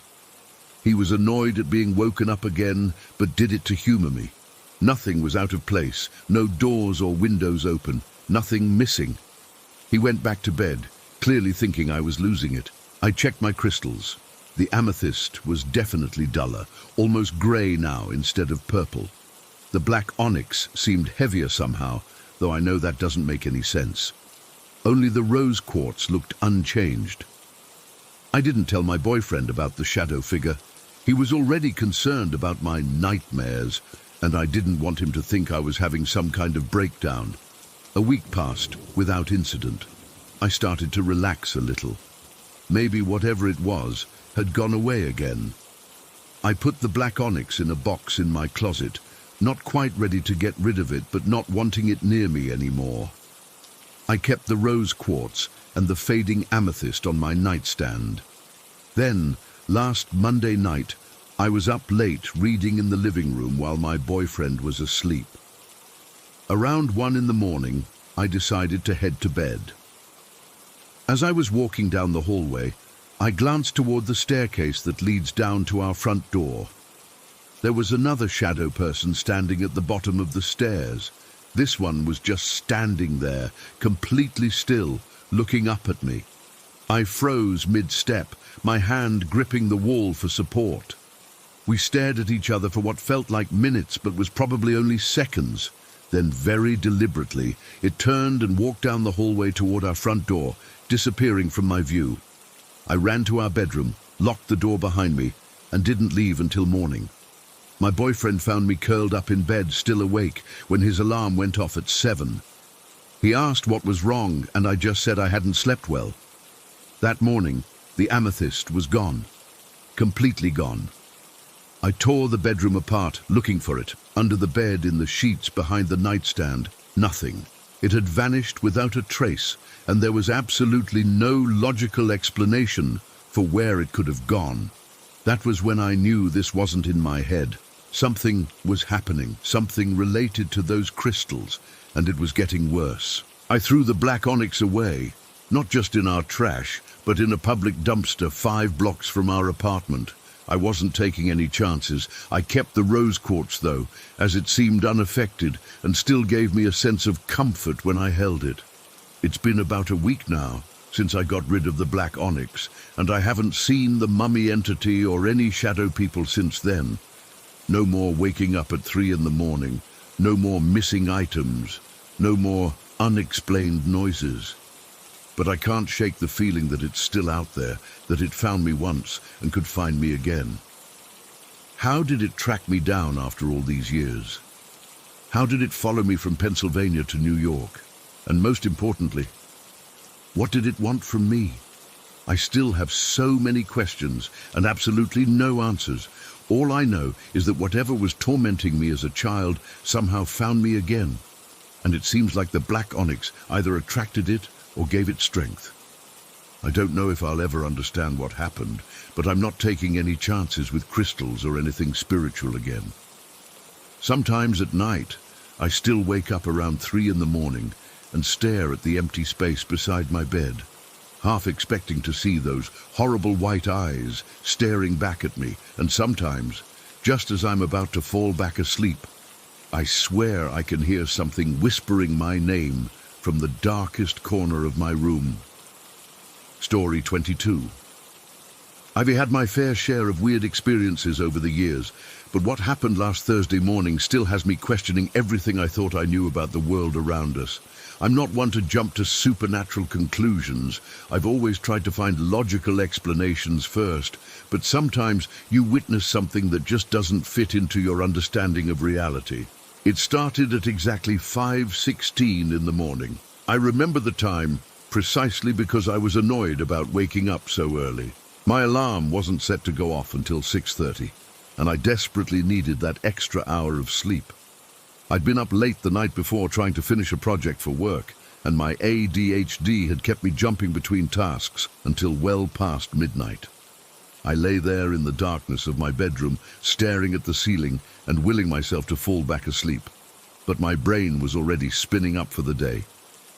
After about 10 minutes of tossing and turning, I gave up and decided to at least be productive with my unexpected extra time.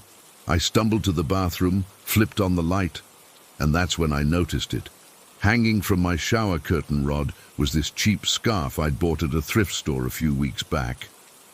I don't even remember hanging it there, probably just tossed it up while showering and forgot about it.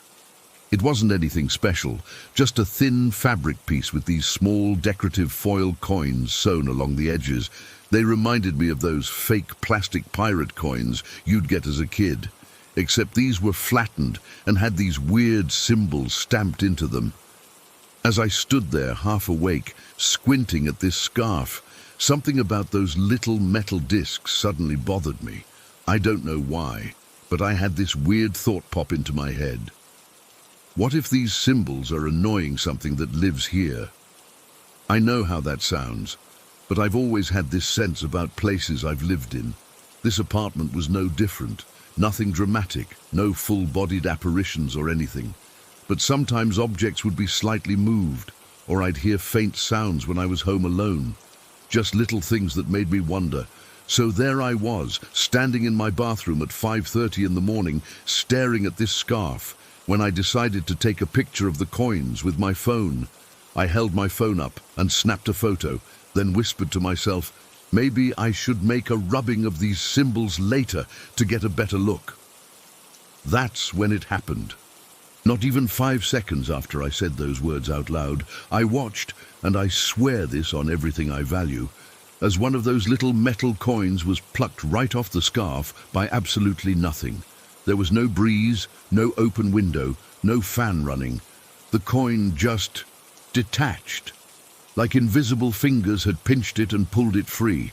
The coin dropped straight down and landed at my feet, about 2 feet away from where the scarf was hanging. It didn't bounce or roll. It fell flat, landing heavy side up with a tiny tink sound on the tile. I froze, completely froze. I couldn't even breathe. I just stood there staring down at this little metal disc on my bathroom floor, trying to process what I'd just witnessed. My first thought was that the thread holding it must have broken, but that didn't explain how it landed so far from the curtain rod. Physics doesn't work that way. After what felt like forever, but was probably only 30 seconds, I managed to bend down and pick up the coin. It was cool to the touch, nothing unusual about it physically. Just a small, thin metal disc with meaningless symbols stamped into it. My hands were shaking so badly, I almost dropped it again. I backed out of the bathroom, coin clutched in my palm, and went straight to my laptop. I spent the next hour searching through images of ancient coins, religious symbols, occult markings, anything that might explain what these symbols were. I'm no expert in languages or symbology, but after extensive searching, I became convinced these weren't actually symbols from any real written language.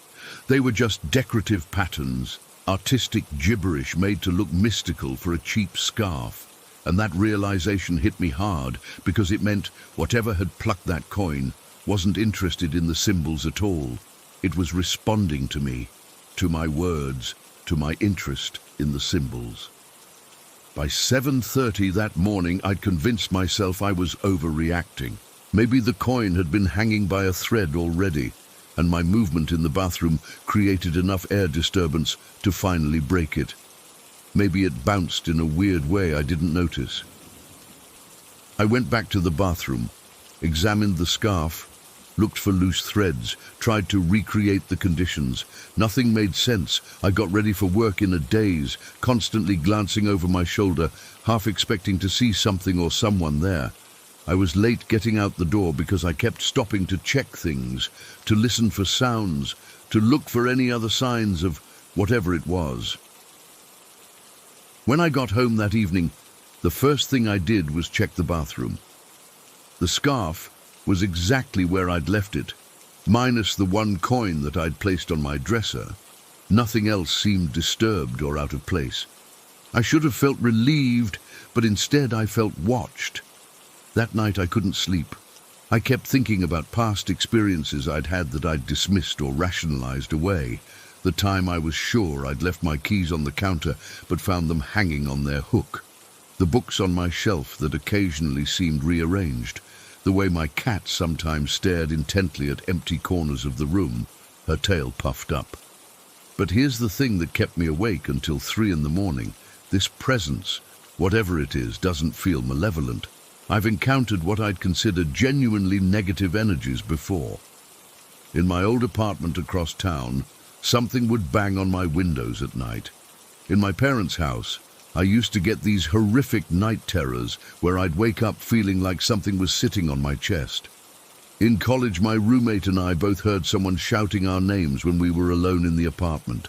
This feels different. This feels almost playful, mischievous, like it's trying to get my attention rather than scare me, and that's what I can't figure out. The next morning, Friday, I woke up exactly 1 hour before my alarm again, 5:16 on the dot. That can't be a coincidence, right? I lay in bed, fully awake, my heart racing as I considered getting up and going to the bathroom again, but I was too freaked out, so I stayed in bed until my actual alarm went off. Throughout Friday, weird little things kept happening. I'd put my coffee mug down and turn away, only to find it move to the other side of the table when I looked back. My pen rolled off my desk at work for no reason. The sticky note with my to-do list somehow ended up stuck to the back of my shirt. I only discovered it when a coworker pointed it out. Each incident was tiny, easily explained away. But together, they formed a pattern that I couldn't ignore. By Friday night, I was convinced that something was trying to communicate with me, but in the most inefficient way possible, and that's when I had a thought that I haven't been able to shake since. What if this entity, spirit, whatever it is actually trying to help me? What if it noticed my struggles with ADHD and is trying to redirect my attention to things I've forgotten or overlooked? The problem is, if that's its intention, it's backfiring spectacularly. For someone with ADHD, having objects moved or attention constantly diverted is the opposite of helpful. It's making my symptoms worse, not better. Saturday morning, yes, 5:16 again, I decided to try something. I sat up in bed and spoke out loud to my empty room. I appreciate what you might be trying to do, but you're actually making things harder for me. If you want to help, maybe we can figure out a better way. I felt ridiculous talking to thin air, but what happened next made me drop my phone.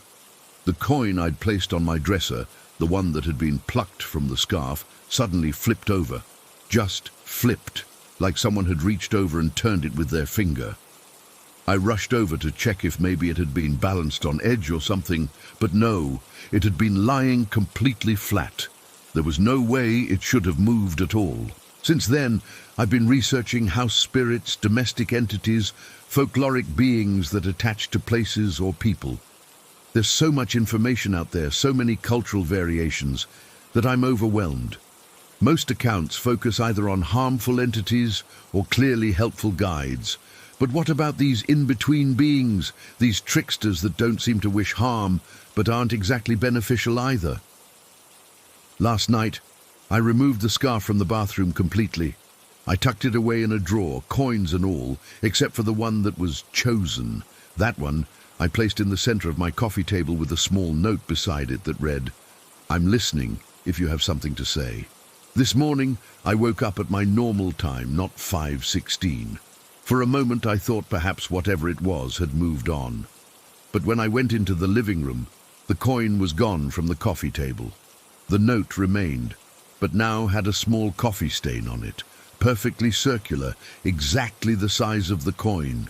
I don't drink coffee in my living room. I don't even own the kind of coffee that would leave a stain that color.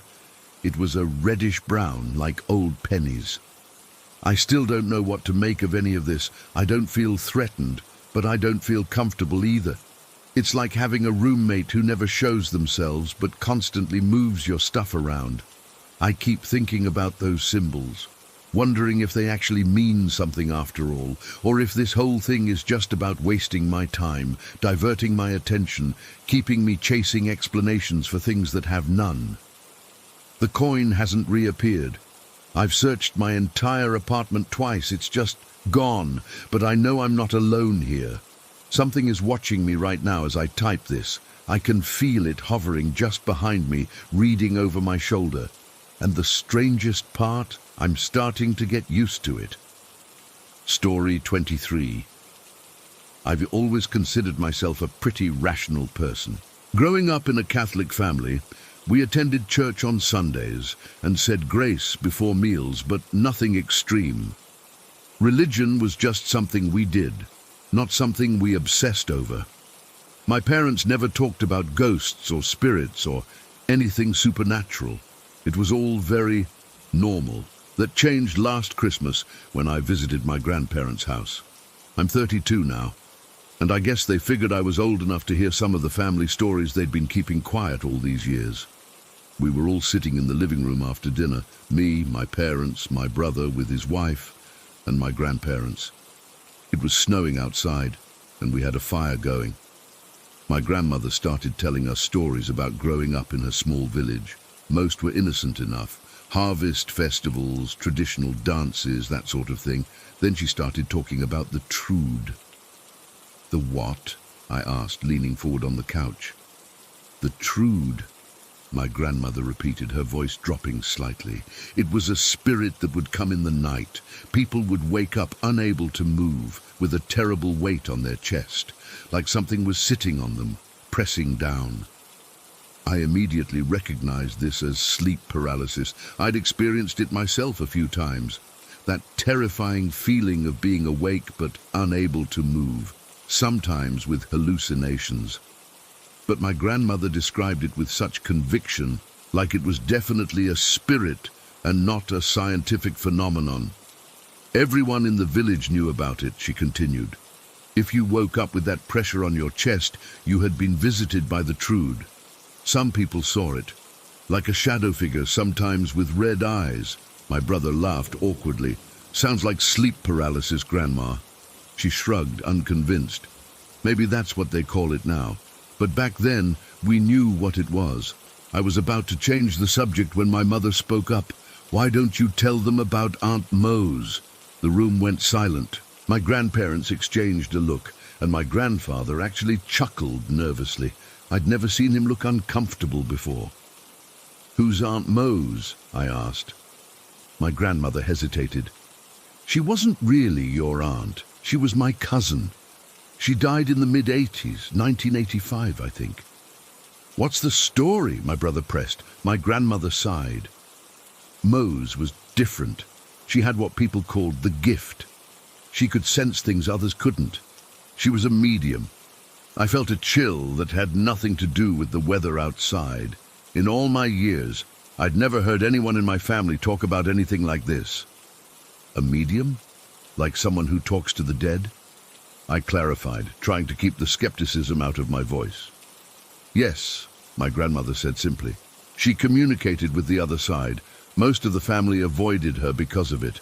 It wasn't something good Catholics were supposed to do, but she was still family." My grandfather cleared his throat. "Your grandmother and I, we attended one of her seances. just once. In the early 80s, my jaw nearly hit the floor. My straight-laced, church every Sunday grandparents at a séance. It didn't compute. It was at her house, my grandmother continued. She had this special table, handmade wooden table with no nails. Said it had to be that way for the spirits to come through properly. I glanced at my parents, wondering if they'd heard this story before. My mum was listening intently but didn't seem surprised. My dad was staring at the floor. We sat around this table, me, your grandfather, Mose, and a couple others from the family. Mose had us all place our hands flat on the table, fingertips only, then she started calling to the spirits. "And?" I prompted when she paused. And nothing happened at first. We sat there for maybe 15 minutes. I remember thinking it was all nonsense, that we'd wasted an evening. But then... She took a deep breath. Then the table started to vibrate. "Vibrate?" my brother's wife asked. "Yes, like it was humming with energy. I could feel it through my fingertips. At first I thought maybe someone was shaking it deliberately, but we were all just barely touching it, and I could see everyone's hands." My grandfather nodded. "It was subtle at first, but then it got stronger. You could actually hear it, a low buzzing sound." "Mose said that meant spirits were gathering," my grandmother continued. "She asked if anyone had a specific person they wanted to contact. Your grandfather asked for his father, who had passed away 5 years earlier." I looked at my grandfather, surprised. He'd always been the practical one, the one who fixed things and dealt in facts. It was hard to imagine him asking to contact his dead father. Mose called to him by name, my grandmother said, and the table changed. The vibration became different, more rhythmic. Mose said, "He's here," my grandfather interjected, his voice unusually quiet, and she started telling me things about my father that she couldn't possibly have known. Private things, like how he kept a letter from my mother in his wallet until the day he died. No one knew that except me. I felt goosebumps rising on my arms. Then Mose said something about how my father had loved to dance, my grandfather continued. She said, "He was quite the dancer, wasn't he?" And I nodded because it was true. He used to dance with my mother in the kitchen on Sunday mornings. My grandmother leaned forward, and then Mose asked him, "Would you like to dance for us now?" And that's when it happened. "What happened?" I asked, barely breathing. "The table moved," my grandfather said flatly, "not sliding across the floor like someone was pushing it. It walked." "Walked?" My brother sounded as skeptical as I felt. "It tipped from one side to the other, like it was stepping, like this," my grandfather demonstrated with his hand, tipping it from side to side in a walking motion. "It moved across the room that way, not touching the ground all at once. No one was pushing it. Our fingertips were barely on it. It was dancing." I felt a cold sweat break out on my back. The rational part of my brain scrambled for explanations. Ideomotor effect, subtle unconscious movements, group suggestion, but the look on my grandfather's face. "It went around the entire room," my grandmother said, "just tipping from side to side like it was dancing to music we couldn't hear. Then it stopped, and Mose started talking again. She mentioned that my father had always wanted a daughter," my grandfather said. "He and my mother had 3 sons, but no girls. Mose said he still carried that wish with him in the afterlife." My grandmother nodded. Then she asked him, "Is there anything you'd like to say about your granddaughter?" And your grandfather said, "Which one do you mean?" Because by then he had several granddaughters. And Mose said, "The one he's drawn to, the one who's here tonight," my grandfather continued. But there were no girls at the séance, just adults. I felt my mouth go dry. Then Mose asked, "Where is she?" "And the table?" My grandmother paused, looking at my grandfather. "The table walked again," he said. "This time it went straight across the room to the stairs, and it stopped there, pointing up." "My niece Marie was upstairs," my grandmother explained. She was just 4 years old, sleeping in the bedroom. No one had mentioned her. Mose didn't even know she was in the house. The room fell silent. I could hear the fire crackling and the wind outside, but nothing else. Everyone was perfectly still. "There's no way the table could have known," my grandfather said quietly. "No way Mose could have known, but somehow it went right to where that little girl was sleeping." "What happened after that?" I managed to ask. "Mose ended the seance," my grandmother said. She said the spirit had said what it needed to say. We all took our hands off the table and she covered it with a cloth. That was it. "Did you ever do another one?" my brother asked. My grandparents shook their heads in unison. "Once was enough," my grandfather said. "Some things you only need to see once to know they're real." I sat back, trying to process what I'd just heard. My Catholic grandparents participating in a seance where a table literally walked across the room on its own. It went against everything I thought I knew about them, about my family's history. "Why have you never told us this before?" I asked. My grandmother sighed. "What would we have said? By the way, we once communicated with your great-grandfather's ghost through a dancing table. Would you have believed us?" She had a point. I wasn't sure I believed them now, and I'd known them my whole life. I knew they weren't liars or attention seekers. "Besides," my grandfather added, "it wasn't something we were proud of. Seances, mediums. The church doesn't approve of those things. We went out of curiosity, and we saw something we couldn't explain, but that doesn't mean it was right to do it." "Has anything like that ever happened to you again?" I asked. "Any other unexplainable experiences?" They exchanged another look, and my stomach dropped. There was more. "Nothing quite like that," my grandmother said carefully. "But there have been moments, times when we've felt presences or known things we shouldn't have been able to know." "Like what?" I pressed. "Like the night your brother was born," she said, nodding toward my brother. "I woke up at exactly 3:17 in the morning with your grandfather's father's name on my lips. We got the call 10 minutes later that your mother had given birth. At 3:17. The room felt colder suddenly. I looked at my brother, who was pale. "I've never told anyone this," my grandfather said, "but sometimes in this house I hear dancing upstairs when no one's there. Just the faint sound of footsteps, like someone doing a waltz. I thought about all the times I'd stayed in this house, all the nights I'd spent in the upstairs bedrooms. Had I ever heard anything strange? Had I dismissed sounds that might have been something more? "Why tell us now?" I asked. My grandmother reached for my grandfather's hand. "We're getting older. Some stories shouldn't die with us, and maybe you needed to know that there's more to this world than what we can see and touch." That night, lying in bed in my old room upstairs, I couldn't sleep. I kept thinking about that table, tipping from side to side as it walked across a room nearly 40 years ago. About my serious, practical grandfather witnessing it and being so affected that he still believed it decades later. About all the family gatherings where this massive secret had been kept, where no one mentioned Aunt Mose or dancing tables or spirits communicating from beyond.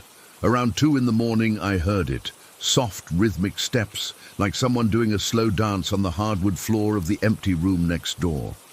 I froze, listening intently, telling myself it was just the house settling, just the wind, just my imagination fueled by the stories I'd heard. But it wasn't any of those things. It was footsteps. Dancing footsteps. I've never told anyone about that night until now. I've spent months researching sleep paralysis and the idea-motor effect and every possible scientific explanation for what my grandparents experienced and what I heard, but none of it feels sufficient. I keep coming back to what my grandmother said. There's more to this world than what we can see and touch. My family kept these experiences secret for decades out of fear or shame or confusion, but they were real experiences that shaped them, that changed how they understood reality. And now they've changed me too, because ever since that night I've been hearing those dancing footsteps. Not just at my grandparents' house, but in my own apartment. Faint but unmistakable. Always at night. Always the same rhythm. Like someone's trying to tell me something. Like someone's been waiting years for me to finally listen. Story 24. I still have trouble sleeping sometimes. It's been almost 8 years since it happened, but I can't shake the feeling that I'm being watched. That trip to Berry Sports and Recreation Center changed everything for me. I was only 11 years old then, in year 5, and so excited about going on camp with my school. My mum had packed my bag with everything I needed, my favorite pillow, my teddy, hidden at the bottom where no one could see it, and plenty of snacks. The first day was actually really fun. We arrived on these big coaches, everyone chatting and laughing. The center was massive, with sports fields, a pool, and cabins scattered around the property. It was set in this heavily wooded area, which looked beautiful during the day, but took on this whole other vibe at night. Our cabin was furthest from the main building, which at first we thought was cool, because we'd have more privacy. It was a basic wooden structure with bunk beds and these old windows that didn't quite shut properly. The minute we walked in, something felt off. I can't really explain it, just this heavy feeling in the air. One of the girls, Haley, said it smelled weird, like wet clothes that had been left in a washing machine too long. I thought maybe it was just musty from being closed up, but now I'm not so sure. The first day went by normally. We did team activities, had lunch, went on a bushwalk and played sports. Everything was great until after dinner when we had night games in the big field. It was this game of spotlight, where you hide in the dark and try not to get caught by the teacher's flashlight. I remember being crouched behind a bush, trying not to giggle, when I felt this cold spot right next to me. It was like walking into a freezer, but just in this one spot. I moved away quickly, thinking it was just a weird draft or something. When we got back to the cabin that night, everyone was hyped up from the games. We were sitting on our bunks talking, and Haley brought up how creepy the place felt. "Does anyone else think this cabin is weird?" she asked, and I was relieved when other girls nodded. "I feel like someone's watching me when I change," said another girl, Emma. "My bed feels like someone sat on it when I came back from the bathroom," added someone else. We all started sharing these little things we'd noticed, and it got to the point where we were scaring ourselves. Our teacher came in to tell us lights out, and I remember how quickly the cabin went from noisy to completely silent. Nobody wanted to admit they were scared. I had a top bunk near the door. After the lights went out, I couldn't sleep. Everyone else seemed to drift off quickly. I could hear their breathing change, and a few light snores. I was lying there staring at the ceiling when I saw it. The cabin door was slightly ajar, and there was this tall shadow standing in the doorway. At first I thought it was our teacher checking on us, but it was too tall, too still. It didn't move like a person. It just stood there, and I had this overwhelming feeling it was looking right at me. I was so terrified I couldn't even scream. I just pulled my sleeping bag over my head and counted to 100. When I finally got the courage to peek out, the shadow was gone, but the door was open wider. I climbed down from my bunk as quietly as I could and went to Emily's bed. She woke up when I nudged her, and I whispered that I was scared. She moved over and let me squeeze in next to her. I must have fallen asleep eventually, because the next thing I remember was waking up in the middle of the night to this woman's voice.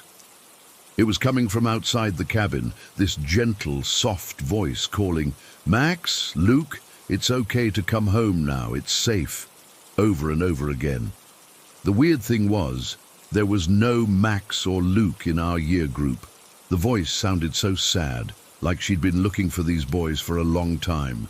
I nudged Emily awake, but by the time she was conscious enough to listen, the voice had stopped. She thought I'd had a nightmare and told me to go back to sleep. I couldn't, though. I just lay there, staring at the ceiling until morning came. The next day, no one believed me when I mentioned the voice. They just laughed it off, saying I'd been dreaming or that it was probably just our teacher talking to someone. I knew better, though. That voice wasn't from a dream, and it definitely wasn't our teacher. The second day of camp was packed with activities: canoeing in the morning, rock climbing after lunch. I was exhausted by dinner time, but also dreading going back to the cabin. After dinner, we had more night games, this time capture the flag in the dark. I stuck close to my friends, not wanting to be alone anywhere on the grounds. When we finished and headed back to our cabin, everything changed. The moment we opened the door, we all froze. The place was trashed. Our bags had been emptied onto the floor, beds were stripped, and personal items were scattered everywhere. The lights were all on, though we definitely turned them off when we left. "What the heck happened?" someone gasped. Our teacher pushed through the group of us, standing in shock. "Did anyone come back to the cabin during activities?" she demanded, looking angry. We all shook our heads. "Who did this? This isn't funny." "Maybe it was the boys from cabin 4, someone suggested, but our teacher shook her head. "They were all at the night games. I saw them." That's when Sophie screamed, "It's a demon, it's a ghost," and everything erupted into chaos. Girls were crying, some were trying to gather their things, others were begging the teacher to let us sleep somewhere else. I just stood there, staring at my teddy bear that had somehow ended up perched on the windowsill, facing out into the darkness. I hadn't left it there. I hadn't even taken it out of my bag. Our teacher finally calmed everyone down enough to help us clean up. But she looked shaken too. She couldn't explain what had happened. She let us leave our lights on that night, and she slept on a spare bed in our cabin. Even with her there, I didn't feel safe. I kept thinking about that voice calling for Max and Luke. Nothing else happened that night or the next day, and soon we were on the bus heading home. I thought that would be the end of it. I was wrong. The day after we got back, weird things started happening at my house. It began with small stuff. The doors would rattle when there was no draft. I'd hear footsteps upstairs when everyone was downstairs. My mum thought I was just jumpy after the camp, but then she started noticing things too. We'd hear what sounded like children running up and down the stairs. But when we checked, there was no one there. The clock in our hallway jumped off the wall twice while my mum was standing right there.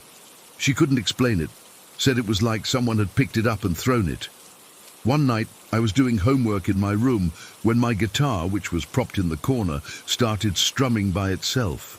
Just soft, single strings, like someone was plucking them one by one.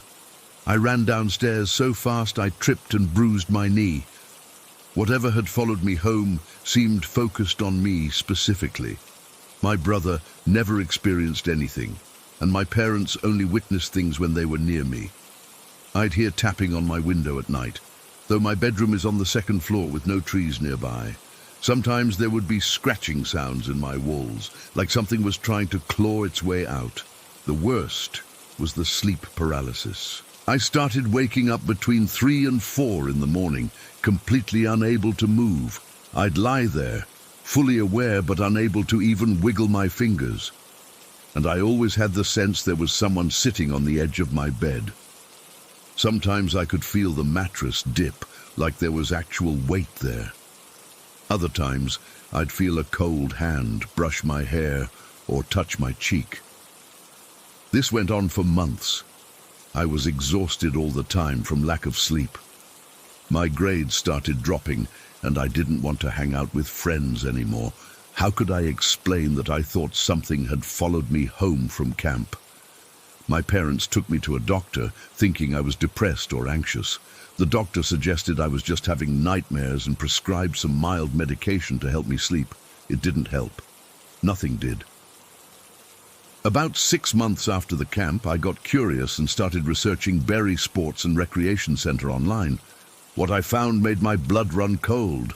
Before it was a camp, the property had been a home for misbehaved boys in the early 1900s. The articles were vague, but reading between the lines, it sounded like the boys were severely punished, possibly beaten. There were even rumors that some had died there, though nothing was ever proven. The most chilling part? Our cabin, the one furthest from the main building, had apparently been used as a punishment room. Boys would be locked in there for days if they broke rules. I kept digging and found a forum where other people shared experiences from Bury. So many of them described the same things we'd experienced. Items being moved, voices calling names, the feeling of being watched. One post mentioned 2 boys named Max and Luke who had supposedly died in that cabin after being locked in during a fire. The post claimed their mother came to the property for years afterward, calling for them, convinced they were still alive somewhere in the woods. I don't know if that story is true, but it would explain the voice I heard. It doesn't explain why whatever was there attached itself to me, though. What did it want? Why me? The activity in my house gradually lessened over time. By about a year after the camp, things were mostly back to normal. But occasionally, I'll still wake up at exactly 3:33 in the morning with that familiar feeling of being watched. Sometimes I'll hear a child's laugh from the hallway when I'm home alone. And just last week, I found my old teddy bear sitting on my windowsill again, facing out into the darkness, though I'd packed it away in a box years ago. I've never gone back to Bury, and I never will. But sometimes I wonder if part of it is still with me, waiting for something I don't understand.